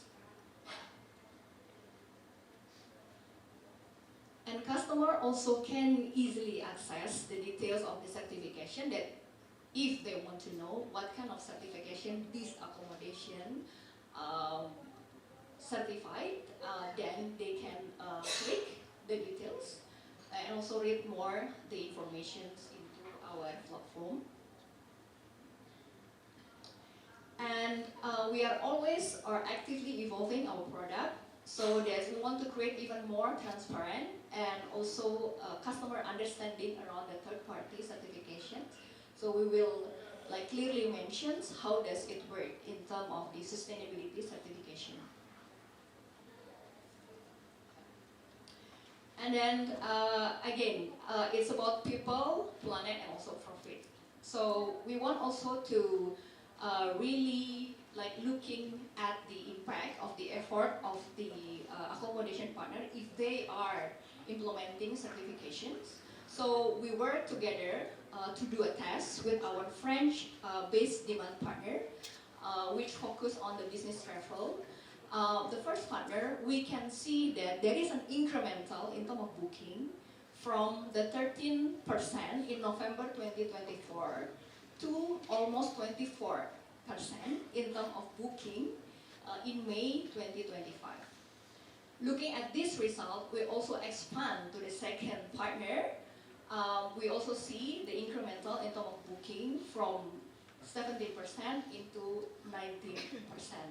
So later on, after this test, we will also be implementing into the others accommodation. So how to putting this into actions? First one, demonstrate the credibility by achieving a third-party certification, of course. Second, how you can help your staff to be more sustainability too. And then how you can make more sustainable choices by default. And then last, how can we together actively support the local community? I think that's all from Booking.com. Thank you. Okay, thank you, Ayu. Thank you very much for this beautiful presentation and clarity. What I love is that we see everywhere, globally and throughout many businesses, the adjustments on what really is happening, and that the client or the user really wants to know what's going on. Yeah, it's not, as I said before, it's not business like usual anymore. They want to know what is Booking.com doing to show who is having accreditation, what kind of accreditation, what does really the client, the user want. We learned this morning that most of the, I can't remember but I believe 60% of the user is prepared to pay 10 to 15% more for a product if the clarity is there and if there is a commitment for a sustainable operation. Bookings.com just show that that is exactly what they're anticipating. So thank you, I'm very happy to see that. And I have a question for you while I have you here. It looks like Booking.com and ecotourism could be a perfect match if they would be collaborating together. And I heard something that there has been the intention to work together, collaborate more tight, but it's not there yet. Can you tell a little bit more of how that would look like and when we think we could see that happening? Yeah, so that's true. So last year we actually signed an MOU between Booking and also Ecotourism Bali. We agree on the 3 points. The first one is around capacity building or knowledge base. So awareness, how can we together work between us to give an awareness in terms of sustainability. The second one is around the booking cares. Because we want to give back to the community, so we want to collaborate between Booking and also Ecotourism. And the last one is around certifications. So because we understand the elephant in the room is around the cost, right?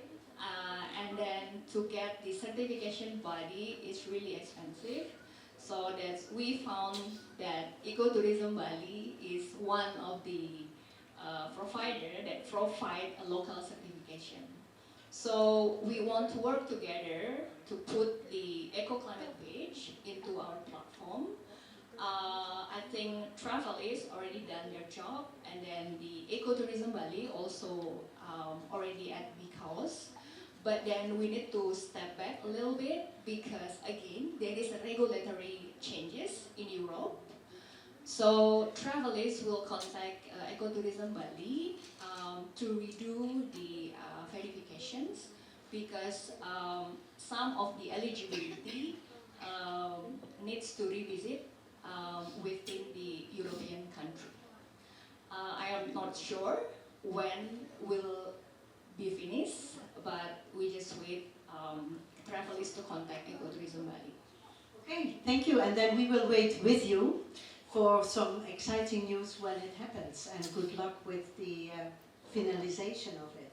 As time is ticking away this afternoon, we're ready for the last presentation, and that comes no less than from Katika, who is going to share with us what the real matters, real life matters in the hospitality industry are, as you are knowing all the ins and the outs of property management, resorts, and so on. Katika, the next 10 minutes are for you, and then I want to go into a lively conversation with the audience. Okay, thank you. Hi everyone, thank you so much for giving me to present this our journey for sustainability.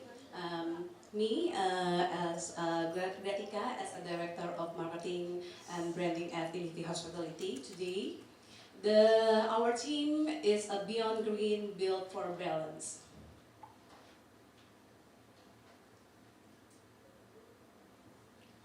Okay, sustainability is no longer an option, it's the foundation of hospitality features, as it means it's already have to develop for our soul to help the sustainability ambience. Okay. For the first thing, I want to share about the demand signal and the Bali advantage. We have to be proud to be part of the Bali because of being a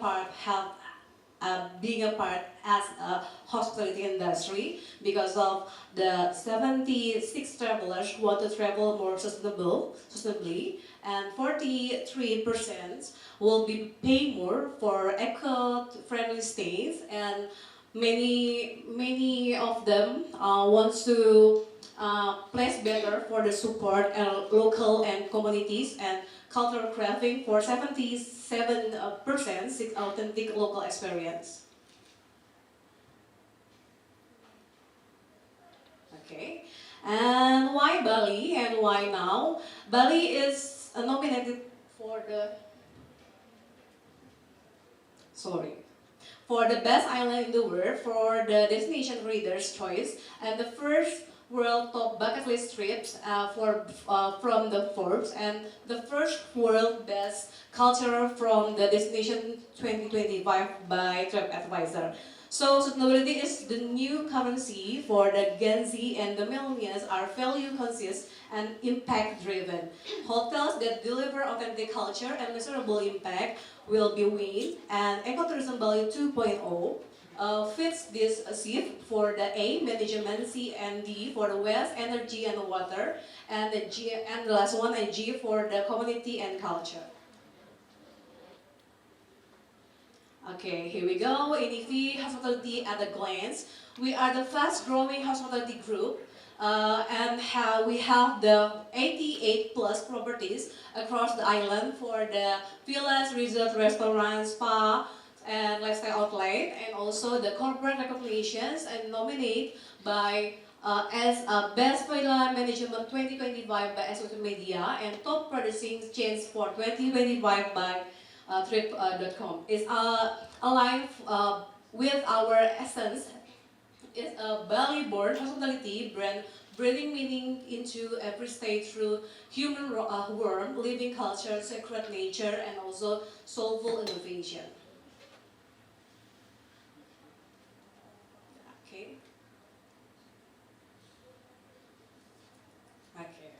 Okay, now we have 8 mantras of Hospitality as our DNA. The first, empowering local people, respect local culture, responsible to Mother Earth, intentional personalization, technology adoption, and meaningful storytelling, and also sustainability impact and pioneers concept. But today I wanted 3 spotlight for that align with the Ecotourism Bali 2.0, which is the empowering local people, responsible to Mother Earth, sustainability impact.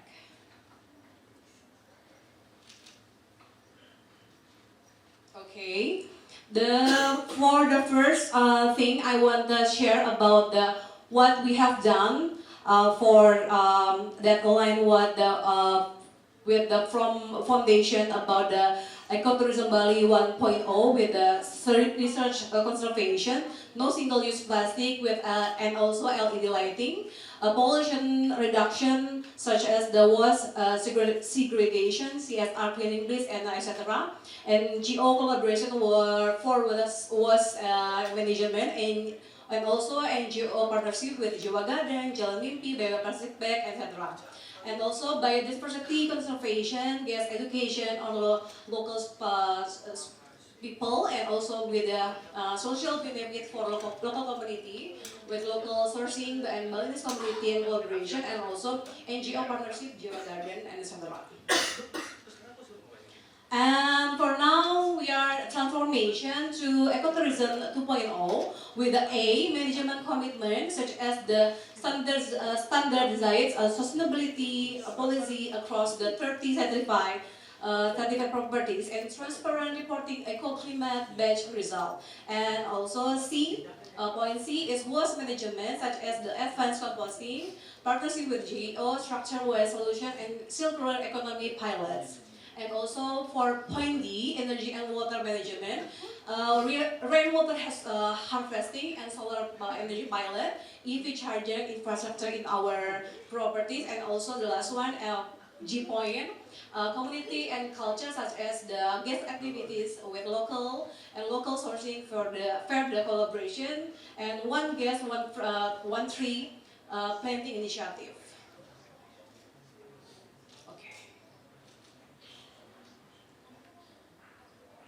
Okay, this is our eco-climate based milestone. Okay, for the gold badge, for the eco-climate badge, we have Aksari, Kamala, Sinivi Resort, Amaria Resort, and Seascape. For the silver badge, we have Cyrus, Aspara. Okay, Cyrus, Aspara, Canggu Habana, Aksari, Estera Resort, Astera Villa, Local, and then last one is Seascape. And we have still ongoing for the other properties is Tropical Temptation. Okay. This berat. Okay. Yes. Okay, but to be honest, we also aware to we have to improve our program, such as the like water energy, high pool water use, renewable, still limited, and waste to composting, upscaling to recycle the waste management, and also the more engagement for the guests to stronger participatory program needed.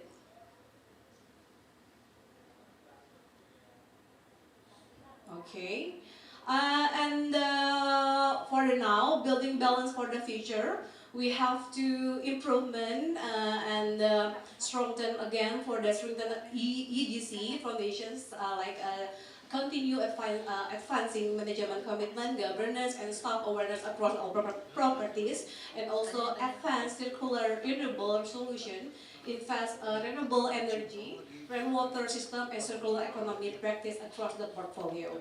And last one, engage guests and community depend programs and involve guests and local community sustainability, sustainable practice, and environmental education. Okay, and last one, this is our roadmap and our plan to signature about the signature next step. INIVI will be launching INIVI Eco House to collect waste from Seminyak, Legian, Canggu, and Sandra across, upcycle waste into furniture, decor, and also glassware. So we can serve a community hub for environmental education and empowerment from waste toward and transforming waste into beauty and value for community. Hey, thank you so much. Okay. Thank you so much. Thank you so much. While I have you up here, first of all, congratulations of being awarded with being the best management company. I had one many years ago. I know it's a lot of headache. So congratulations on that. And the other question I wanted to ask you, I know that you have been, you can also say that, okay. You have been starting with a lot of properties, and we know all the challenges, you pointed them out. It's still the energy waste and water control. May I ask you that what is the easiest success for any property to achieve? Let's start with the easy one. What is the easiest to do? Okay, for easiest to do for the... What's the first action? Oh, the first action. Okay, actually, we are start from about the 2022 with the small steps, and maybe some of the properties have done do the sustainability with the small action like recycle waste management and turning upcycle fish bone into the crispy snack, and also the help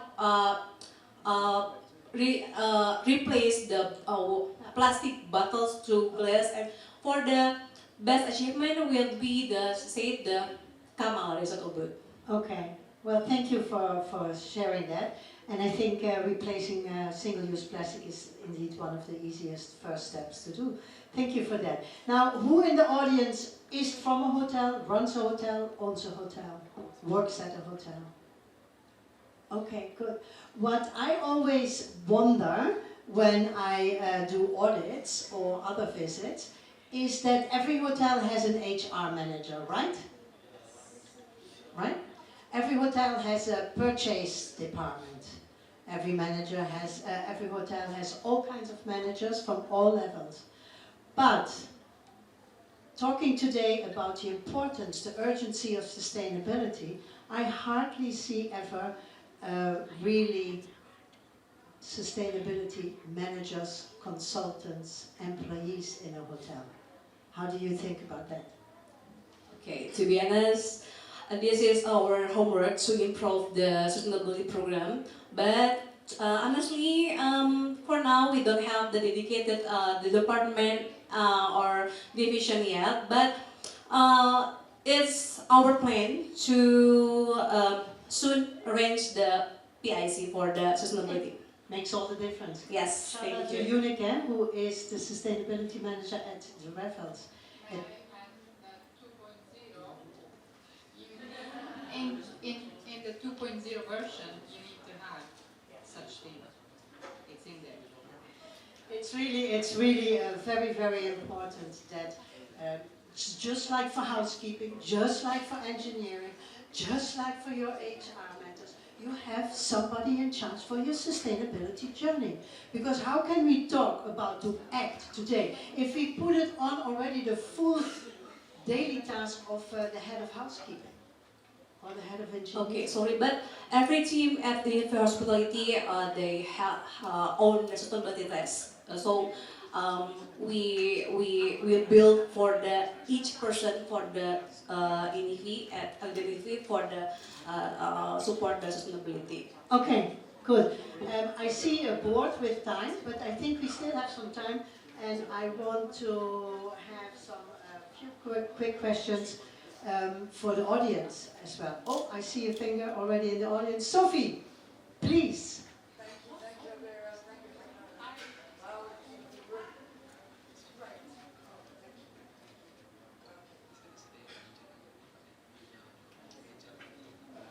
There we go. Okay. So my name is Sophie. I've lived in Bali for 30 years.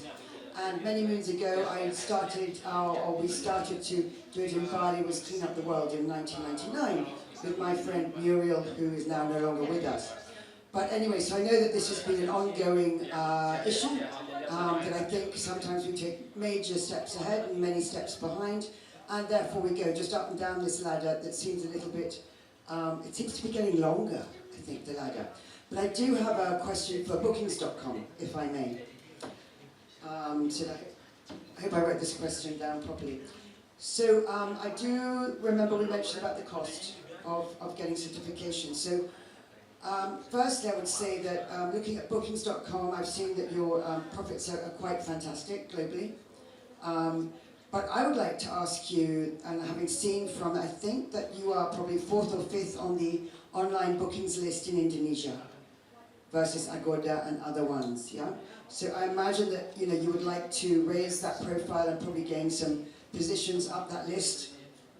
I'm just imagining that. So would that not be a way of you doing it? Would it be to encourage, would Booking.com like to encourage properties to get environmental certification by lowering commissions charged to the properties that are already certified? So would that be something Bookings.com would like to look at? In that, if a property was already certified, they would, maybe Bookings.com would be able to say, rather than 25% commissions that we take, I think it's between 10 and 25, the commissions window, mainly 15, maybe something that Bookings.com would like to look into to say, if you're certified, we will drop it 1.5% or 2%. Because that way I do think the investment, the initial investment of spending the money, could then be regained slowly through the bookings that then come online. So it would be a way of evening out that initial cost. And I think it would make Bookings.com look amazing. Yeah. To lead that. Yeah. Because obviously, once you did it, everyone else would follow. Anyway, thank you. I guess that's a suggestion, Ibu, because I cannot answer your question, which is yes or no, but I think this feedback, I can bring this to our headquarters in Amsterdam, because I really cannot answer your questions, because it's not my decision to make by lowering commission. So yeah. Okay, but let me, because it was one of the questions that I was going to ask. In my dream, yeah, when I go off with my magic stick, there's always the wish that there is some kind of reward for the good doers, right? That could be an opportunity for Bookings.com, like Sophie just said.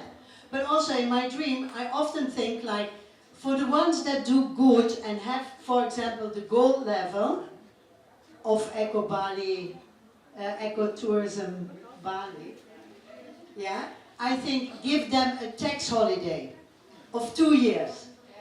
If we would do that, would you do it? Everybody, right?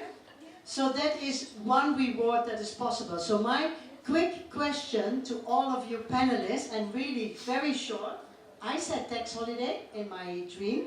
What would be for you a reward, or what do you think would be a reward motivating hoteliers to become a part of a sustainable accreditation? Become a good doer. Well, that's a really difficult question, actually. I don't know how to answer, but for me, like the really a great benefit for me if I implementing sustainability is that I want to feel peace of mind. Yeah. Thank you. Thank you. Tax holiday, peace of mind feeling. What do we reward the good doers with? Then the not so good doers, they will automatically follow. What is that, Paula? I'm going to say policy implementation. So what has been recognized in a way? One of the main problems, I'm sorry, this is going to be a little bit of a longer, because I need to put it in perspective. It cannot be yes or no, yeah? I did not say yes. But the problem of environment, waste management and everything nowadays, we know we have a lot of implementations, government is coming, people are calling, hey, can we use your name, that we are actually, it's true that we're doing good on waste management and all that. So how they can that be put into the system so that the system starts to recognize the goods versus the non-good. Thank you, good idea. For example, what we could do, applause for Paula, policies. But you could also say, if you are on the sustainable journey and you have a track record of doing good, your next agent or your next permit will be done in 1 week. Dang! Would we like that? Another thing. Okay. Policies, tax holiday policy. Yeah? Fast track. Yeah, you get privileges. Of course. You get privileges. Yeah, tax holiday feeling, but and then what would you what would you suggest? Deserve to be happy. Good, because that is in the end very important that you can go to bed with a feeling of peace that you did the right thing and that you wake up and you can be happy with what you see in the mirror, right? Because in the end, that's where it is all about, and also for the future generations. Okay, good. Sophie, thank you for swinging on that question. Another question that I wanted to ask to all of you is Bali ready to do all that, what you said? Is Bali ready for collaboration? Is Bali ready to follow the rules? Is Bali ready to roll up the sleeves and not use it as greenwashing, not use it as coba dulu aja, tidak apa-apa dong. Yeah. Is Bali ready for the real work? And that is a yes or no question. Absolutely yes. Me. Is Bali ready? I'm not sure. It's so-so. Yeah, which is no, No and not also yes. Yes. Audience, may I see a raise of hands? Do you think that Bali is ready to go to the next step and really roll up their sleeves and say enough is enough, that Bungee really waked us up? We have to protect where we live, where we earn, and where we give. Is Bali ready for that? Show your hands if you say yes.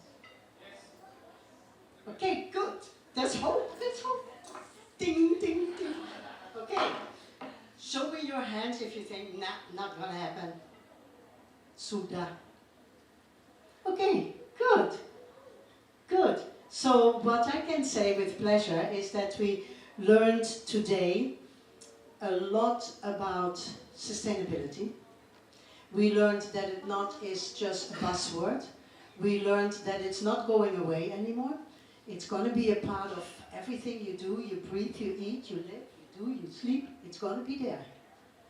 We learned today that education, I heard it several times, is a very big part of it. Because you do not know what to protect if you don't know what the consequences are. Education, very important. We learned about a need of collaboration. You cannot do it on your own. No matter how good your idea is, no matter how good your organization is, you cannot do it alone. Collaboration is key. Yeah?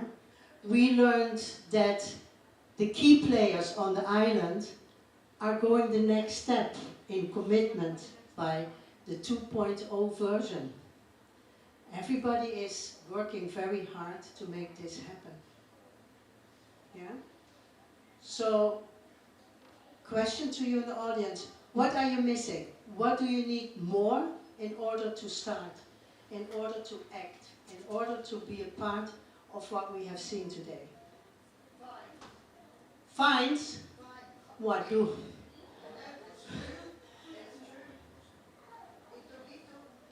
It is true, but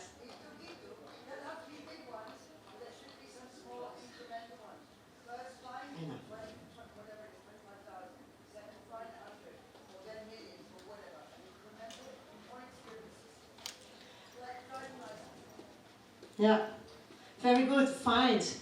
I think I'm always a big believer in not fining but rewarding the good doers so that the not so good doers automatically follow. I would say what lacks in Indonesia is implementation and accountability. Who agrees on that?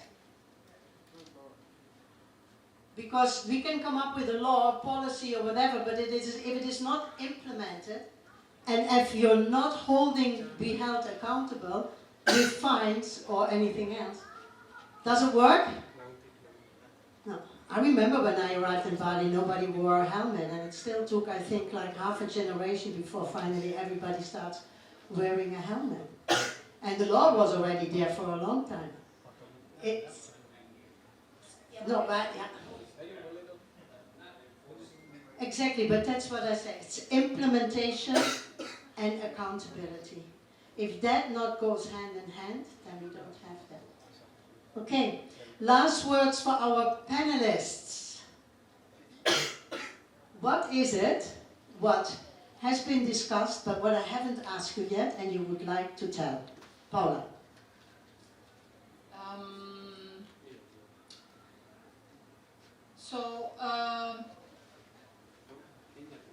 We have heard before about the importance of going back in tree planting. This section is very often not taken into consideration. We're still very ignorant, we're still very primitive in understanding that trees, biodiversity and everything within the tourism industry, within something like that, it's looked as a landscaping. It's the reason why we breathe and we're alive, just to clarify that. So I encourage all of you guys to start to look at what it means depaving, enough with concrete everywhere, enough with all that, because every single thing makes a difference. The beauty of Bali has always been lush trees and all that. So start to see yourself as a guardian of what you have instead of cutting. Over here, when I was arriving this morning, there are some beautiful trees that are there, have been there since most probably the beginning of this property, which is an iconic property in Bali because it's the first very big hotel that was built. Are you? Can you say that? Some of the property that I visited, and I don't know if one of the gentlemen is still here today, they actually build around the trees. They build around certain things. That guarantees persapan lah, inilah, itu segala macam. So this is something I wanted to say because please have a look at what it means depaving, yeah, because it's a movement around the world. You can make your difference, you can become more beautiful, and you actually catch more people because that's what the Bali that people want to see. Okay, perfect. I'm totally with it. Plant more trees. Last words for you. We still have 2-3 minutes and I have a very stressed. Okay. I think sustainability is our homework and our responsibility. So we have to start from ourselves to help our environment and also help to the collaboration with the other partners and also support our communities to help Bali to become best destination in the world. So I just want to say that the sustainability that more than a trend, but is more than that to our consistency to improve and increase our journey in for the next. Yeah.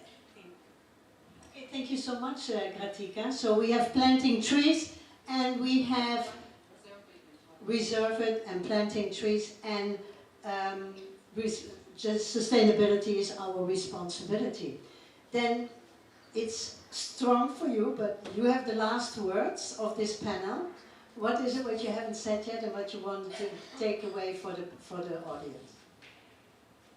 Sustainability is actually a collective action. It's not an individual. It's not a certain company, but it's a collective. It needs to start from us. Like how many of you bring your own tumbler today to this event? Yeah, but not all of you, right? Yeah, I think we need to start from ourselves so that we can build the world that we want to see in the future. Thank you. Okay, thank you, Booking.com. I like that very much. It's walk your talk. Yeah? not lose words. With that, ladies and gentlemen, I sprinkle my last part of magic on all of you. Thank you very much for being here. Thank you very much for staying with us in this afternoon, and I'm happy to hand over the mic to the lovely MC for the next part. Thank you. Thank you so much, Alvira, once again, for a very insightful session. I love this, or if I may say, a magical session.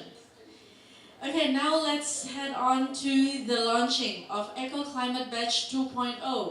And as a symbolic gesture, I would like to invite Bapak Ida Bagus Agung Partaatnyana, selaku Ketua Bali Tourism Board, dan Ibu Suzy Hutomo di momen yang berharga ini untuk menyaksikan atau untuk penyerahan Eco Climate Badge 2.0 oleh Ibu Susi dan Bapak Agus Agung. Silahkan maju ke depan dan kita saksikan bersama video yang ada di layar. All of the panelists are welcome to stay.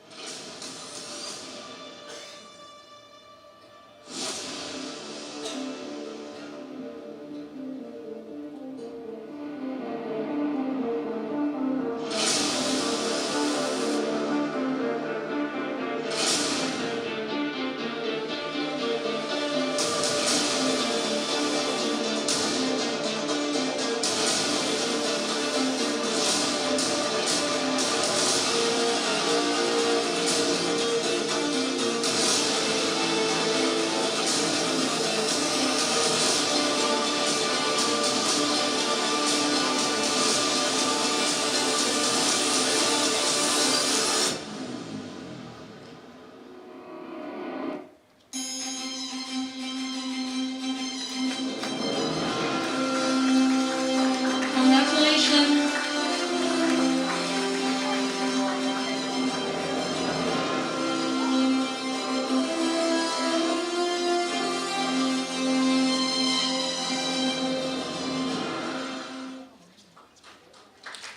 One big round of applause for Ecotourism Bali and all of us here for the opening of the new page, the new chapter.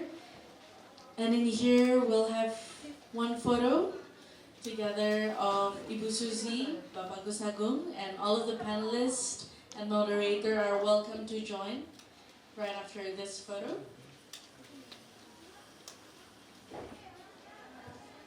Ya, silakan berfoto bersama.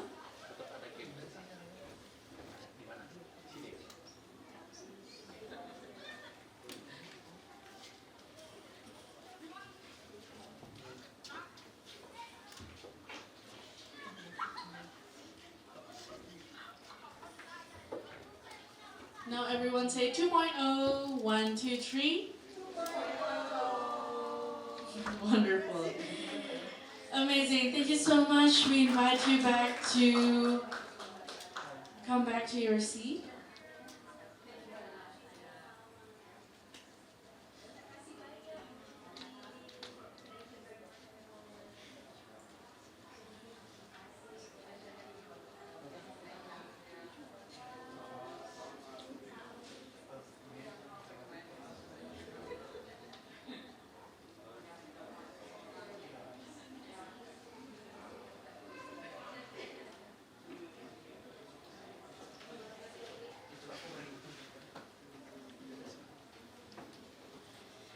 Alright, closing what a wonderful session that we just had previously. It's actually correct. I think you kind of woke me up as well, Alvira, with this session. It was very refreshing and I could really feel the energy of the room. They were very excited.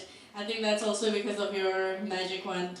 And yes, so a lot of people thought that the term sustainability is used as a buzzword because it was something that was new to us. But actually Indonesia itself, before we were colonized and westernized by all of this single-use plastic or anything that is instant, we've been preserving the country and also the nature in a very pristine way. So actually, sustainability is not a buzzword. It is just a part of our responsibility. It's the same as security. There are also different types of sustainability. For example, there is cybersecurity, There's also different part of security, and so is for sustainability. There is part of the F&B part. There's also other part that is even more global or bigger part. Now we can choose which part we want to contribute into. Now while we wait for the team to prepare for the next session, I would love to introduce you first to the two powerhouse ladies that have been leading climate actions here in Bali, and I think also other part of the world. Bali is just a place to start with. So on the next session, we'll have Ibu Rahmi Fajar Harini representing Ecotourism Bali. And of course, she will be accompanied by Melati Waisen, a young climate advocate and also a founder of Bye Bye Plastic Bags and Youthopia. They will both share to us how youth are shaping the future of sustainability and business. This is very interesting because a lot of people also thought that Gen Zs are a little bit more ignorant, Gen Zs don't know what they're doing, Gen Zs are lost, but actually, they're also creative and they do have their own way to come up with solutions. They'll both share on how they can shape the future. Now, ladies and gentlemen, let's give one big round of applause for Melati Waisen and Ibu Rahmi.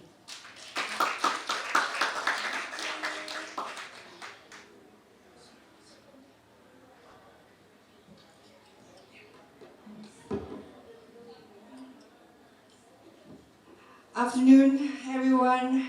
I hope you still have the energy because it's all about energy that we're gonna talk about. It's all about the future and then what works and then that is possible. My name is Rahmi and then I'm here with Melati. And we're gonna talk about intergenerational change. How can it work? I'm over 40, so it's just like now I need to use my glasses. So it's really intergenerational. So Melati, I know that recently you just got back from Bangkok, yeah? And then, yeah, you've been really like a young advocate for change. Maybe most of us already know Melati, but I want to poke a bit about why you're doing what you're doing, how it started, and then it's already like a global movement, and you voice it out, and you've been recognized. So, how did it start? Yeah, definitely. And hi, good afternoon, selamat sore semuanya. It's so nice to be here with you today, and I learned so much from a lot of my heroes in the room. Mom, my moderator from the last session as well. And energy is what it's all about. I'm 24 years old, but my work started when I was 12 with my 10-year-old sister growing up here on the island of Bali with our first organization, Bye Bye Plastic Bags. And that really started from a place of seeing a problem and having the simple idea as a young person that a problem is not just a problem, but it's an opportunity to change and to really create a positive impact. But why do I keep on doing what I do? At 24 years old, I introduced myself as a full-time change maker, and I do this work because I believe that a better world is possible. So, 12 years in a journey, and then it doesn't stop. It's just become more and more passionate, right? And you go around global. What do you see globally, and then what do you think Bali can adopt? What is the possibilities, and then what can we change here? Well, look, I think I come from a generation, Gen Z, that is very motivated, very passionate, but also quite frustrated that change isn't happening fast enough. And we see this on a global scale, but also on a local scale. And I think what we can learn from Gen Z all around the world is that we don't wait for all of the things to be 100% perfect, but we have the bravery to start now and accept that it's a learning journey. And I think far too often what I see represented in the corporate spaces or even in governmental spaces is that we wait until we have enough data. We wait until we have the perfect business plan. We wait until we have all the funding and the budgeting to create change. But the reality is, the world that we live in requires us to take action right now. We do not have the luxury to wait. We have to change now. And that starts with all of us individuals within a company, within a government, within a movement, to be eco-leaders, to lead by example, and accept also that maybe we don't get it right in the first 3 months, but we learn from that. And if we don't start, we can never reflect and we can never improve. So I think it's really what we can learn from Gen Z is the bravery to start now. Agree, because yeah, with different generation, you wait until it's perfect, you wait until it's the right time, but at the end it just sounds like an excuse. And yeah, from moving forward, different generation, because they're the one that living the impact. Pak Gus Agung said that all this year, the previous generation never really have the effect of the flood. Nobody died. But now, in your generation, what they see of Bali is flood, there's casualties, there's other like deficit of water. So it goes to the next generation and then they act fast. So how can we adopt this? And then it's really about urgency, creating the urgency. And then it doesn't matter like it has to be perfect or just act, right? And then also one in your book, tell us more about change start now, like don't wait, start now. What is it in the book? Yeah, so the book that I recently published at the beginning of this year really encapsulates all of the lessons that I learned starting at 12 years old through to 24. Starting the organization of Bye Bye Plastic Bags, building the movement of One Island, One Voice, working with different stakeholders, and then also now working on a platform that brings together all the young people. And interestingly enough, I started writing the book and I had one lesson after the other, and what it came down to is not one lesson or 10 lessons, but 100 lessons of everything that I learned. And it's really designed as a blueprint to inspire others, no matter how old they are, to get involved in creating change. Yeah, I think that this is something that's also so important right now to recognize the different roles that we play. And this is where the intergenerational aspects get so important. Because yes, Gen Z acts fast and we see a lot of the problems, especially here with the flood relief work. So many of my friends got involved without waiting for all of these institutional regulations to be implemented, but said, okay, we see a problem, we see the impact in our communities, and naturally filling in the gaps. And I think that that's the role that Gen Z plays, running from a place of pure intention and passion. But how do we mobilize and get different organizations on all levels to work with generations? And I think that that goes a lot into trust, into transparent communication, into consistent progress updates, right? And these are also all things that you can apply to as well when implementing something like the Eco Badge. So, yeah, you mentioned something that you've worked fast and all. What do you think that the previous generation you can learn from them? Like, what is the wisdom? Because obviously we can learn a lot from the younger generation, but do you think that the other generation also there's some sort of wisdom that you also have the key like collab, we cannot work alone. So how can this intergeneration work together? Obviously both generations have plus and minus, but now we work, what is the possible collaboration between these two generations? There is so many, and I think, I don't know if any of you already actively work with Gen Z, but in the work that I do in the organization that I have now, from Bye Bye Plastic Bags, which was 10 years ago, to what I do now with Youthtopia, we're actively connecting young people with organizations around the world because it's a reverse mentorship, right? This intergenerational collaboration. So I mentioned some of the strengths of our generation, but you ask, what are some of the strengths of the other generation? And there's many. I think access to resources, access to networks, the different skill sets of fundraising, networking, these are so important to also share with the generation, the younger generation. But I also think that there are a lot of moments where the frustration and the differences between generation prevents any collaboration from happening in the first place. Tell me more. Maybe So I was going to say one of the role models that I have is from the other generations is Dr. Jane Goodall. for May her rest in peace. Yes, and she has a lifetime of incredible positive impact that touched so many around the world. But why is she a role model and an example from an older generation? Because her message was to live and breathe and connect not only with nature, but with one another. And I think that her level of kindness should be a model for everybody when it comes to interacting across generations, because she implemented very beautifully Roots and Shoots program, for example, which is her way of empowering young people to have access to things like funding and to things like different networks so that young people could feel supported. So again, with the collaboration, in Bali we have strong tradition. What do you think that intergeneration in tradition that could like do some collaboration, like if you see any kind of like cultural or things that we can integrate into making changes? Is there something like, because we are in the tourism, we are in Bali, tradition is really strong. Do you have any ideas? I mean, definitely. I think one of the things growing up here, being half Dutch, half Indonesian, and then being two girls, me and my sister, at the front lines of creating change, at the very early days, we would always get up on stage and speak our message, and we'd be met with, "Aw, how cute." And while that was the reaction that we got in many rooms, it was a frustrating moment because, we had our hands on our hips and said, that isn't the point. And we weren't going anywhere until the mission and the message was done. And I think that we still very much globally, but also here in Indonesia, have a culture not to speak up to elders, and also have this challenge of the generations to the traditions that already exist.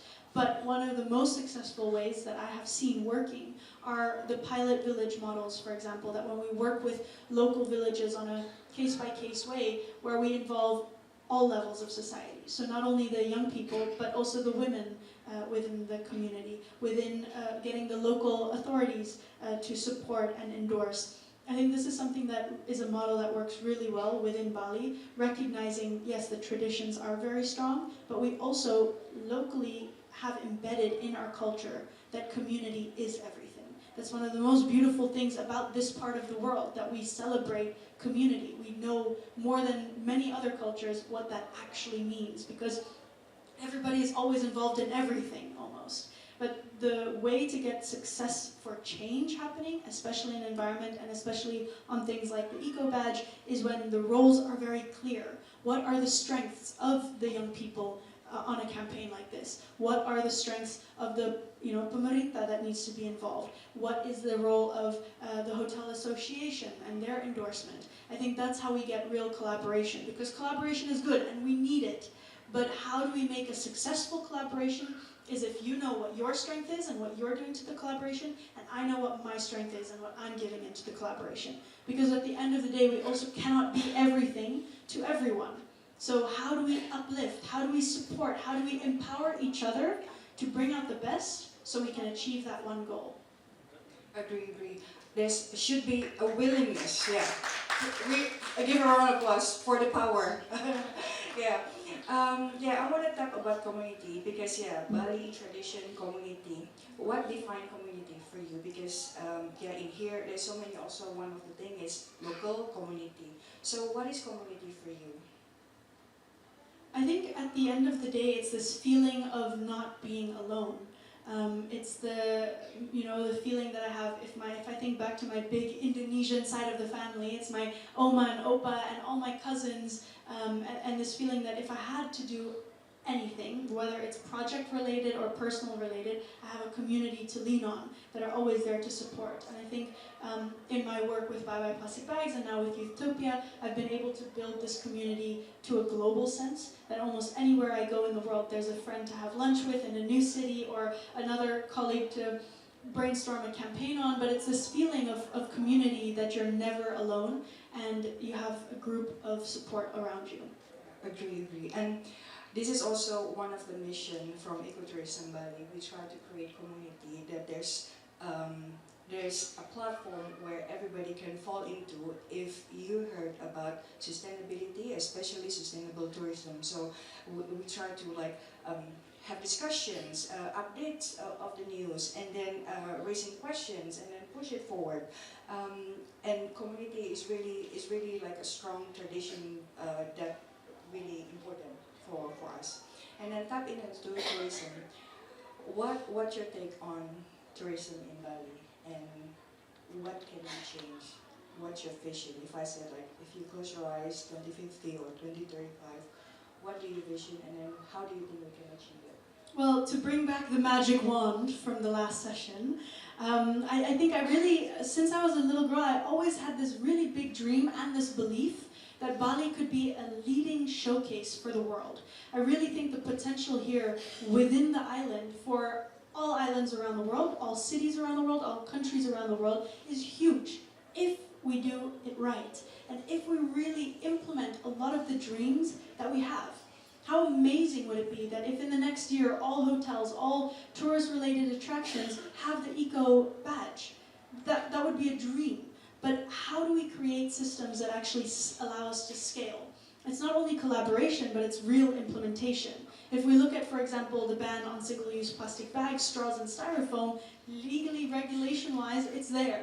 But in terms of actually implementing it to change my GoFood order not to arrive in a plastic bag, yeah, we still have a lot of work to do. So I think, for me, the potential of being that leading island example for the world is there. But the follow-through of implementation, of actually getting it to be implemented, still is a long way to go.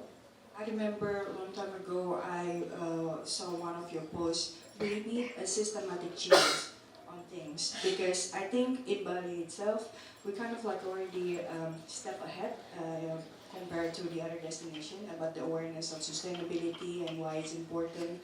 But now it's about implementation, how we can act now, and how we can execute.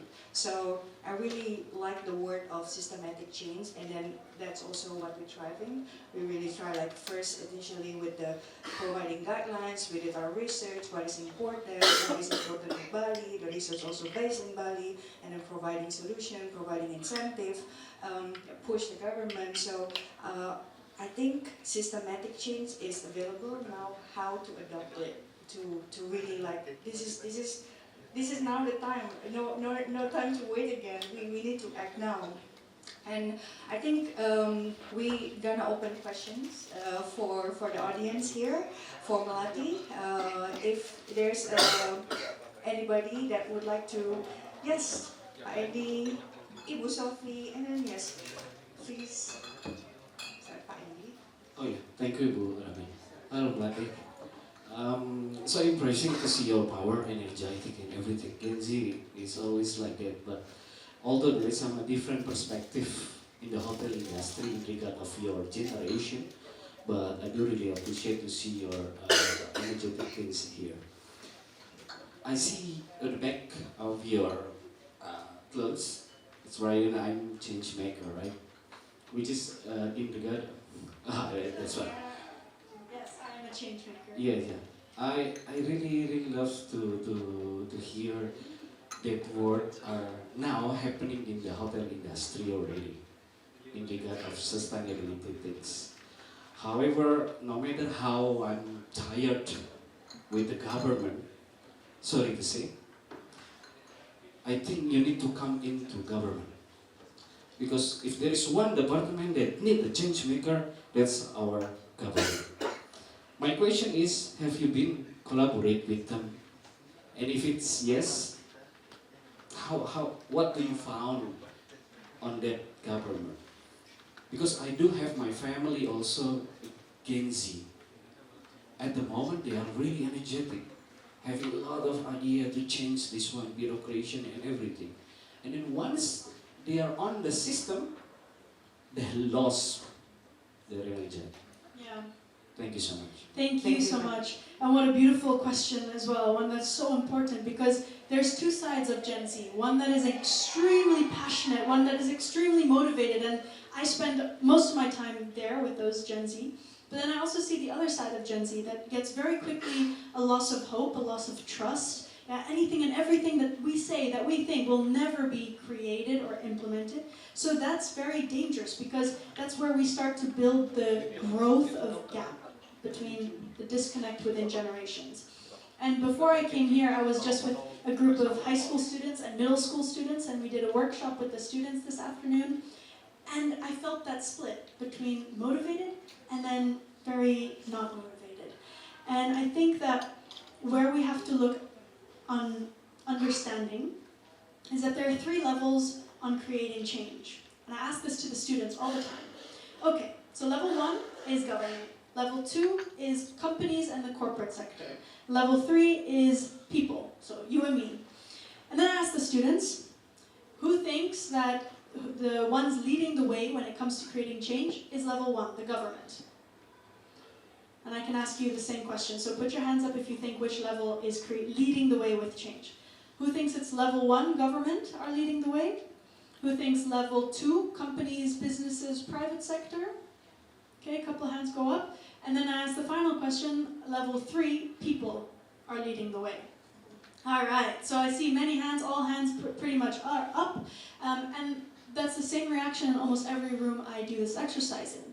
But what we need to start understanding is that change has to happen on all levels, all at once. It's not one or the other. And far too often, we are easily left on saying, yeah, but I cannot do anything. It's the government's job. And the government say, yeah, but the people are not ready because they're not ready for the change. We're waiting.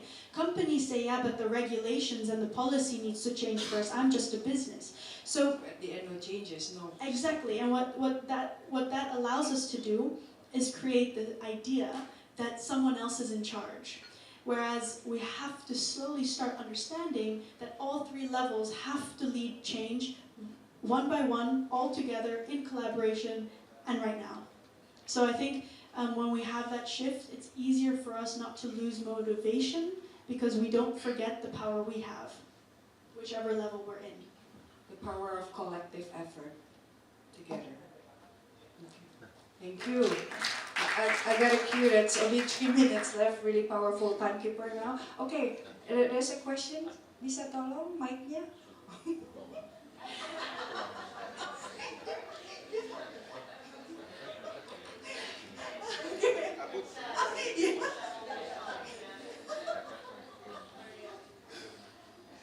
So hello, I'm Genia from Kings Valley, but I also part of the youth communities, Global Chairperson Pasar. So my question is, coming from Bali, I often notice that many people tend to avoid talking about politics because of the kind of a collective trauma or discomfort around it. But however, we also know that everything is political. Like everything we talk is very political. But so how can we encourage people to engage in policy advocacy and community empowerment without triggering that discomfort, fear of being political? Thank you. Thank you, and such an important question in a time and world that we're living in today, and I couldn't agree more with you. Everything we say, everything we do, everything we wear is pretty much political, and I think the way that we do it in an inviting way, instead of a pointing finger way, is to make it feel tangible and make it feel personal. For example, the topic of plastic pollution and protecting our oceans can sometimes feel very political, like we're talking about regulations, we're talking about collaboration across stakeholders, but at the end of the day, it's quite easy. I always ask people to sit up straight and take a deep breath in on the count of 3. And we do this breath work, 1, 2, 3, breathe, and breathe out, breathe, and breathe out. And I say, good. Why did I just make you do that? Because every second breath comes from the ocean. 70% of all oxygen we breathe comes from the ocean. So political or not, protecting our oceans is protecting life on Earth. And that is the way that we're able to break down big political concepts and say, look, at the end of the day, it is life or death. And it's the old way that no longer exists, or the opportunity and all the possibility for the new world and the new future we want to work towards. And how exciting is that? Powerful. Okay, I'm going to open for one more question. I think Sophie had a question as well. Yeah.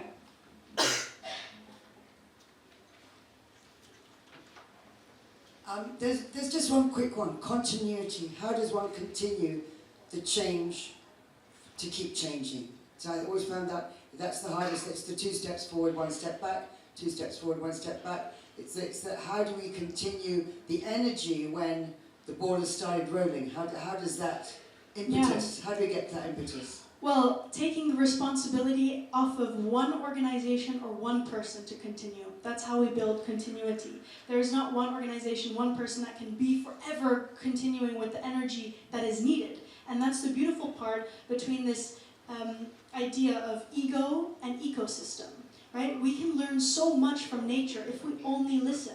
Look at the world around us and how the natural world lives in harmony, working together to have that continuity. It's not even a question of how long, forever it can keep going. Nature will survive with or without us. And that's the beauty of an ecosystem, where it thrives working together.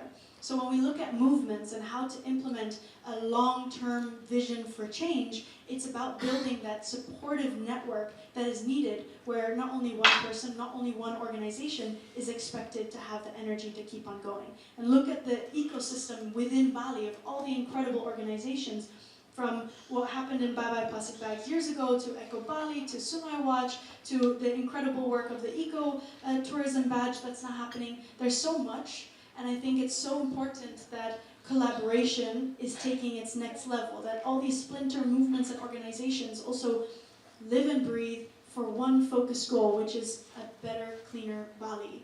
And that's the role that we all need to identify, become clearer with. How do hotels participate? How do schools and students participate? How do governments participate, and what's the role they play? Because within an ecosystem, we all also need to know what our role is for that continuity on a sustainable long-term vision. Thank you. And I believe everybody has a role. That's also from Jane Goodman. Everybody has a role. Nobody is anybody. Anybody, not nobody. Yes, everybody has a role. Yes, thank you, Melati. And then before we close this chapter, this session, I'm not going to wrap up, but you will wrap this session with reading from her book, which is also available on the other side of the wing. And then maybe you want to share a bit about your book. And what's the... Yeah, so I can share a little reading. It's a poem, so it's quite short, but it gives you a little bit of this idea of hope, because I always like to end sessions on a positive note. I think we achieve much more if we're focusing on the solutions and not only the problems. So what I will read is an opening poem from the last chapter, and the last chapter is called An Invitation to the World. And it's a poem that I wrote when I was 23. What if it all works out? Even better than we had all hoped and planned. So much better than we could have ever even dreamed. What if the forests grow back and the rivers flow full, and the bees and the extinct rhinos, lizards and polar bears all came back, and Earth was home once again to all living species? What if it all works out? Even better than we had all hoped and planned. So much better than we could have ever even dreamed. So this is an invitation for you to exercise our imagination. We have to see the future we want to work towards. We have to know what it tastes like, what it smells like, who it is around us, for us to create a better world and future. Thank you so much for having me. Thank you so much, Melati. Give a round of applause for Melati. Thank you so much. And before we go, we have, because we're talking about intergenerational, there's even younger future advocate. And then I would like to welcome babies, come in. So as part of the next step of Ecotourism Bali, hello, come, ke sini sayang. Halo, kelas berapa? 1. Namanya siapa? Namanya Excel. Excel, halo Excel, senang punya Excel di sini. So sekarang tanya ke sebelahnya ya. Siapa namanya? Kenzi. Kenzi, kelas berapa? Kelas 1 SMP. 1 SMP. Tinggal di mana? Di Sanur. Tinggalnya di mana? Tinggalnya di Sedamalam. Sanur bukan Sanur, Sedamalam bukan Sanur dan Pasar ya? Okay. Yeah, Sedamalam ya. So as part of the intergenerational, we also would like to introduce this message that we have, and then we have also books that we would like to pass on. And then after this, we're gonna go to outside the terrace to do a little bit of year-end. This is a closing chapter, and then there will be eco games. Everybody can join. The kids also can join because we want to pass on this. Again, we're talking about capacity building, so we pass on to the other generation. So other symbolic, we have books. Can we have the books? Okay, one.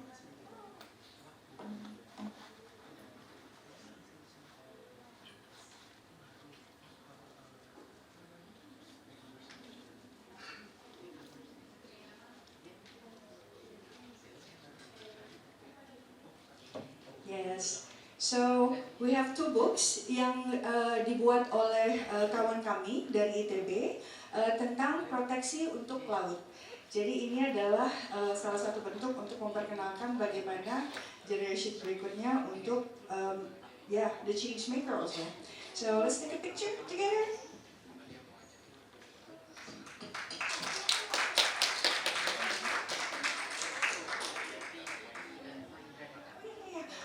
Come, teman-temannya, ayo masuk, kita foto, come. Abis ini kita main games. Yeah. Sambil berfoto, mungkin kita boleh saling menceritakan sedikit tentang apa sih buku yang ada di depan ini. Jadi buku yang ada di depan ini adalah buku yang ditulis oleh Sarah Ismula, yaitu salah satu peneliti di Fakultas Ilmu dan Teknologi Bumi, Institut Teknologi Bandung. Bukunya berjudul Lautku Makin Tinggi dan buku Misteri Pantai yang Hilang. Jadi di sini bisa menceritakan bagaimana kita di generasi yang berbeda atau khususnya di generasi yang masih kecil-kecil ini, bahwa ada loh harapan untuk kita memberikan solusi dan menghadapi masalah-masalah lingkungan yang ada, and how actually it's very close to us and it's happening right here, right now as well. One big round of applause for the faces of the change makers from different generations. Terima kasih. Ready untuk main? Kita main yuk, keluar. Yuk, ayo kita main. Come on. And then I give back to you, Winnie. Thank you. Thank you so much once again. Let's play.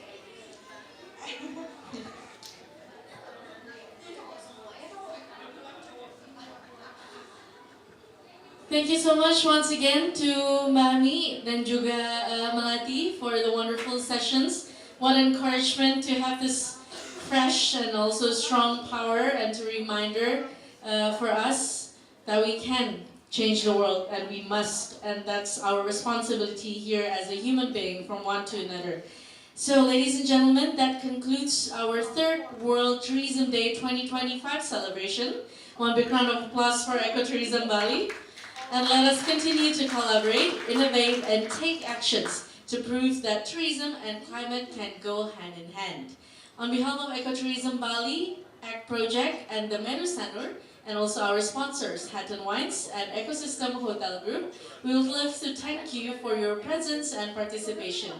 We're wishing you a wonderful afternoon, and now let's head out. Let's go outside, get some fresh air, enjoy the sunset, some canapes, and also some wines that has been provided by our team. Thank you so much, and we'll see you next year.